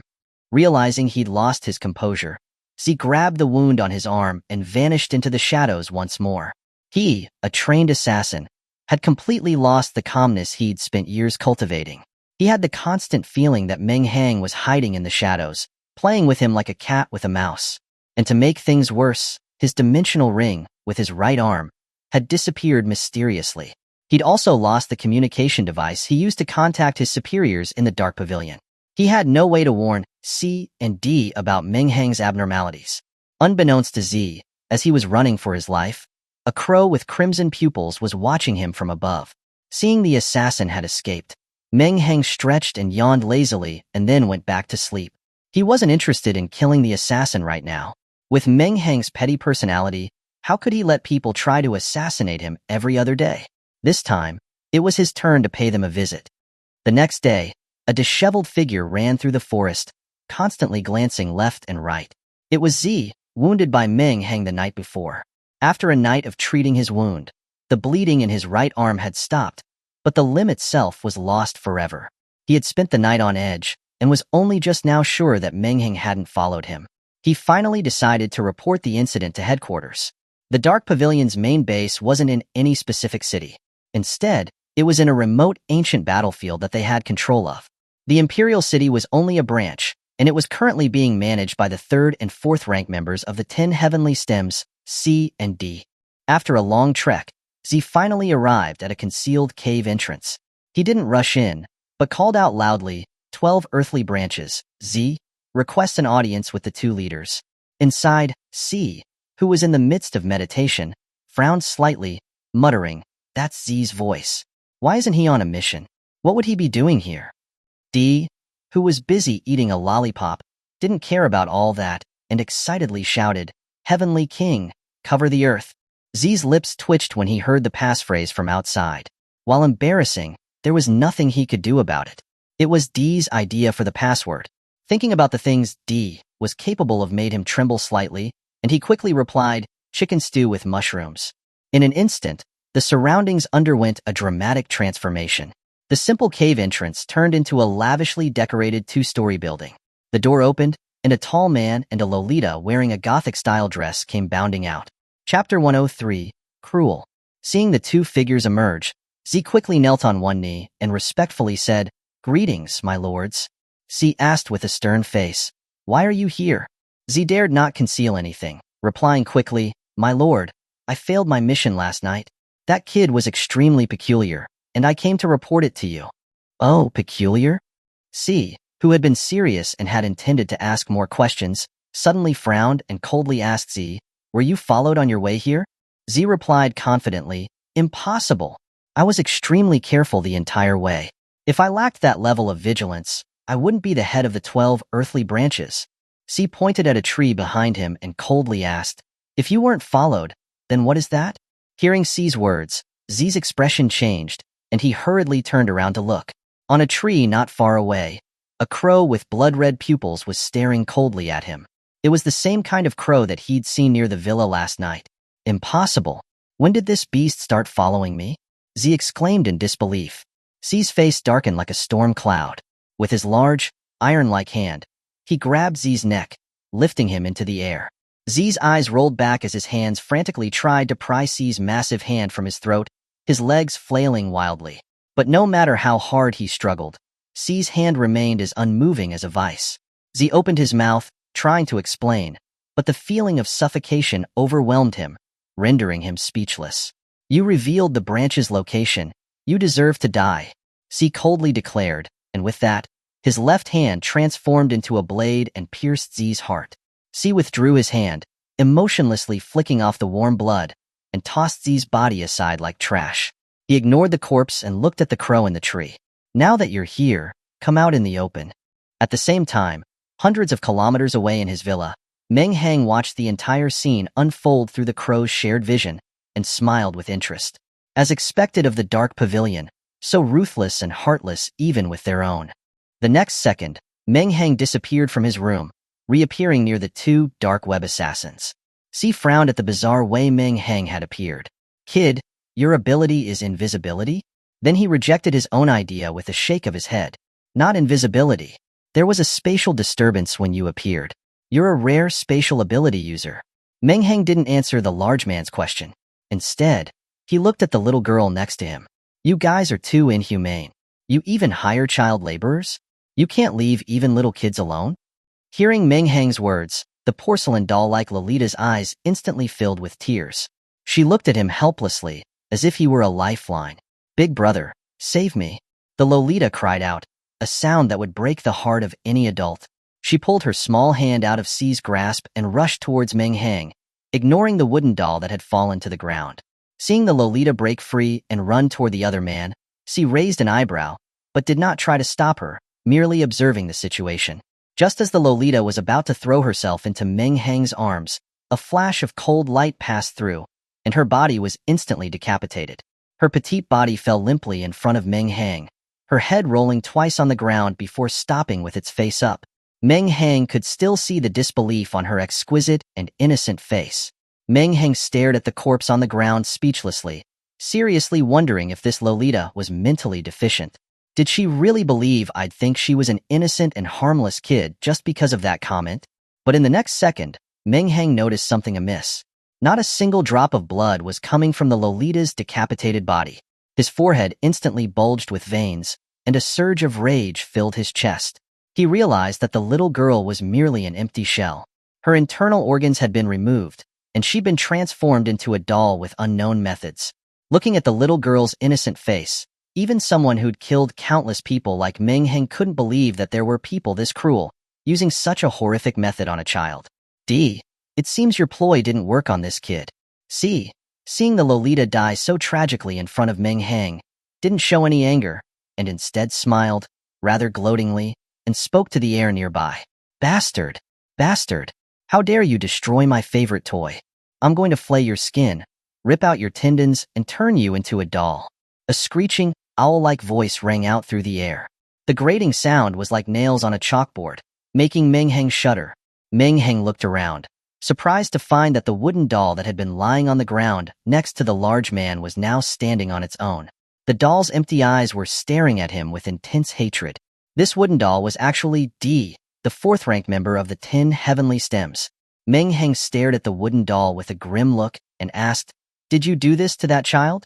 Hearing him mention his masterpiece, the doll became arrogant. He, this is my finest work, made after countless efforts. I carefully cut open her skin, as delicate as porcelain, and removed all of her insides. Oh. The doll seemed to remember something, and its eyes became even more fanatic. Just as I was cutting open her belly, she even told me that she was in pain and begged me to let her go. But the more she pleaded, and the more painful she looked, the more excited I became. Hearing this, Meng Hang didn't want to listen anymore. He looked at the doll as if it were a dead man walking. You are a beast that deserves to die. But before he could finish, the doll in the distance started laughing maniacally. Haha, it's you who deserves to die. Why do you think I've been telling you all this? As soon as the doll finished speaking, the headless corpse at Meng Hang's feet moved. The once soft skin had become dry and bark-like. The small, delicate hands had grown long, pale green nails that clearly contained a deadly poison. Chapter 104. I was too careless and didn't dodge.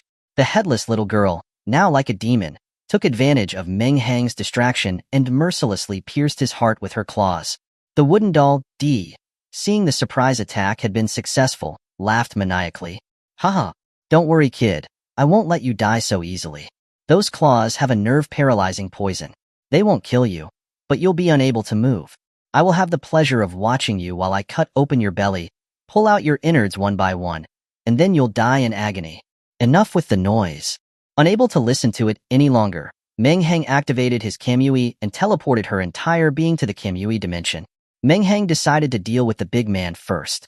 As for the perverted doll, he'd be too easy on her if she just died like that. A pervert deserves a perverted method of dealing with them. C stood calmly beside D, listening impassively to her chilling, torturous methods. He had felt uncomfortable at first, but after having worked with her for so long, he'd become somewhat accustomed to it. Just then, the venomous voice abruptly stopped.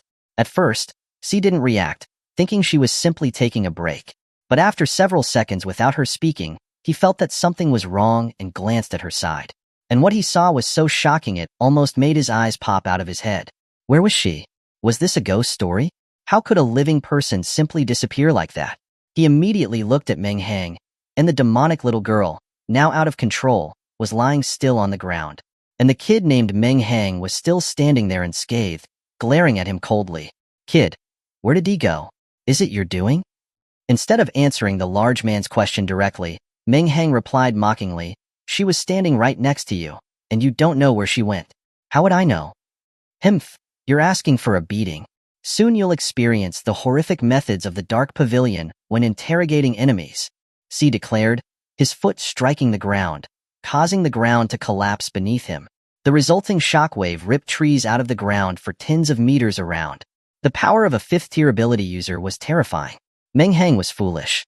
He wanted to see how big of a power gap there was between himself and a fifth-tier user without using his Kamui. In an instant, C appeared before Meng Hang and punched him with all of his strength. The power behind the punch was so great it caused space around them to distort slightly. Meng Hang didn't dodge.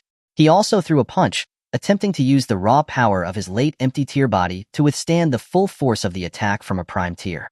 The next second, their two fists collided, creating a deafening roar. The surrounding trees shook violently, and flocks of startled birds took flight. Not far away, a man and a woman were rushing through the forest. The middle-aged man in the lead asked a short-haired woman behind him, Tauzi, are you sure you saw a fourth-tier soul nourishing herb around here? The short-haired woman nodded affirmatively. That's right, it's near there. But there was a fourth-tier black-tailed snake guarding it. I knew that I couldn't defeat that beast by myself, so I went back to ask Captain to take it down. With Captain's mid-prime tier strength, taking down that beast should be a piece of cake. Flattered by the short-haired woman's praise, the middle-aged man smiled triumphantly. Of course. A mere early stage, fourth-tier black-tailed snake is no match for me. Just as they were talking, a deafening bang rang out, followed by a powerful hurricane that sent the two of them flying, throwing them to the ground. They looked at the source of the sound, bewildered and terrified, not understanding what had happened. The middle-aged man, the first one to speak, instantly changed his expression and yelled, "Run?" That was the power of two fifth-tier beasts fighting. If we hesitate any longer, the residual energy from their battle will obliterate us. Hearing this, the short-haired woman understood the gravity of the situation and, without saying another word, turned and ran toward the edge of the forest. Both of them ran as fast as they could, showing grim expressions. Neither of them had expected to encounter two fifth-tier demonic beasts battling here. When Meng Hang's fist collided with C's, he felt an incomparably massive force coming through his arm. In the next second, he was sent flying tens of meters, crashing through numerous giant trees before finally landing on the ground. After a while, Meng Hang was able to get back up on shaky legs. His right arm hung limply at his side, clearly broken from the collision. Seeing Meng Hang's miserable state, C sneered and mocked, "You overestimating fool. How could you, a late empty tier ability user, dare to take a full force hit from me? You clearly don't know the meaning of the word death, but you do have some strength. Even a prime tier ability user would explode from a blow like that, and you're just heavily injured. Considering your talents, I'll give you one more chance. Tell me where D went, and I'll give you a quick death." At this point, the system couldn't bear to watch any longer and said, exasperated, "Kid, what are you even thinking? You have so many tricks up your sleeve, but you insist on using your bare strength to fight him. This is like looking for shit in a dung pit." Meng Hang looked at his pathetic self and wanted to slap his face. Recently, he'd been too successful, creating the false impression that prime-tier users were no big deal and that he could fight them with just his own physical abilities. But today, C had given him a solid lesson, shattering his arrogance. Just then, Meng Hang felt a cool energy flow through his body. The sharp pains slowly disappeared, and his broken arm slowly returned to its normal shape. This was the effect of the Hashirama cells inside of him. C, who had thought that he had everything under control, saw that the heavily injured Meng Hang was recovering rapidly in front of him. His face instantly paled. What is that kid's ability? Even with a healing ability like the wood-type powers, it is impossible to recover this fast. Knowing that any delay would bring about more change, C decided not to waste any more words. His figure disappeared again, and he rushed towards Meng Hang once more. Chapter 105, Susanoo. Seeing C charge towards him again, Meng Hang, having learned his lesson, dared not use his body to take the hit again. He clapped his hands together and shouted, "Summon anything technique?" No wait. Wood release. Great wall technique. A giant wooden shield, shaped like a ferocious demon's fangs, suddenly appeared in front of Meng Hang. Seeing the shield, C's eyes narrowed. He thought, as he expected, the kid also had wood-type abilities. While his wood release seemed somewhat different, wood-type was wood-type. It was unrivaled in healing, but as for defense, It was pathetic. Kid, you don't actually think that this broken shield can block my attacks, do you? C said with disdain.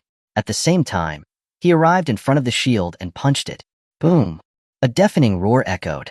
C felt a huge recoil force coming from the shield, which forced him to take 2 steps back. He shook his numb right hand with a grimace. In his opinion, this shield was unbelievably sturdy. It didn't seem made of wood at all, but rather forged from metal and was incredibly resilient. Meng Hang stepped onto the top of the shield and looked down at C, laughing and saying, "How was it? Is my broken shield sturdy enough?" At this point, C's expression had become grave. He finally understood how the previous assassins had fallen to this kid. Kid, join our dark pavilion. I can recommend you to the head of the pavilion. I'm sure that with your abilities, you'll definitely do well in the dark pavilion. Then money, women, whatever you want, would be within your grasp. When Meng Hang heard that they actually wanted to recruit him, he raised an eyebrow. If you want me to join, you'll have to give me something to show your sincerity. Hearing Meng Hang's response, C looked delighted, thinking that there was actually room to negotiate. This kid's abilities are indeed strange. If I can bring him into the dark pavilion, the leader will surely be pleased. I might even be rewarded for having made the recommendation. Thinking this, C couldn't help but get excited. That's easy. As long as your conditions are not too excessive, I can agree to them. Meng Hang nodded and pretended to think carefully for a while before finally saying, Okay. You want to invite me, you'll have to give me a joining fee. And you also have to compensate me for the mental distress that your 2 assassination attempts have caused me. Counting everything up, a few billion shouldn't be too much, right? Oh, and there's one more important thing. I've taken a liking to the position of your so-called pavilion head. Have him vacate his position for me. C, who had initially been delighted, looked grim as he listened. Kid, you're toying with me, aren't you? Meng Hang stopped joking, his expression darkening as well. Duh, of course I'm toying with you. What the hell do you take me for? You send people to assassinate me whenever you want, and now you want to recruit me whenever you want. What the hell were you thinking? C, what the hell? I didn't know you were such a monster. Meng Hang decided to stop the nonsense. He clapped his hands together once again and shouted, Wood release. Wooden dragon technique? A giant wooden dragon burst out of the ground, its mouth wide open as it bit down on C. The wooden dragon was dozens of meters long. Although C was tall, he was like an ant compared to the dragon. Feeling the terrifying pressure from the wooden dragon, C's face turned extremely ugly, and he clenched his teeth and said, Kid, I am C, the 3rd-ranked member of the Dark Pavilion's 10 heavenly stems. Don't underestimate me. White, crystalline bone matter began to emerge from his skin, quickly enveloping his entire body. And it didn't stop there. The bone continued to climb up, contorting together, and eventually forming a giant 10-meter-tall humanoid, wearing bone armor. After transforming, C seemed to have gained endless confidence. He looked at the approaching wooden dragon and said coldly, I told you not to underestimate me. Bone spear. He stretched out his massive right hand, the pale white bones twisting together and forming a huge bone spear. The next moment, the bone spear and the wooden dragon collided. Instead of a deafening roar, a sharp buzzing sound echoed. While the wooden dragon was incredibly sturdy, C's bone spear was not to be underestimated either, and they were evenly matched. Meng Hang, standing in the distance, raised an eyebrow, surprised that the large man had such a trump card up his sleeve. Useless. My wooden dragon isn't just made of wood. It can't be broken by your bone spear, Meng Hang said calmly. He had a lot of confidence in his Hashirama cells. Hee, really? C chuckled. The huge bone spear in his right hand suddenly began to spin rapidly. The initial stalemate changed in an instant. Due to the massive power generated by the bone spear's high-speed rotation, it pierced straight through the wooden dragon's head and continued to drill into the wooden dragon's body. In no time, the dozen-meter-long wooden dragon turned into wood chips that floated in the air. Seeing this, Meng Hang looked embarrassed and spat twice. Two. Guess you shouldn't try to act too cool. You might just end up getting embarrassed. That was a fast beating. C, having landed a hit, decided not to waste any more time. Countless bone spikes appeared behind him and pierced the ground where Meng Hang was standing.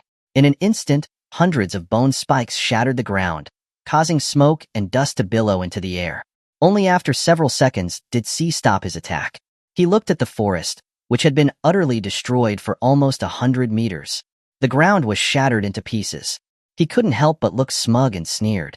Kid, even the Heavenly King couldn't save you now.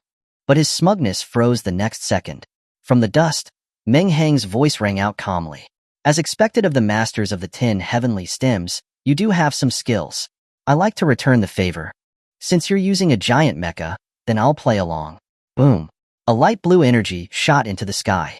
The next moment, C saw a giant skeleton wreathed in light blue flames appear in front of him. Meng Hang was surrounded by the skeleton, staring at him coldly. Chapter 106. Engagement. In the forest, the two people who were running quickly stopped in their tracks when they heard the earth-shattering rumble and turned to look. But when they turned around, they were completely dumbfounded, stunned in place. The scene in front of them scared them half to death. The dense forest that had been behind them was now a ruined wasteland. In the distance, a giant white humanoid, standing at almost 10 meters tall, and a 30-meter-tall skeleton engulfed in blue flames were facing off. The short-haired girl's face was pale. Unable to believe what she was seeing, she stuttered to the middle-aged man beside her. "See, Captain, is this the power of a 5th-tier demonic beast?" The middle-aged man was completely stunned by the scene before him. He was a prime-tier ability user, a rare expert, but he had never seen the devastating power of 5th-tier beasts or prime-tier ability users. So he could only answer vaguely, "Why? Yes, that's how terrifying a 5th-tier beast is." The next second, his pupils constricted slightly, and he exclaimed, "No, that's not a demonic beast." As a prime-tier expert, although his vision was not as good as an ability user with enhanced vision, he was still sharper than a normal person. He didn't notice anything out of the ordinary at first, but after a second glance, he suddenly saw something strange. There seemed to be a person inside the blue skeleton giant. Yes, it was a person. That was why the middle-aged man exclaimed in surprise. When the short-haired girl heard that this was a battle between prime-tier ability users, her eyes lit up. You rarely get the chance to see this level of power, especially in battle. If I could record these two fighting and post it online, it would definitely go viral, she thought to herself, as she quickly took out her phone, opened the camera app, and started filming. Meng Hang looked at his condensed version of Susanoo with some helplessness. He asked the system, bro, we both have Hashirama cells. The guy next door has a massive Buddha statue and a Susanoo. Why is mine only 30 meters? We're both systems. How are you so much worse than the other one?" When the system heard this, it became exasperated. "What the hell are you talking about? I haven't even complained about you, and you're already blaming me. Why don't you take a look at what tier you're at? Although the Hashirama cells can give you tons of mental energy, you're just a little space tier trash. You haven't even unlocked 30% of the Hashirama cell's power, and you're already asking me for a bike?" Being scolded by the system, Meng Hang could only give 2 dry laughs. "Look at you. I was just joking around. Why are you so angry? I've noticed that you've been getting grumpy lately. Is it that time of the month? Go to hell. I'm a guy." "No, I'm a man." C's eyes almost popped out of their sockets when he saw the giant blue skeleton, which was even bigger than him. He was a powerful prime-tier master who could only transform into a 10-meter-tall figure. How could that kid, who was only a late empty tier, be able to manifest a technique of such a scale? Where was the logic in the world? The more C thought about it, the angrier he got, until his eyes started to fill with blood. "Kid, it's not about who's bigger. That doesn't mean more power." A fleeting illusion of an old monk in a kasaya, his body reduced to bone, appeared behind C. When the illusion vanished, C's hand was holding a ghastly bone blade. Buddhist bone underworld slash. He roared as he channeled all of his power into the bone blade and slashed. The sky above began to fill with dark clouds, and numerous ghost howls echoed in the surroundings. This one slash was earth-shattering, causing a celestial phenomenon that seemed as if the world was about to end. Tauzi, who was recording with her phone hundreds of meters away, felt her heart seize with fear at the power of the slash. It made her feel as if she were in the underworld. She thought she saw images of 100 demons and ghosts wailing. The middle-aged man beside her was also shocked by the slash, but as a prime-tier ability user, he quickly recovered. Seeing Tauzi looking dazed, he roared, "Wake up!" The roar was like a thunderclap, immediately snapping Tauzi out of her trance. She knelt on the ground, her whole body drenched in sweat, breathing heavily. Too terrifying, too terrifying. It felt like that slash dragged me into hell, and countless demons tore me to pieces. Although Tauzi was shaking from head to toe, and her teeth were chattering, She continued to keep her phone pointed at the center of the battle. She had a feeling that if she posted the video online, it would definitely create quite a stir. C unleashed his slash, and a black blade of energy slashed down onto Susanoo. A deafening roar filled the air, the blade of energy dissipating. That's right. The earth-shattering slash simply vanished silently, leaving only a slight crack in one of Susanoo's bones. Meng Hang wiped the cold sweat off his forehead. The slash's power had even intimidated him. Fortunately, Susanoo's reputation was well-deserved, and it wasn't easily destroyed by that slash. The two people in the distance were staring blankly at the dissipating blade of energy, a look of confusion on their faces. That world-destroying slash just disappeared like that? C, having used all of his energy in one strike, was half kneeling on the ground, gaping at the giant skeleton as it stood unscathed. Impossible. This is absolutely impossible. Meng Hang didn't care about C's surprise. A pale blue longsword materialized in his hand. Just as he was about to strike, the system's voice appeared in his head. "Buddy, am I not good enough for you?" The system's resentful voice made Meng Hang break out in goosebumps. "System bro, what did I do to you? Just tell me. Don't go all drama queen on me. I can't handle it." "Fine. Then tell me, why haven't you used the 13 death blades I created since that one time in the mountains?" The system angrily asked. Meng Hang was speechless. He didn't expect the system to be throwing a tantrum because of this. Since he'd gotten to Cloudwater City and all the way to the Imperial capital, Meng Hang had been crushing everyone with his Sharingan and Hashirama cells, and had naturally forgotten about this move. To appease the system, Meng Hang quickly comforted it. "System Bro's blade technique is unprecedented, the greatest of all time. I was just saving it for a rainy day. Since you mentioned it today, I'll use it again." With that, he controlled Susanoo and began to swing the longsword. Meng Hang was planning to use the blade techniques in Susanoo's form. Chapter 107. Exchanging for Tsukuyami. How long does a night of yearning last? The ends of the earth are not so far away. Second blade, heartbreak. As the words fell, the wind rose. A gale. A great wind arose, and the clouds flew. The trees in the distance rustled, and the wind made it difficult for Tauzi to hold her phone steady. A dazzling light erupted. It moved like a flying dragon, rippled like water, shone like a fire tree, slithered across the ground like a snake, soared like an eagle, bloomed like a snow lotus in the wind, and illuminated like a bright moon. Wherever the blade passed, a black ripple remained in the air. It was the space crack created by the fusion of blade intent and Kamui. C's mind went blank. Feeling that sharp killing intent, his legs trembled, and goosebumps spread across his entire body. He had the foresight to know that this slash was simply impossible to block. He pushed off with both feet, his huge body moving with surprising agility, turning into a blur and dodging to the side. At the same time, the blade of light arrived. C barely managed to avoid the slash, but he was still hit by the black ripple behind it. Crack. With a crisp sound, the white bone that covered his face was struck by the black ripple, and a hole easily opened. Cold sweat instantly streamed down C's forehead. The bone armor covering his body was comparable to refined metal, incredibly sturdy. Even experts of the same tier would not be able to break his bone armor. He had relied on it to get this far. But today, the armor that he had always been so proud of was broken so easily. He also felt a sense of relief. The shockwave had such power. If he had tried to directly take the hit, the consequences would have been unimaginable. Meng Hang saw that the attack had been dodged, but he didn't show any surprise, and instead, he smiled maliciously. Kamui, the blade of light, which had already flown far away, suddenly disappeared into the air. In the Kamui dimension, Dee was staring blankly at the unfamiliar surroundings, her empty eyes full of shock and confusion. She had been boasting about her methods just a moment ago. But then, in a daze, she found herself here. Is anyone here? Whoever you are, you dared to bring me here. I will make you beg for death. Just then, a bright light appeared in the dim Kamui dimension. Dee was overjoyed, thinking that her threat had worked and she was about to be let out.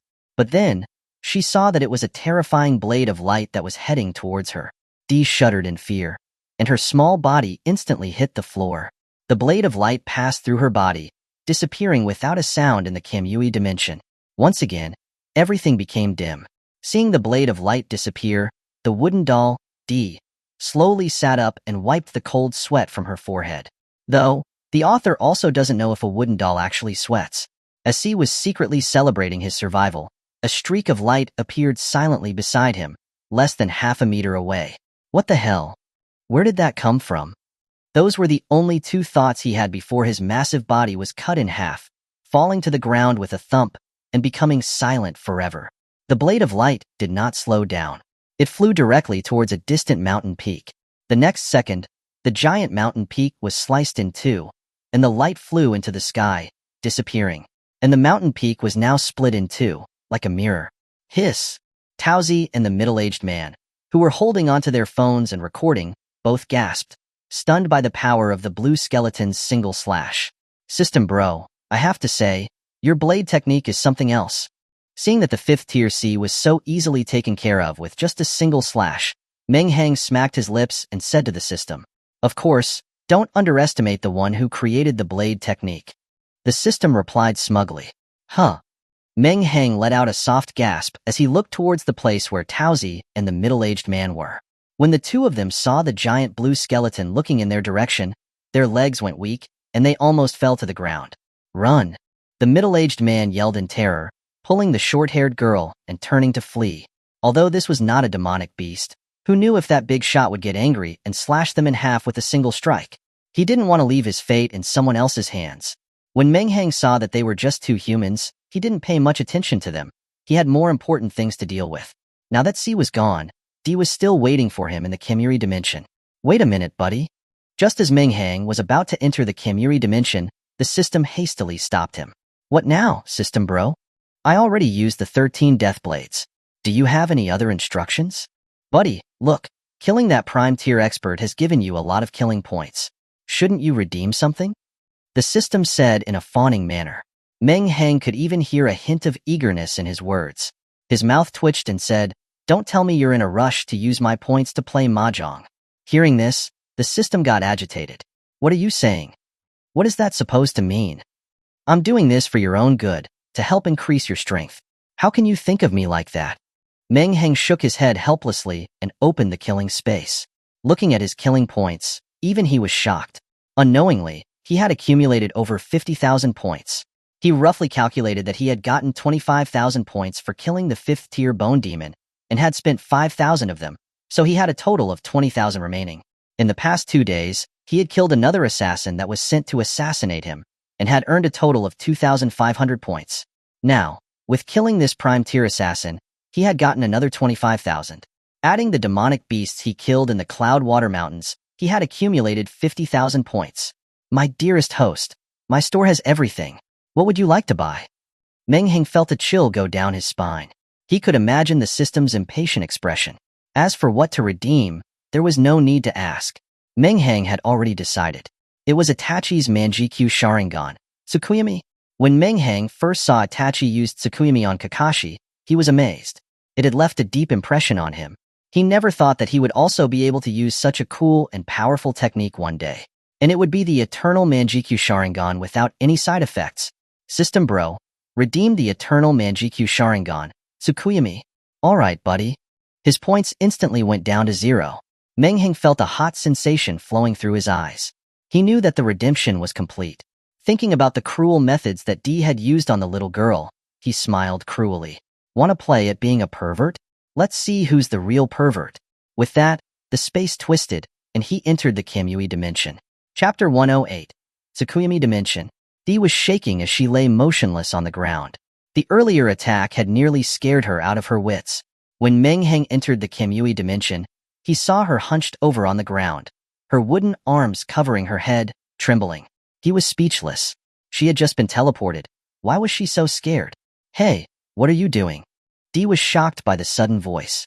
She secretly lifted her head to look at the source of the sound. When she saw it was that kid again, she immediately regained her confidence. She stood up quickly, one hand on her hip, pointing the other at Meng Hang. "Kid, it's definitely you who brought me to this damned place. I don't care what tricks you used. You better let me out of here now, or else I'll peel your skin off, rip out your tendons, dismember you piece by piece, and tear you apart." Although her words were incredibly vicious, when paired with her height of a few dozen centimeters, it was incredibly comical, making Meng Hang raise an eyebrow. "You don't even have your puppet anymore, and you still dare to be so arrogant in front of me?" Meng Hang mocked. Hearing this, Dee's expression turned sinister and she gave a strange smile. You don't actually think that I, Dee, the fourth-rank member of the 10 Heavenly Stems, only has that much skill, do you? Heh, do you Dark Pavilion members love to brag so much? That guy named C was talking about the same thing, but now? Before he could finish his sentence, Meng Hang's body stiffened and he froze. He discovered that his hand had uncontrollably lifted and was now slowly moving towards his neck. When did I get hit? Meng Hang was shocked. Seeing that Meng Hang was affected, Dee laughed smugly. Haha, kid, although I don't know how you dodged my puppet's fatal blow. Now, you're going to be my next puppet, and I will take good care of you. But first, you must tell me how to get out of here. Meng Hang tried to use his will to control his body, but it didn't work. Instead, he became interested in Dee. So this is your real ability? A puppeteer-type ability, using spiritual power to turn it into a thread, attaching it to the target, controlling them. Seeing that Meng Hang had noticed her ability so quickly, Dee was first shocked and then she laughed coldly. It's a bit late for you to figure that out. Not late at all, Meng Hang said in a low voice. The marking in his Sharingan changed from Kimyui to Tsukuyami. A red light flashed in his eyes, and the kama patterns in his pupils spun, staring into Dee's eyes. Tsukuyami activated. Dee's whole body trembled. She felt her surroundings suddenly turn into endless darkness, and Meng Hang's figure was also swallowed up by the darkness. The endless darkness seemed to devour all senses. Even the spiritual power threads she had left on Meng Hang were gone, making her heart panic. Lee, little brat, I can see you. Don't try any tricks. Just then, a pair of blood-red eyes slowly opened in the darkness, staring at her as if she was already dead. Then a second eye opened, then a third, then a fourth. In a blink of an eye, countless eyes had opened in the darkness, staring at Dee. Then, these eyes began to exchange positions, and the speed of the exchange increased, making Dee feel dizzy before finally losing consciousness. Dee slowly opened her eyes. A world of blood red met her gaze. The clouds in the sky moved with an unusual speed, and the sky was passing by quickly. Where is this? She was confused and tried to move her body. The next second, her pupils rapidly contracted as she discovered that she was bound to a cross, and she hadn't even noticed it. And that strange, black-robed youth was standing in front of her. Dee tried to use her ability to control him, but she felt like her spiritual power had sunk into the ocean, with no reaction. But as a prime-tier master, she immediately had an idea. Hee, kid. I'm under your genjutsu, right? I didn't think you could pull me into a genjutsu without me noticing it. I admit that you're impressive, but too bad. The weakness of genjutsu is too obvious. Once the victim realizes they're under genjutsu, they only need to inflict great pain on themselves and they can escape it. You're too inexperienced to try genjutsu on me. After saying this, Dee smiled triumphantly and bit down on her tongue without any hesitation. A piercing pain hit her, but instead of showing pain, she seemed to enjoy it. Pain is so wonderful. Once I'm out of this genjutsu, I will be sure to make you feel this beauty as well. 1 second, 2 seconds, 3 seconds. The atmosphere gradually became awkward. Dee looked around in disbelief, realizing she was still in the genjutsu. What the hell is this ability? Can we stick to the rules for once? Her spirit was gradually collapsing. She had been inexplicably teleported into that space, and then inexplicably almost chopped to bits by the sudden sword slash. And now she was inexplicably trapped in a genjutsu. And the worst part was that there was no way to escape it. She felt a sense of powerlessness, as if no matter how hard she struggled, she would not be able to escape from this strange youth. Seeing that the pervert in front of him was finally starting to panic, Meng Hang's smile turned increasingly perverse. Hee. It's useless. In this world, all factors, including time, location, and mass, are controlled by me. Even if only a second has passed in the outside world, 3 whole days will have passed in this one. So even if you could instantly break my genjutsu, it wouldn't be enough. Therefore, from now on, you'd better cherish these next 72 hours. With that, a dagger materialized in Meng Hang's hand, and he stabbed it ruthlessly into Dee's small body. At this point, Meng Hang was in a black robe, and his entire body was emitting a chilling aura. His wide, blood-red eyes and that insane smile gave the impression that he was one of the villains from a novel, especially the ones who are extremely perverted and don't last more than 1 chapter. That's right. After listening to the little girl's tragic death, Meng Hang's heart was full of murderous intent, but he felt that it would be a salvation to simply snap her neck using his kamui.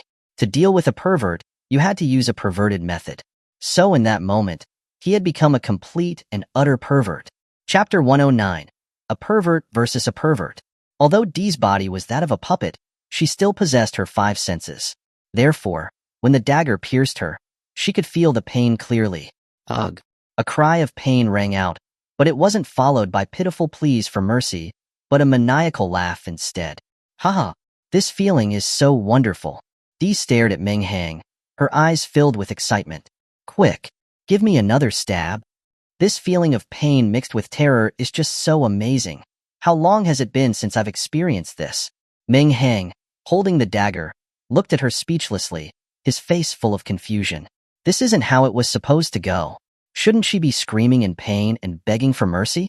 I guess I just don't understand a pervert's world. Then, a hint of madness appeared in Meng Hang's eyes. Then let's see who can be the pervert to the very end. Another dagger was plunged into Dee's body. He had lost track of how much time had passed and how many times he'd stabbed her.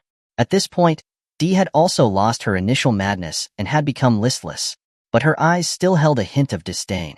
Hee. Kid, do you dare to switch it up? Your measly tricks don't work on me. Hearing this, Meng Hang sneered, without replying, and then plunged the dagger into her once again.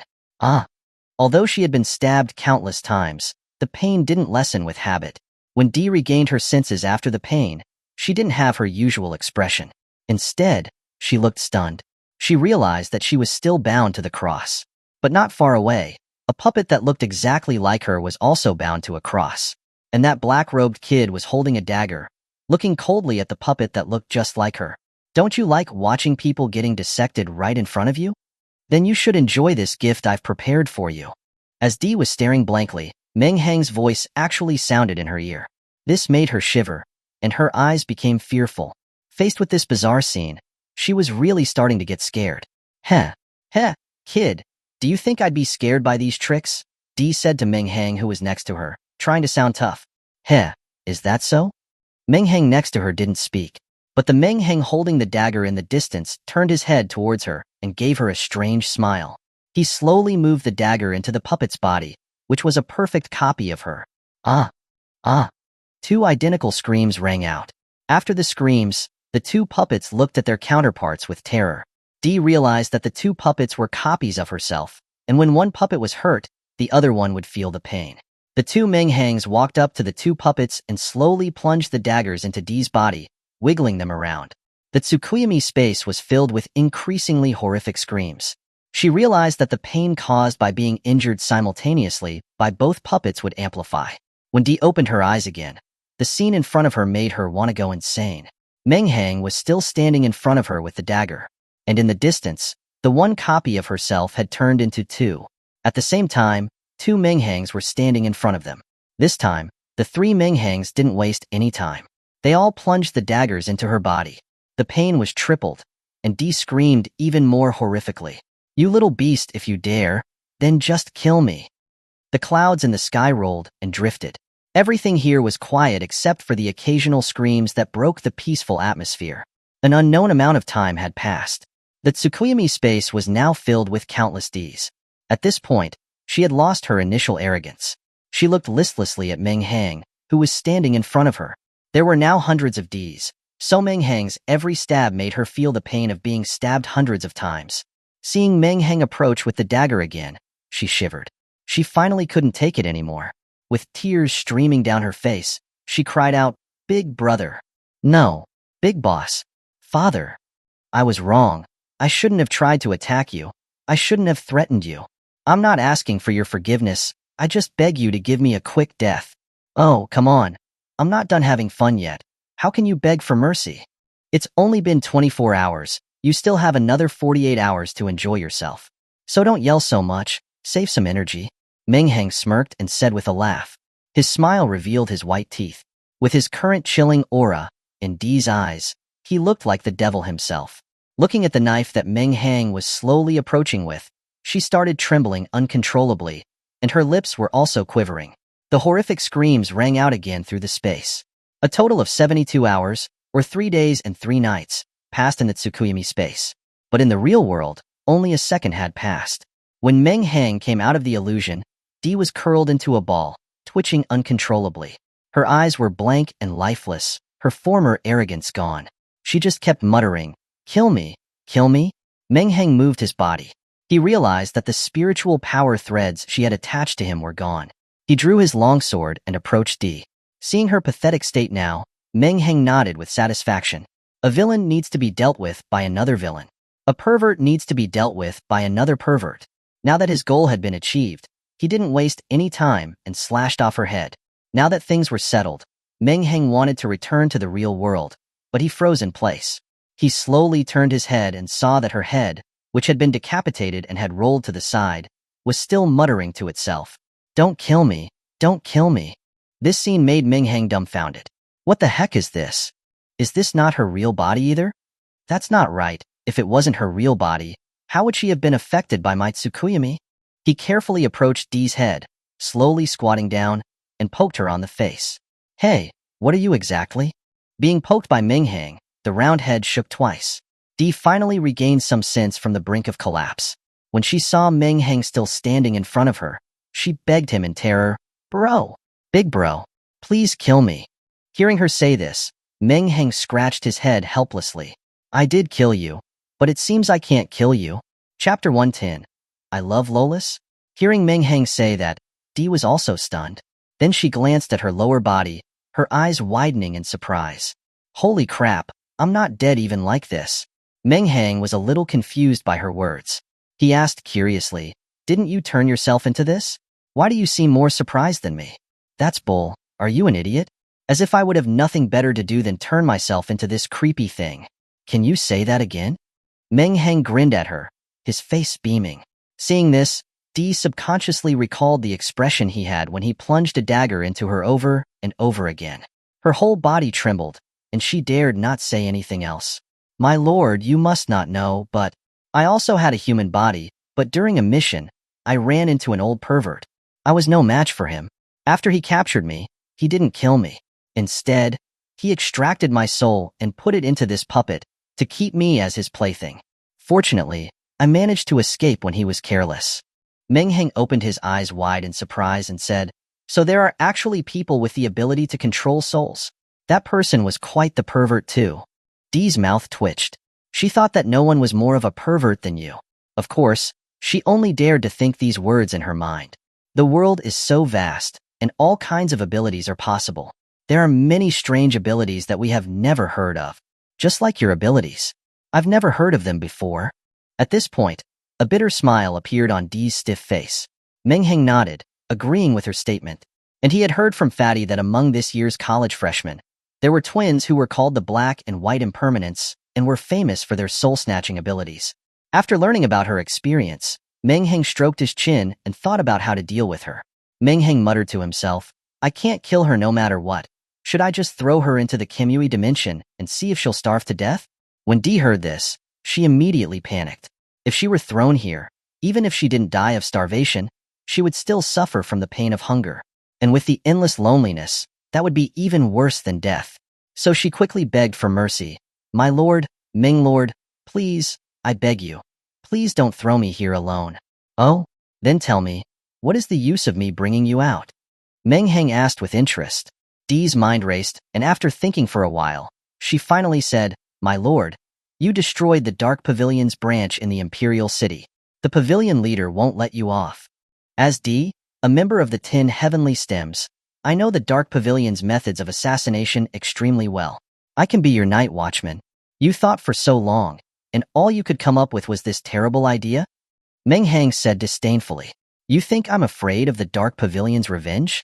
Hearing this, Dee also realized that this would probably work on other people, but it wouldn't work on the little pervert before her. The Dark Pavilion had sent assassins twice to assassinate Meng Hang, but they had not only failed, they had also had their base in the Imperial City discovered. If word of this got out, the Dark Pavilion's reputation would be ruined. Seeing that Dee had nothing else to say, Meng Hang stood up and turned to leave. "Since you have nothing else to say, then just stay here and wish yourself good luck. I'm going back to bed. I didn't get any sleep last night while following you guys." After he finished speaking, he stretched and yawned. When Dee saw Meng Hang was actually leaving, her face changed drastically. She quickly said, "Wait a minute. I also know the location of the Dark Pavilion's headquarters. If you want to go, I can take you." Meng Hang paused. Dee's words had piqued his interest. If one day he was in the mood, or if the Dark Pavilion dared to send assassins again, he might actually go pay them a visit. Meng Hang squatted down again, playing with Dee's wooden head, and said, "That's not a bad condition. But you're just a head now. I can't exactly carry you around in my pocket, can I?" Seeing that, Meng Hang had changed his mind. Dee said with a flattering smile, "My lord doesn't have to worry about that." With that, her body, which had been motionless all this time, actually leaped up and trotted to her head. She picked up her head, and spiritual power threads extended from the cut she had been decapitated from, connecting the two parts together. After doing this, the puppet moved its head around a little and said with a triumphant look, "Done." Meng Hang, who was standing on the side, was dumbfounded, impressed by the strangeness of her ability.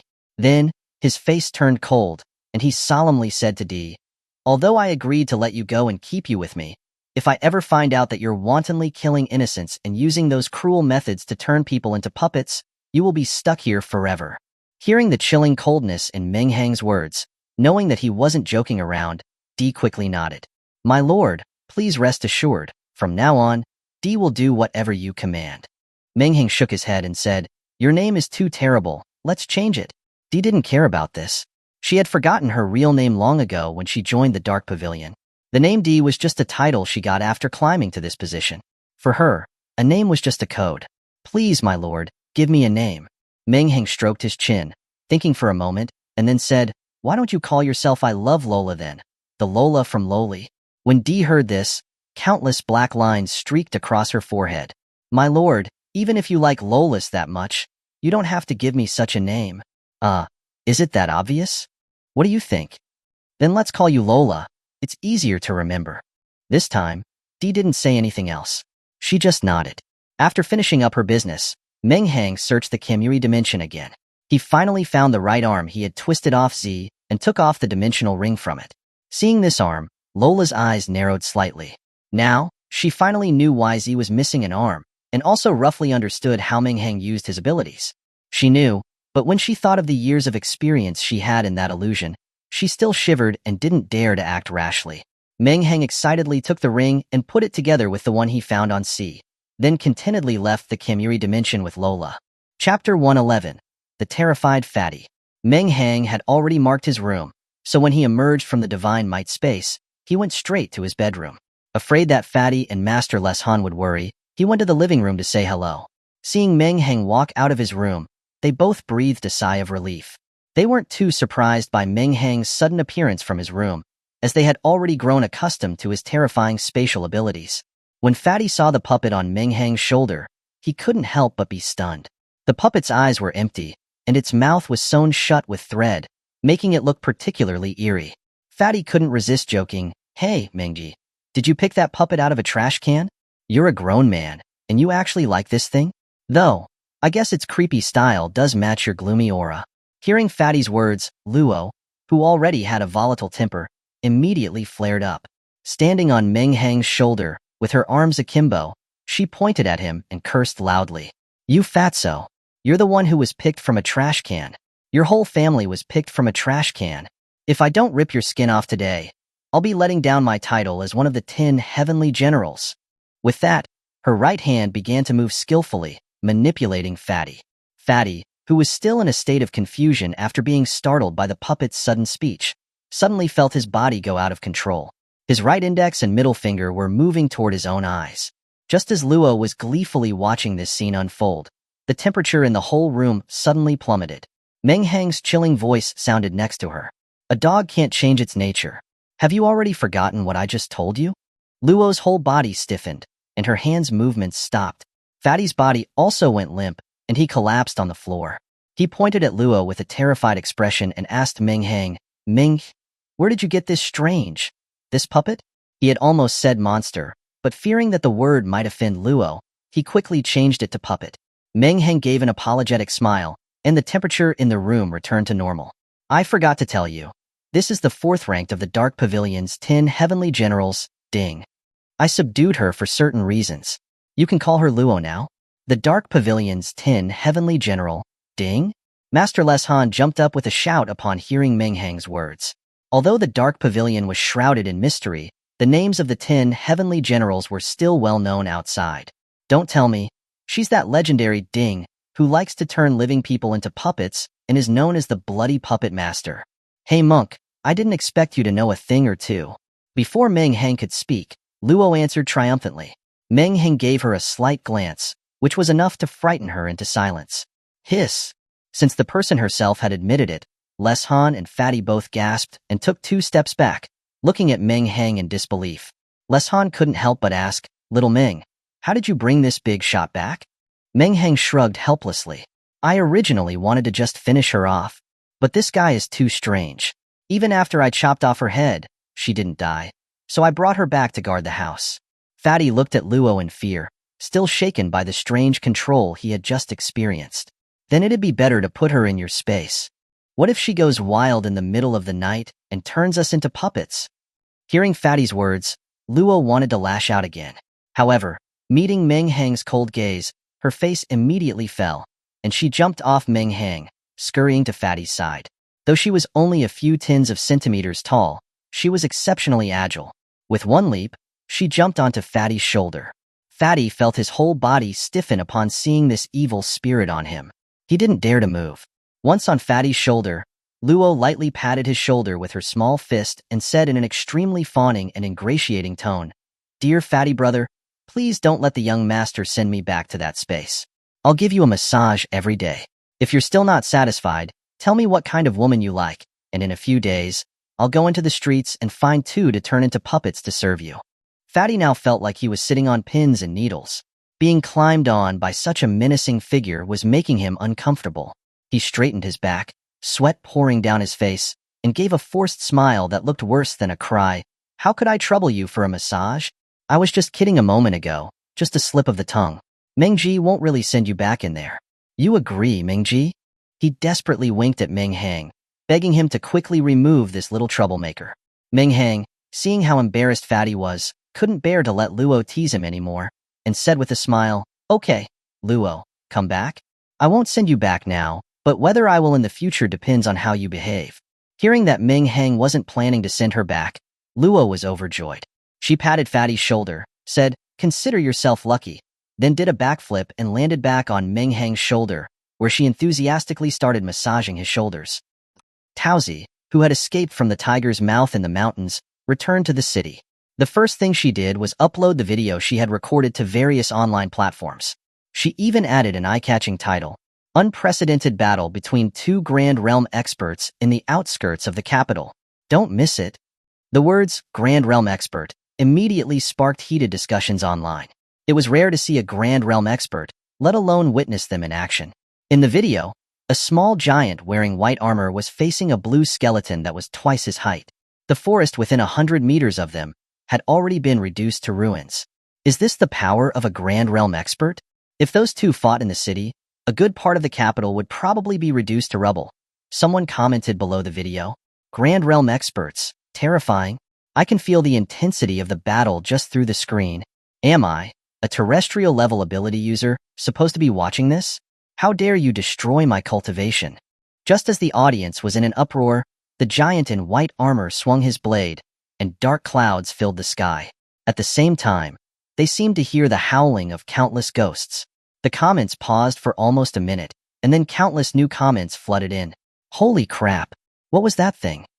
I almost peed my pants. Too terrifying. Too terrifying. That blade strike.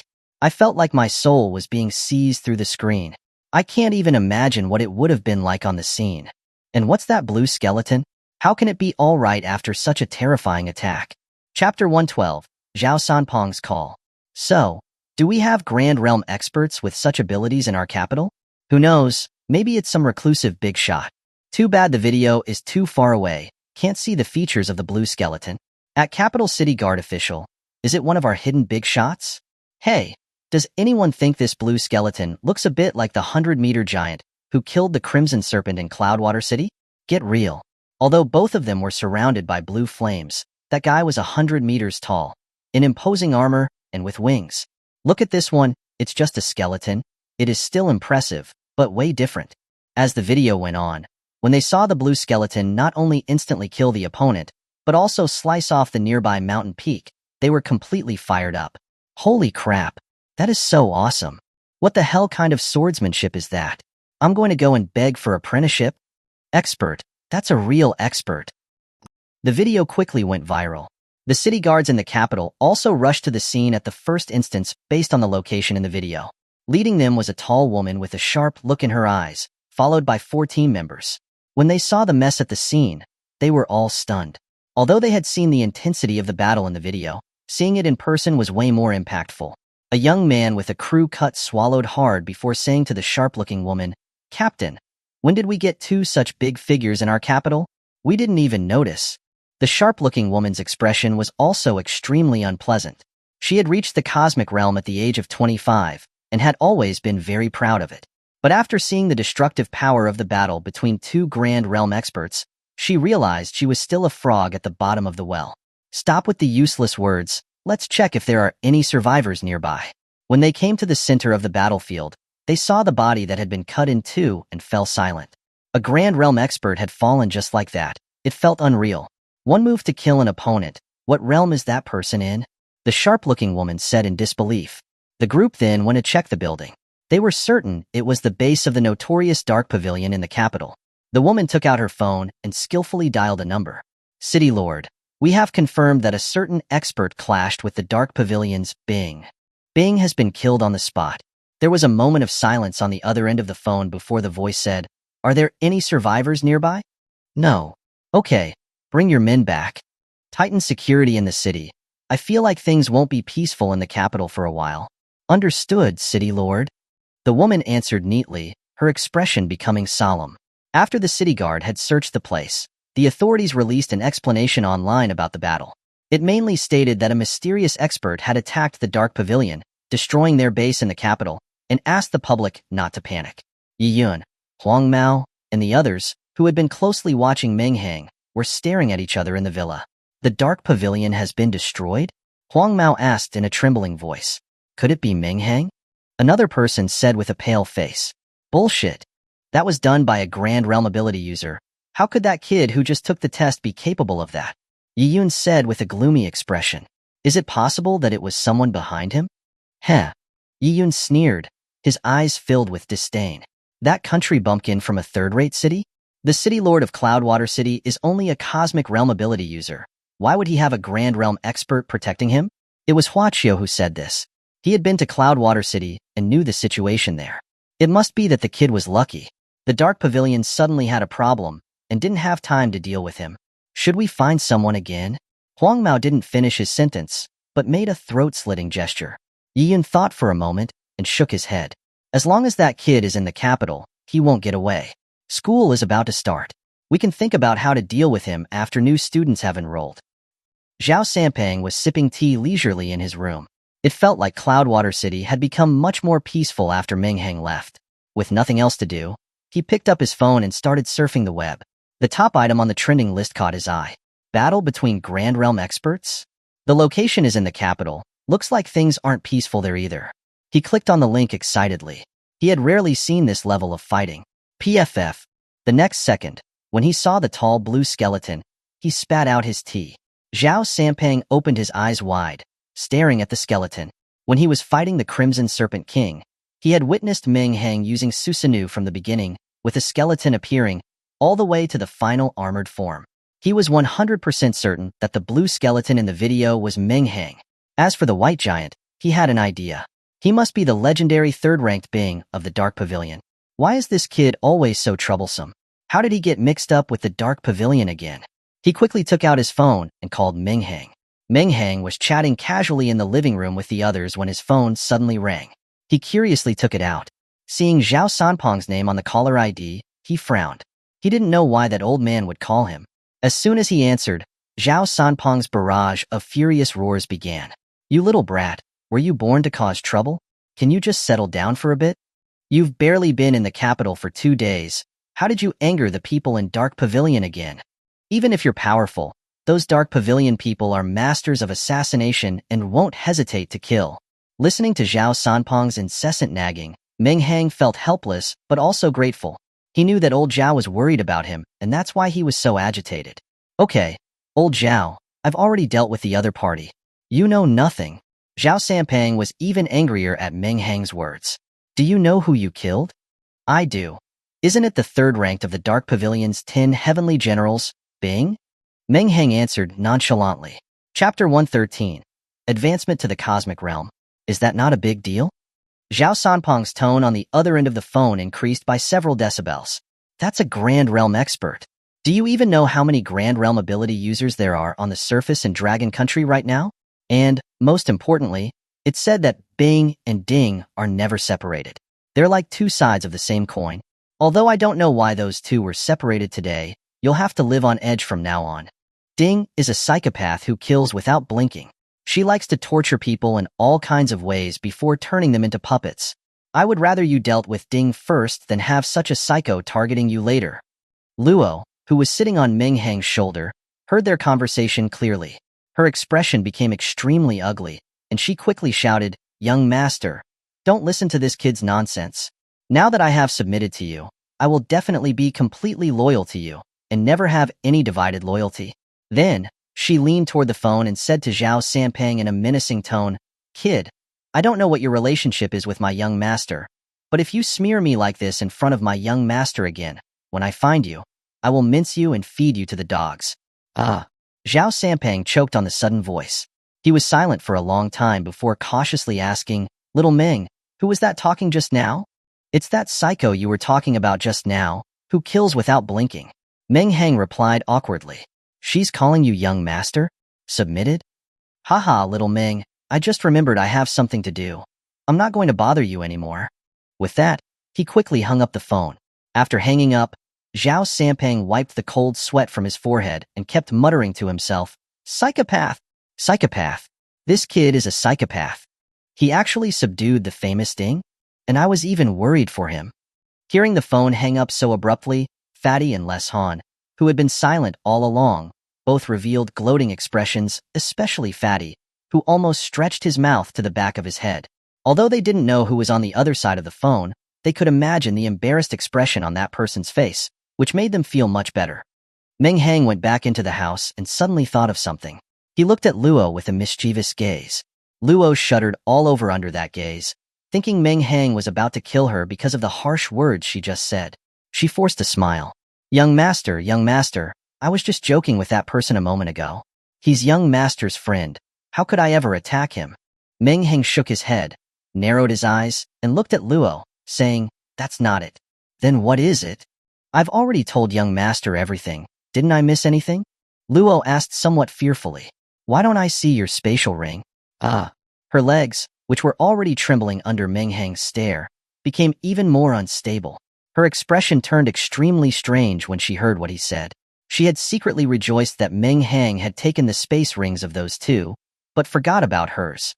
She hadn't expected him to suddenly remember it. "This?"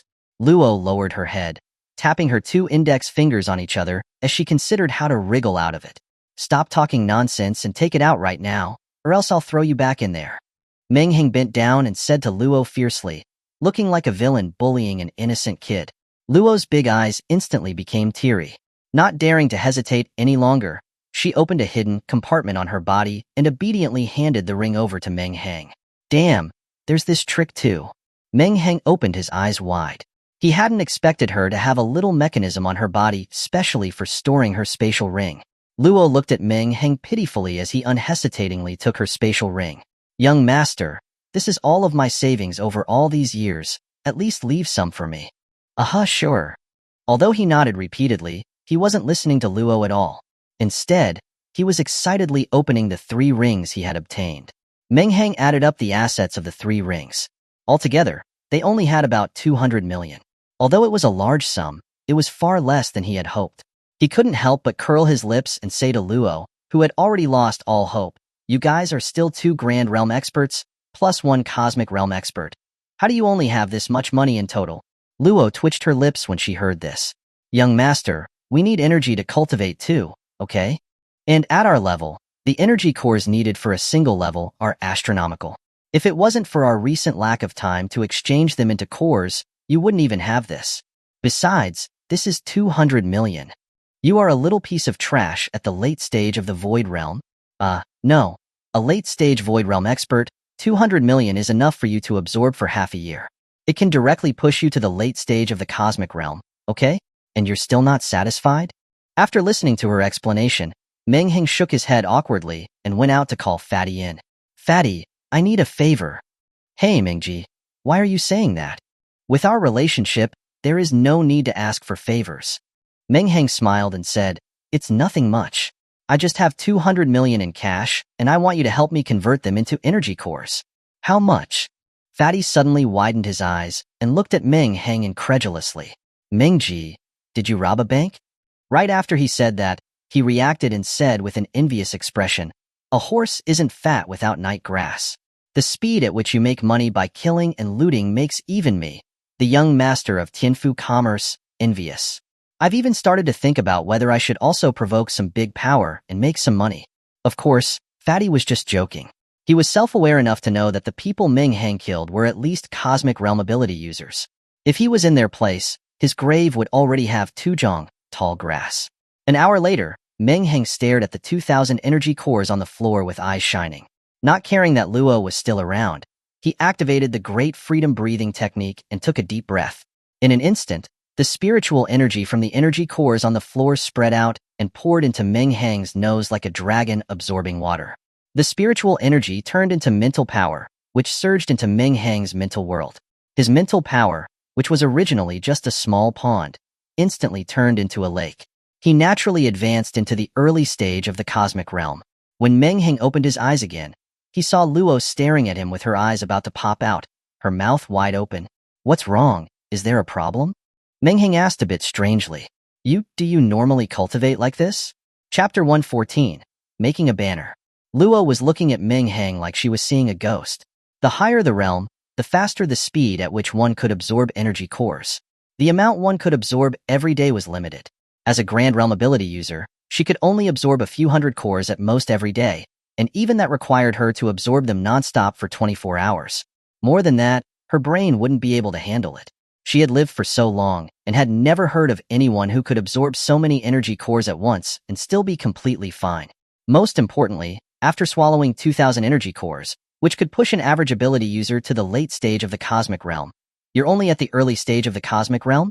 If her strength wasn't limited right now, Luo would have really wanted to cut open his head to see if there was a black hole inside. Young master, tell me the truth. Are you a 1,000-year-old monster reincarnated? Is that why you're so abnormal? Meng Hang, you're the old monster. Your whole family are old monsters. In the middle of the night, Meng Hang didn't guard against Luo and went to bed and slept soundly with his back to her. Luo, who was pretending to sleep on the floor, narrowed her eyes, and a sinister look flashed across her eyes. She had been in this state of inner conflict for several hours. Ever since Meng Hang fell asleep, two voices had been arguing in her head. Kill him. Kill him while he's sleeping. Now is the best time. As long as you kill this little monster, you can regain your freedom. And maybe you'll even be able to figure out his secret. One voice said maliciously. However, another voice quickly came out to stop it. Don't be stupid. That kid is very shrewd. How could he possibly let you stay in the room without any precautions? He's obviously testing you. As long as you dare to make a move now, he will throw you back into that space. Maybe even let you experience that terrifying illusion again. Thinking of this, Luo shivered all over. In the end, her fear of Meng Hang won out, and she suppressed the killing intent in her heart. She closed her eyes and reluctantly fell asleep. She did not realize that, as she closed her eyes, a blood-red-eyed crow on a tree outside the window had a hint of human-like mockery in its eyes. The next morning, the three people and one puppet were eating the breakfast prepared by the butler. Meng Hang and the other two were eating while looking strangely at Luo, who was devouring her food. They couldn't understand why a puppet needed to eat. Luo finally became too annoyed by their stares. She threw down the spoon in her hand and, not daring to lose her temper at Meng Hang, she could only shout at the other two. Haven't you seen a beauty before? You two have been staring at me all morning just because I'm eating. If you look at me again, I'll dig your eyes out. Fatty and Les Han shuddered in fear and quickly looked away. Fatty changed the topic to relieve the awkwardness and said to Meng Hang, Mingji, I'll be starting school in 2 days. You can't just stay around like this all day. Do you have any plans? Meng Hang was first stunned, then asked with some confusion, school starting a few days after the college entrance exam? Shouldn't there be a 2-month vacation? As soon as he finished speaking, it was his turn to be stared at like a monster. Luo stared at Meng Hang strangely and said, "Sometimes I really think you aren't from this world. You don't even know this basic common sense. It would be too late with a 2-month wait. The demon race on the other side of the first line gap has always been watching us like tigers. How could Dragon Country be so lax that it would let the students have a 2-month vacation?" Meng Hang nodded in realization and then said to Fatty, "You don't have to worry about my affairs. You should just study hard. Maybe you'll meet me there." "What? You're going to Imperial University too? I knew you've been lying to me. With your strength, how is it possible that no university would want you?" Meng Hang smiled but didn't say anything, and just lowered his head to eat. In the afternoon, Meng Hang said goodbye to Fatty, then took Luo by taxi to the city center. Under the scorching sun, Luo on his shoulder said weakly, "Young master, wouldn't it be better if we stayed indoors? Why did we have to come out? If not, please go ahead. I'll take a taxi back." Meng Hang glared at her unhappily. "Do you think I'm stupid? As a Grand Realm expert, you are already immune to cold and heat. Stop pretending to be pitiful. If I let you go back by yourself, will I still be able to find you?" Seeing that Meng Hang wasn't falling for her tricks, Luo pursed her lips and stopped talking. Just then, Meng Hang's eyes lit up, and he walked straight into an inconspicuous little shop. The shop was only about 10 square meters, cold and deserted. Inside, a young girl in her 20s was dozing off on a stool. "Excuse me, are you open?" The sudden voice startled the young girl, and she quickly stood up. Because she got up too suddenly, she knocked the stool over. The young girl quickly picked up the stool. She saw a handsome young man in a black robe. With a strange puppet on his shoulder, he had an eerie and gloomy aura. The young girl fearfully took 2 steps back before apologizing. "I'm so sorry. Because there haven't been any customers all day, I dozed off for a bit. I wonder what kind of banners you want to order?" Upon hearing that it was a place that made banners, Luo on Meng Hang's shoulder asked curiously, "Young master, why are you ordering banners when you have nothing to do?" Before Meng Hang could answer, the young girl suddenly fell onto her, but on the floor. Her face was pale as paper, and her lips trembled as she stared at Luo in terror. Monster. The puppet is talking." Meng Hang glanced reproachfully at Luo, blaming her for scaring the young girl. "Stop talking when you look like that. See how you've scared her." Then, he gave what he thought was a friendly smile. However, his smile was worse than no smile at all. His menacing white teeth made him look even more sinister and directly scared the young girl to tears. "Big brother, don't kill me. I really don't have any money." Meng Hang's smile froze on his face, and he looked embarrassed and at a loss for what to do. "Haha, you say I look scary. You look even more terrifying. You scared her to tears." Luo sat on his shoulder, clapping and laughing gleefully. After Meng Hang explained himself for a long time, the young girl finally believed that he had come to make banners and stood up hesitantly. "What do you want to write on the banner?" Meng Hang's lips curved into an arc, and he said slowly and deliberately, "Beat up Beishan Imperial University with my fist, and kick Nanhai Magic Capital University with my foot." Chapter 115. Leshen's Shock. "What?" The girl thought she hadn't heard clearly and looked at Meng Hang with a puzzled and shocked expression. "Beat up Beishan Imperial University with my fist, and kick Nanhai Magic Capital University with my foot." Meng Hang had to repeat himself once more. The girl's face was omega de omega, her mouth agape, as she looked at him like he was some sort of monster. Even Luo was staring at Meng Hang with a sigma A, wondering if he had taken the wrong medicine today. Both of them stood there, mouths wide open, speechless. After a good while, the girl said haltingly, "Sir, if you're not serious about ordering a banner, please don't joke with me here." Seeing that she didn't believe him, Meng Hang didn't waste words and directly took out 1,000 yuan from his spatial ring and handed it to her. "I'll come back to pick it up tomorrow afternoon. Can you make it?" The girl, holding the money in her hand, nodded in a dazed manner. On the way back, Luo still hadn't recovered from the shock and asked Meng Hang, unable to accept it, "Young master, why are you making this banner? What do you think?" Meng Hang asked back, You wouldn't be thinking of." Luo thought of something, widened her eyes, and looked at Meng Hang incredulously, as if trying to find the answer on his face. Meng Hang smiled slightly and nodded. "Are you crazy? From ancient times until now, only that person dared to do something like this, and you're actually imitating him by blocking the gate of Imperial University. Imperial University is full of geniuses. Any one of them would be able to crush others of the same generation. No, no. Hearing what she said, Meng Hang quickly explained. Phew. Luo breathed a long sigh of relief. You scared me to death. I thought you were going to block the gates of Imperial University. Ah, my meaning was that I'm not just blocking the gates of Imperial University. I'm blocking the gates of all 4 great academies.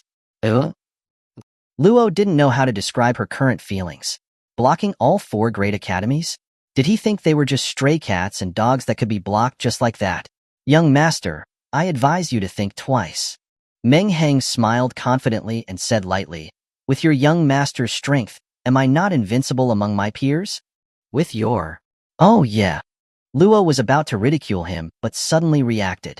She was so shocked by Meng Hang's plan that she was a bit muddled, only thinking about how powerful the 4 great academies were and subconsciously ignoring how abnormal Meng Hang was. Hearing what Meng Hang said, she finally reacted. This kid, using the Void Realm as his cultivation, had defeated a Grand Realm expert and even subdued another Grand Realm expert. Looking at the entire Dragon Country, was there anyone at Meng Hang's age that could do that? Young master, let's go and block their gates, damn it. Understanding this, Luo's expression instantly changed from shock to gloating. She had always been fearless, and she was naturally excited about such a lively spectacle.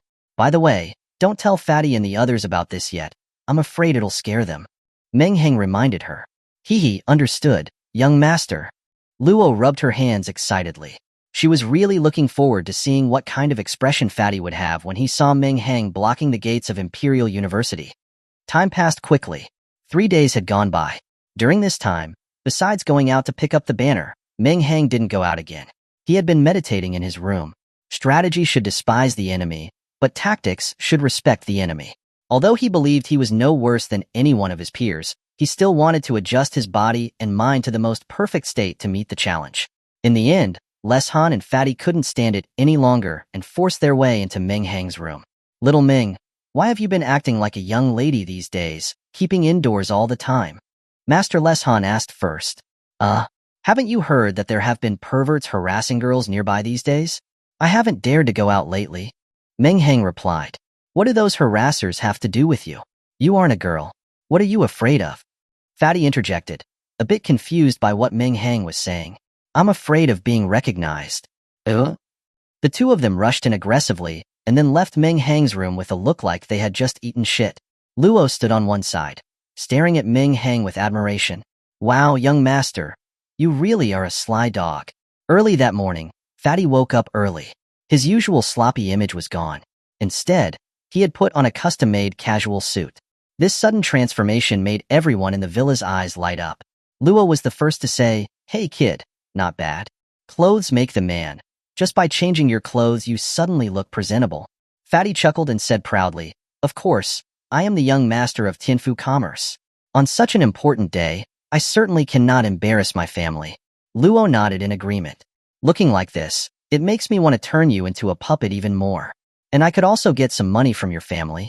Having lived with Luo for the past few days, Fatty had gradually learned that as long as Meng Hang was around, she would only dare to be vocal, so he gradually stopped being as afraid of her as he was at the beginning. No wonder you 2 are master and servant, you talk the same way. He glanced at Luo and then at Meng Hang, speaking with displeasure. Then, looking at the watch, he said, it's not early, there's an entrance ceremony today, so I'll head off first. Oh, right. Just as he was walking out the door, Fatty turned back and said, since school just started, I want to familiarize myself with the campus first, so I might not be back for the next few days. You guys can stay here comfortably, don't hesitate to make yourself at home. Don't worry, Benefactor and I, such a great place, and it's free. Even if you tried to chase me away, I wouldn't leave, Master Leshan said. Hey, that's good. Fatty waved his hand and got into the Rolls-Royce that had been waiting outside, heading towards Imperial University. Seeing that Fatty had already left, Luo also couldn't contain the excitement in her heart any longer. She nudged Meng Hang's shoulder and said excitedly, young master, that Fatty has left, can we go now too? Meng Hang shook his head, showing no sign of trepidation about blocking the top universities in Dragon Country. What's the rush? It's just the first day of school. Some people might not have arrived yet. Let's wait a few more days until most of the new students have arrived before we go. How many days will that take? Luo lowered her head in disappointment and said listlessly, "Soon enough. Haste makes waste."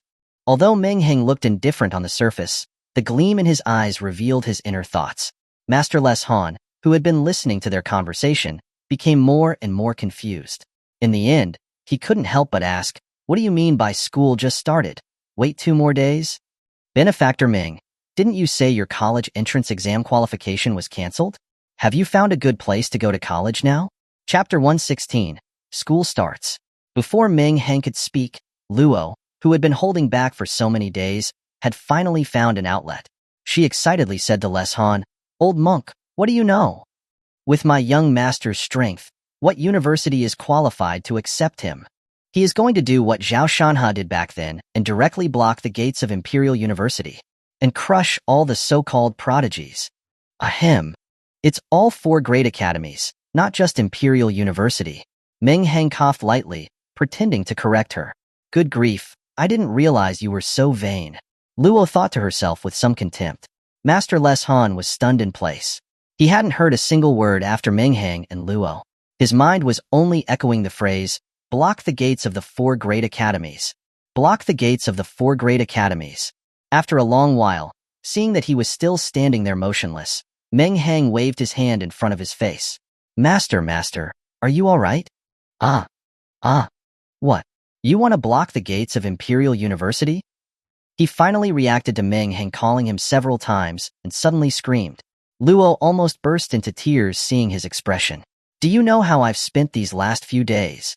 Do you know the feeling of wanting to tell and brag to someone, but you have to hold it in?" Les Han naturally didn't know what Luo was thinking. Of course, even if he did, he wouldn't care at this point. At this moment, his face was nothing but shock. If Meng Hang wasn't lying, then this would be a nationally shocking event. How many years had it been since someone dared to do this? "Little Meng, are you sure?" Meng Hang didn't say anything, but simply nodded firmly. Les Han sighed deeply and said towards the sky, "I never thought I would witness the birth of a legend with my own eyes." Meng Hang was a bit embarrassed by these words. "Master, you're exaggerating a bit too much. It's not that dramatic. You don't understand. You don't know how shocked and how much influence Zhao Shanha brought to Dragon Country back then. With the experience of the past, this challenge of yours will only garner more attention. If you really succeed, you'll be even more famous than Zhao Shanha was back then." But at this point, Les Han was silent for a moment before continuing. "But if you don't succeed, you'll be ridiculed by the entire country and might never be able to recover." And Benefactor and I also said that this year's new students are different from before, with countless geniuses appearing. It's not comparable to previous years. So, Benefactor Meng, you need to be mentally prepared. Meng Hang smiled confidently and said, "In the competition of 100 boats, 1,000 sails vie for passage. It's the perfect time to ride the waves and make progress.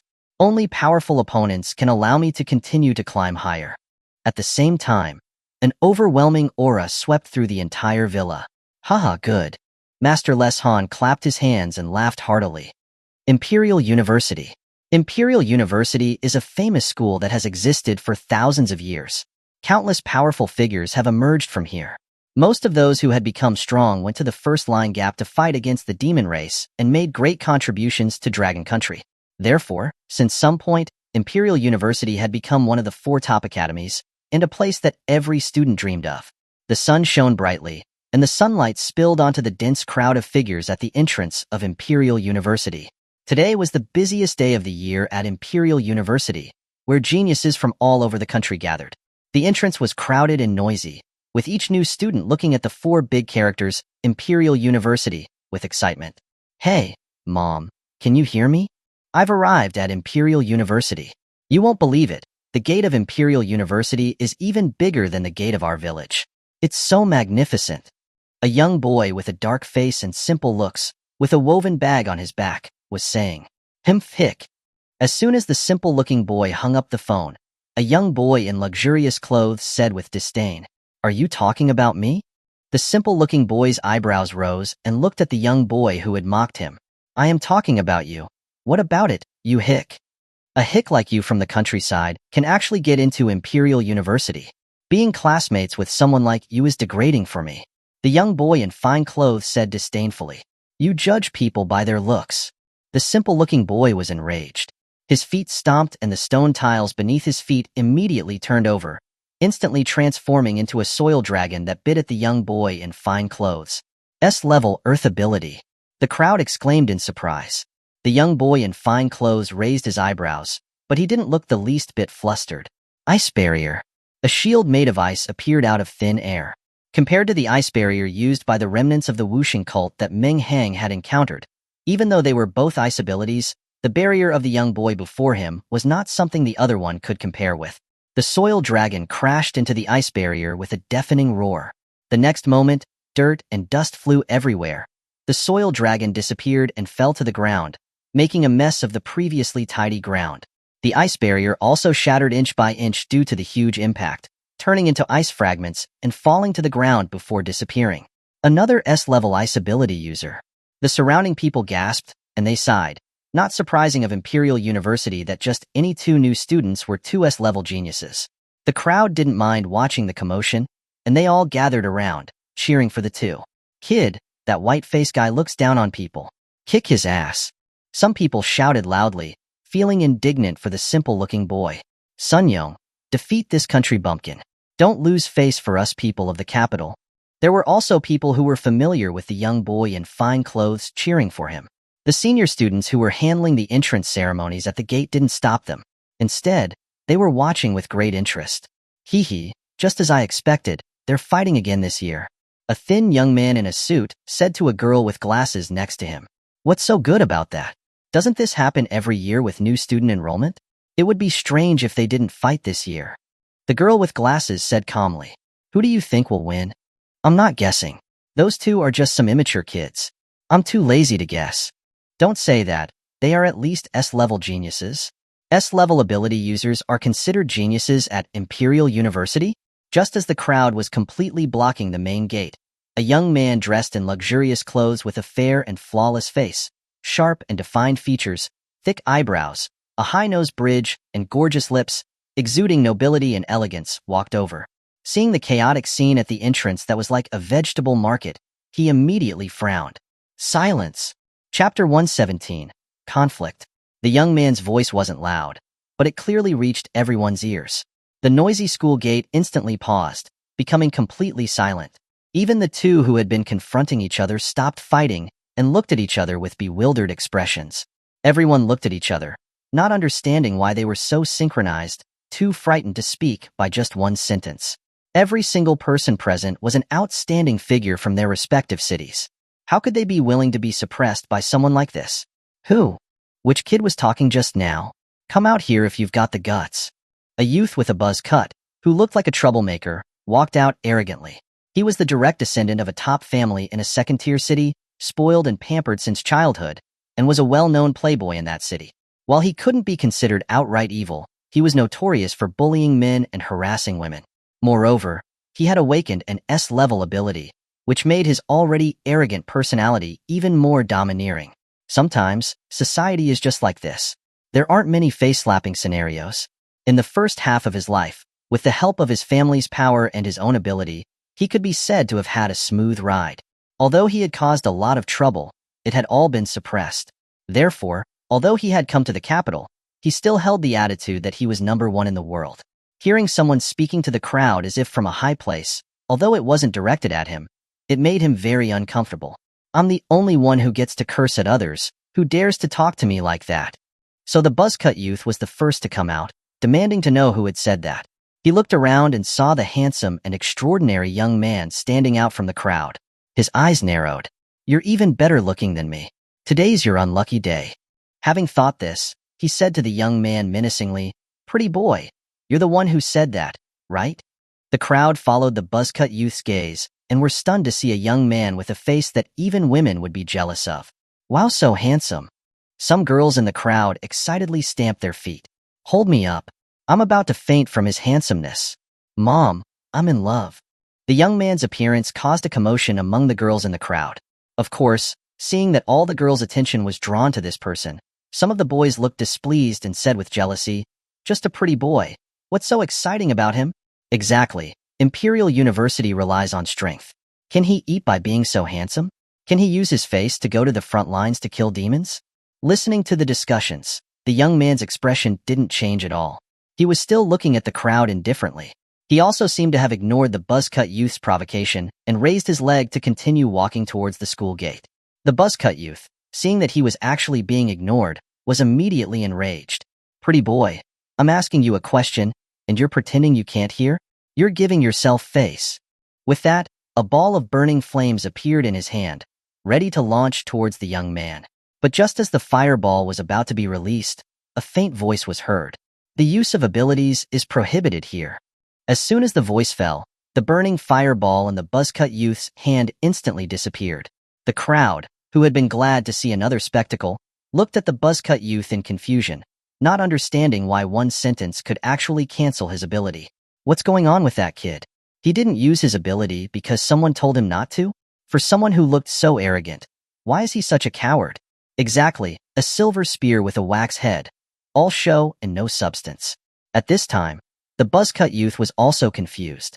He didn't understand what had happened. He only knew that at the same time as that young man spoke, his mental power seemed to have broken connection with himself, and he couldn't use it at all. The young man, who had been standing still, spoke again, simply and clearly, with only one word. Scram. At the same time, the buzzcut youth, who hadn't reacted to what had happened, really began to roll away. This scram wasn't the kind of leaving that ordinary people understood, but he really lay on the ground and started rolling to the side. Holy crap! What the hell? This time, the crowd was really shocked, not understanding what was happening. The bodyguards that the buzzcut youth had brought with him immediately stepped forward to help their young master up when they saw him making a move. But the buzzcut youth seemed not to see the hand extended toward him and continued to roll away. The bodyguard frowned and forcibly lifted his young master up.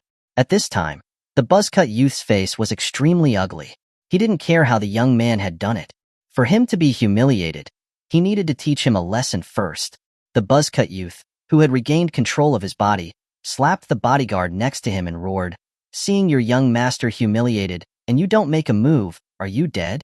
Go, break that kid's legs." The bodyguard wasn't as stupid as the buzzcut youth. He knew that this was the capital, not their second-tier city. Throwing a brick on the street could easily hit someone that their family couldn't afford to offend. Therefore, he tried to persuade him, "Young master, let's just leave it. This is the capital. It's best if we just keep a low profile." Bullshit. I've never known what it means to keep a low profile since I was born. You want me to endure such humiliation? Just attack him. If anything happens, my old man will cover for it. The bodyguard's expression was ugly, but there was nothing he could do since his young master had already said that. Fortunately, as a cosmic realm expert, he believed he could easily deal with a college student, and he could at least control how hard he'd hit. He took a step forward and said to the young man, "Kid, since my young master has spoken, I'm sorry, but I have to do this." With that, he took out a long stick and charged towards the young man. The young man stood where he was without moving and spoke again. "Prohibited from attacking me." The bodyguard, who was already in front of him, instantly stiffened, and the stick in his hand fell to the ground. "Go slap your young master until he admits his mistake." Hearing this, the bodyguard, as if a robot, slowly turned around, took a step forward, and came directly to the buzzcut youth. He didn't hesitate as he landed a slap on his face.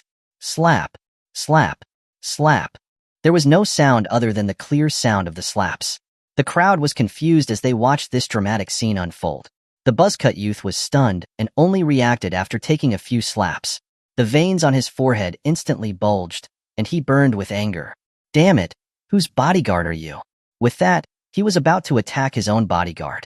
The young man in the distance looked at him indifferently and said lightly, "You are to stand where you are and not resist." The buzzcut youth's body straightened, and he stood rigidly where he was, allowing his own bodyguard to slap him on the face one slap after another. At this point, even the stupidest people knew there was something strange about the young man. The buzzcut youth also knew that the problem was with that person. Although his face was already swollen like a pig, his eyes were still vicious. "Kid, I'm from the Qin family of Jifeng City. You're going to die." Chapter 118. Yi Fan. At this moment, someone in the crowd suddenly reacted and exclaimed, I know. Words can create the law."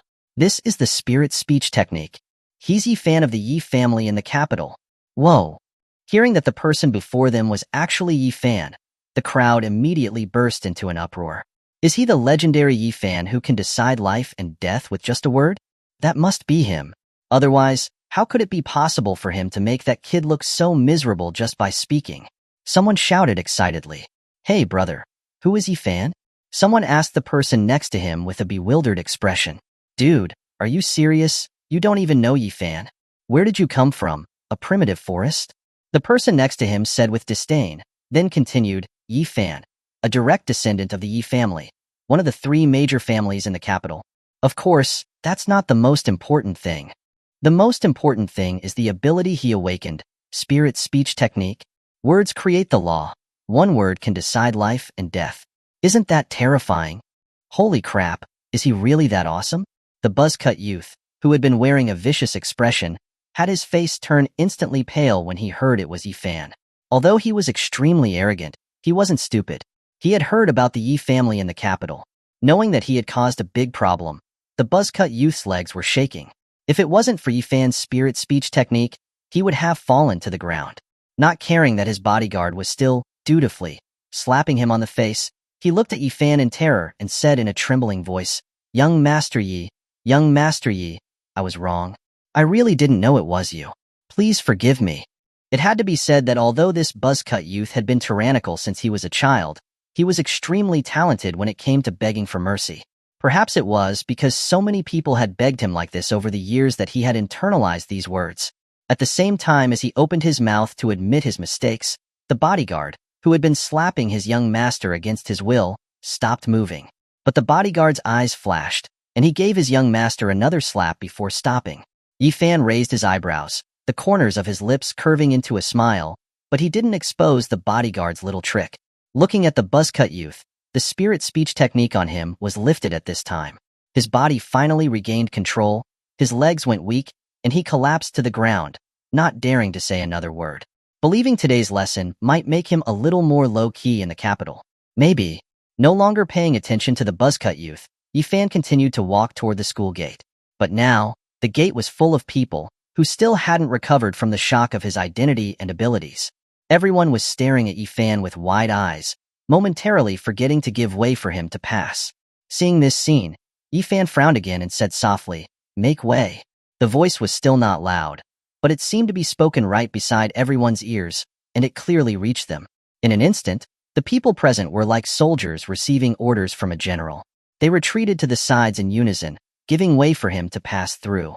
Yi fan, just like that, walked through the crowd as if conducting an inspection. The 2 senior students who had been watching the show also changed their expressions and respectfully completed his enrollment registration without a trace of the arrogance befitting their status as senior students. When everyone saw Yi fan's back disappear into the campus, they all breathed a sigh of relief, as if telepathically connected. Too terrifying. This ability is too abnormal. Did you guys feel that? When he said, Make way, it was as if my body wasn't my own, and I moved to the side involuntarily. Yes, I had the same feeling. I felt like he was God at the time, and I had to listen to him. How can someone have such an abnormal ability? This is completely crushing. Those who had been admitted to Imperial University were all the top talents of their local area. But after experiencing Yi fan's power, the arrogance in their hearts was completely suppressed, and they couldn't even think of resisting him. After this incident, everyone suddenly felt bored, and no one caused trouble anymore. They lined up in an orderly manner and began to fill out their enrollment registration forms. The buildings at Imperial University adopted a traditional Dragon Country style, with pavilions, terraces, buildings, and towers. After walking along the main path shaded by trees, a lawn suddenly appeared before Yi fan. When he saw a beautiful figure sitting on the lawn, a smile actually curved on his originally indifferent face.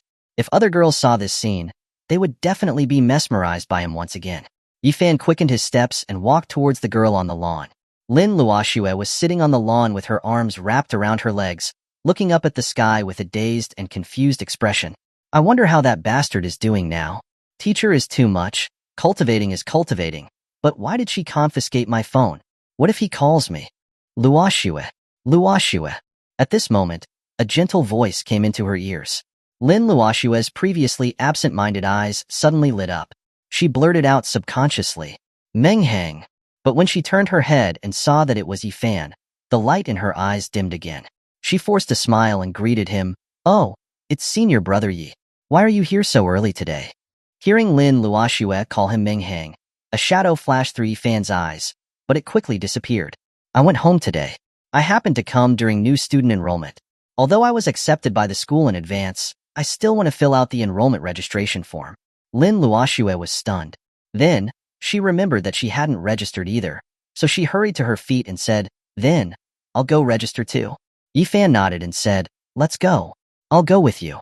New students were lining up in an orderly manner when someone suddenly brightened up and exclaimed excitedly, "Quick look!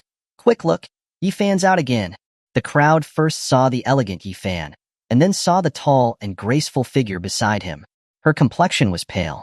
With her simple dress, she looked light and eye-catching against the backdrop of lush pines and cypresses. The two of them walked together, like a perfect match, incredibly well-matched. All the boys present were excited, and they began to discuss with excitement. "Wow, a goddess. An absolute goddess. Does anyone know her? I need to get her contact information." "Hey, you can forget it. She's the famous Lin Luoxue, who awakened an SSS-level ability. Besides, didn't you see Yifan walking with her? Both of them are top-notch geniuses and a beautiful couple. They are simply a match made in heaven. We can only admire them from afar." A student looked at her with affection and shook his head with disappointment. "But on a side note, those two really do look good together." "Exactly. I don't even feel jealous, but instead I think that only they are the most compatible." Chapter 119. Blocking the Gate. After Yifan accompanied Lin Luoxue to complete their enrollment registration, the two of them strolled around the university campus. Yifan said to Lin Luoxue, "Oh right, Luoxue, tomorrow, we, the SSS-level ability users, will be going to the secret realm for a trial. This is a once-in-a-lifetime opportunity. But I heard that ancient battlefield is extremely dangerous. Have you prepared all kinds of pills and elixirs?" Lin Luoxue nodded absent-mindedly and said with a smile, "Thank you for your concern, senior brother Yi. My master has already reminded me. I've already prepared what needs to be prepared a few days ago." Yifan nodded and said, "Luoxue, don't always call me senior brother Yi. Senior brother Yi. We are both in the same class. I just arrived at the school a few days earlier than you. You can just call me Yifan." Lin Luoxue nodded with a smile. Meng Hang stayed in the villa for another 2 or 3 days. He was fine, but Luo finally couldn't hold back anymore. She was walking back and forth in front of Meng Hang, looking impatient. Young master, please go already. It's been several days since school started. If you don't go now, it'll be too late." Meng Hang thought about it and felt that it was indeed time. He got up, tidied up, and then walked out with Luo. They got into a car they had booked through a ride-hailing app and headed straight to Imperial University. "Young man, are you a student at Imperial University? It's been several days since school started. Why are you only thinking of going now?" The driver was very talkative and started chatting with Meng Hang as soon as he got into the car after seeing their destination. Meng Hang shook his head, not telling him the real purpose, but just saying he was going to see some friends. Hearing that he wasn't a student at Imperial University, the driver immediately became excited and started talking to Meng Hang nonstop. He could give you some information about everything from the history of Imperial University to the private lives of some students. It made Meng Hang's head spin. After an hour of the driver's verbal bombardment, Meng Hang felt that his whole body and mind had been sublimated, and he got out of the car. It was noon in the summer. Students were coming and going at the school gate, showing a youthful and vibrant scene. Especially the girls, wearing super short shorts. Their long, white legs made Meng Hang's eyes hurt a little, and he nearly drooled. "Young master, tell me which girl you like. I'll bring her home tonight." Just as Meng Hang was looking at them with fascination, Luo's teasing voice came from his ear. Meng Hang glanced at her, ignoring her teasing, and went straight to the center of the gate. After all, he was going to challenge them in front of so many people. Even though Meng Hang was very strong in his heart, he was still a little nervous at this moment, so his actions became a little cautious. His sneaky appearance was noticed by a young man with a somewhat lewd appearance and glasses. The bespectacled man smiled knowingly, also walked stealthily to Meng Hang's side, and after looking around, asked in a voice that only the two of them could hear, "Brother, how much for one disc?" Meng Hang, who was still a little nervous, was stunned by the bespectacled man's sudden question and asked subconsciously, How much for what? The bespectacled man looked at Meng Hang with a, I know, expression and said, Brother, with my years of experience in buying discs, I can tell you're a seller just by looking at your sneaky look. Quick, let me see what good stuff you have. Meng Hang looked up and down at the bespectacled man's extremely lewd appearance. At this moment, 10,000 Chow Nima s were running through his mind. Note, this is a mild Chinese swear word. Who the hell is more lewd? Then, a wicked smile appeared on Meng Hang's lips, and he said, Okay, since you want to see, then I'll show you. With that, he took out the huge banner that he had made from his spatial ring. Meng Hang had also specially customized a stand these last 2 days, specially used for hanging banners. After all, he couldn't just hang such a banner directly on the school gate. That wouldn't be slapping them in the face, but more like shitting on their neck. The bespectacled man was clearly stunned when he saw the huge banner, his eyes a little confused. Subconsciously, he read the words on the banner, word by word. Beat up Beishan Imperial University with my fist. Kick Nanhai Magic Capital University with my foot. General statement. Everyone here is trash? The bespectacled man's face instantly turned pale when he recovered, paler than a 3-day-old corpse. He immediately turned around and ran, afraid that others would misunderstand that he was with this madman. The originally lively school gate also instantly fell silent, and everyone turned to look at Meng Hang. When they saw the banner that Meng Hang was holding, their expressions changed. Some were shocked, some were mocking, some were disdainful, but most of them were angry. Hanging this kind of banner in front of their school gate was a blatant slap in their faces. Where did this lunatic come from, daring to put up this banner at the gate of Imperial University? He must be crazy for fame. He wants to use this method to get attention. Damn it, I don't care if he's trying to get attention. If he dares to insult our school like this, I'll make sure his mom won't recognize him today. Yeah, beat him. Let him know that the top universities in Dragon Country cannot be insulted so easily. After the initial surprise, everyone immediately became furious and angrily looked at Meng Hang and surrounded him. In an instant, Meng Hang became the target of everyone's criticism. Meng Hang had already anticipated this scene. Now that it had come to this, he wasn't nervous anymore. Instead, he took out another stool from his spatial ring and sat down carelessly. Faced with everyone's angry scolding, he smiled coldly and said, I'm here today to make it clear that I'm here to challenge you at Imperial University. From today onwards, I'll be blocking your school gate here every day.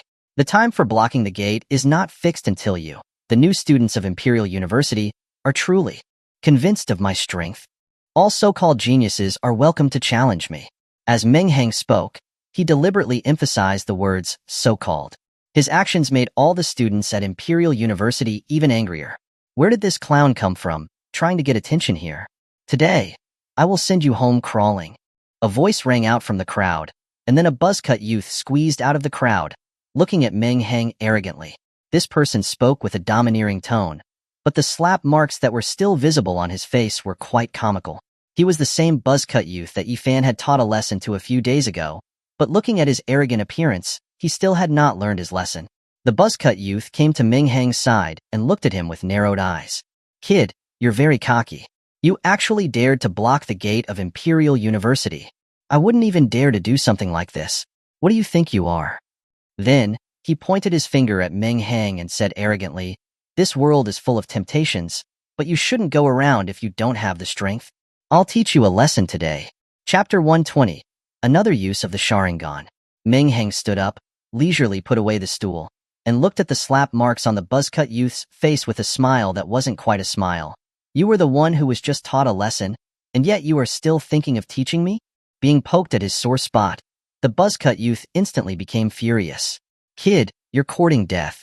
With that, a fiery fireball appeared in his hand and flew towards Meng Hang with lightning speed. Meng Hang's face showed disdain. He was really disappointed in the first person to attack him. He didn't even want to dodge an attack of this level. The long blade in his hand left its sheath, and he swung it down at the fireball flying towards him. The fireball, which had been burning fiercely, was directly split in half and instantly disappeared in the air. Is this all the new students at Imperial University are capable of? Meng Hang said with disdain. The news that someone dared to block the gate of Imperial University spread like wildfire, and more people who heard the news rushed out of the school, wanting to see who was so fearless as to cause trouble here. Even many teachers came out to see what was going on.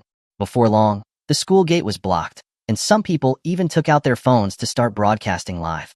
Being mocked in front of so many people, the buzzcut youth's face turned even redder, and even the slap marks on his face became even more obvious. Kid, since you're in such a hurry to die, then I'll grant you your wish. Red Lotus Karma Fire. The buzzcut youth roared, and a lotus of flames appeared in front of him. The petals slowly unfolded, and the scorching temperature distorted the surrounding air. Feeling the high temperature radiating in the air, the surrounding crowd quickly retreated. I didn't see that this kid was capable before. How come he didn't use this move that day? Someone said in surprise. Hee, this kid does have the qualifications to be arrogant, but it's a pity that he didn't pick a good day. He kicked an iron plate that day and provoked Yi Yun. He didn't even have the chance to use his ultimate move. A teacher who had just arrived at Imperial University's face changed. He knew that if he allowed this kid to release this move, the school gate that had stood for thousands of years might be destroyed. Barrier arise.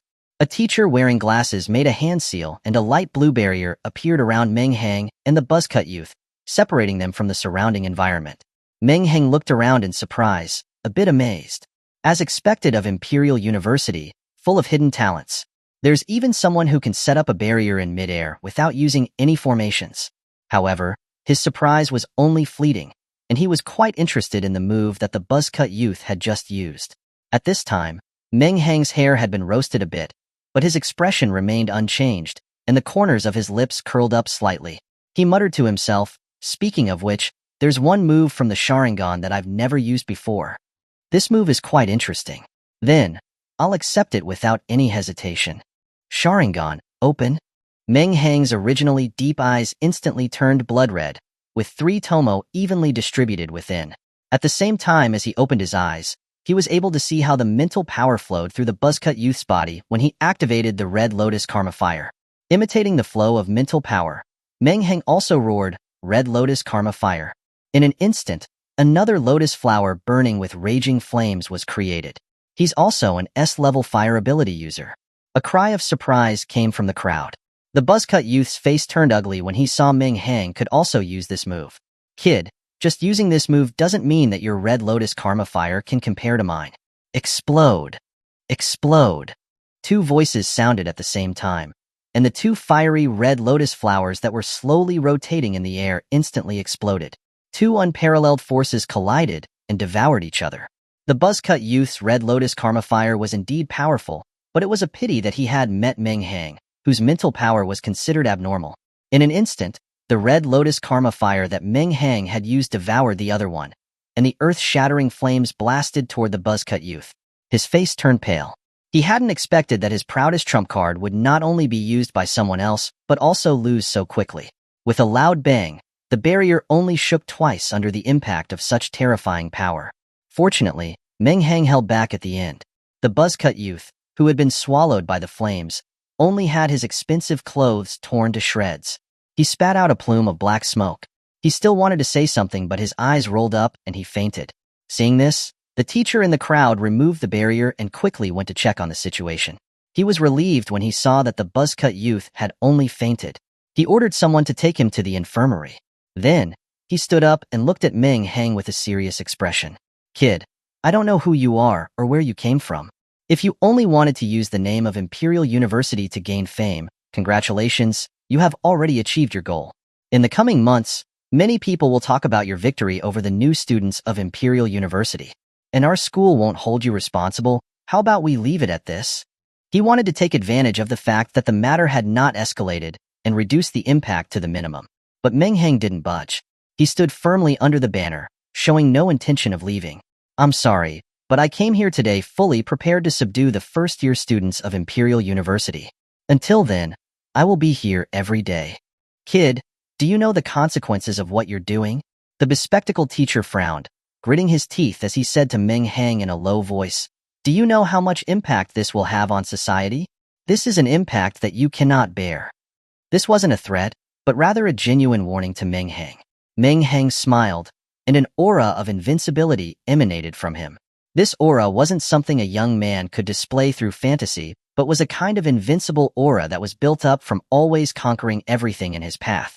Heh, if I were afraid, I wouldn't be standing here today. The bespectacled teacher shook his head helplessly, sighing that a newborn calf wasn't afraid of a tiger. Then, he was also a little shocked, wondering what a young man like this had experienced to have such a powerful aura. Seeing that he couldn't persuade Meng Hang, he could only shake his head helplessly and say, "So be it," before stepping aside. He did not leave, because if the battle continued, he would need to use the barrier to protect the scene. Is this the only level of talent that Imperial University has? Meng Hang asked mockingly. Holy crap, this kid just got lucky and won one round and now he doesn't even know what his name is. Hee hee, a frog in a well. I'll go teach him a lesson. Brothers, don't fight with me. Today, we must teach this kid a lesson. We can't let the name of Imperial University be ruined in our class's hands. Hearing Meng Hang's mockery of their school, the surrounding students were even more angry. They all asked for a chance to fight, wanting to teach Meng Hang a lesson. Hemph, an S-level fire ability user, who gave you the courage to make such a bold claim, saying you will subdue the first-year students of Imperial University?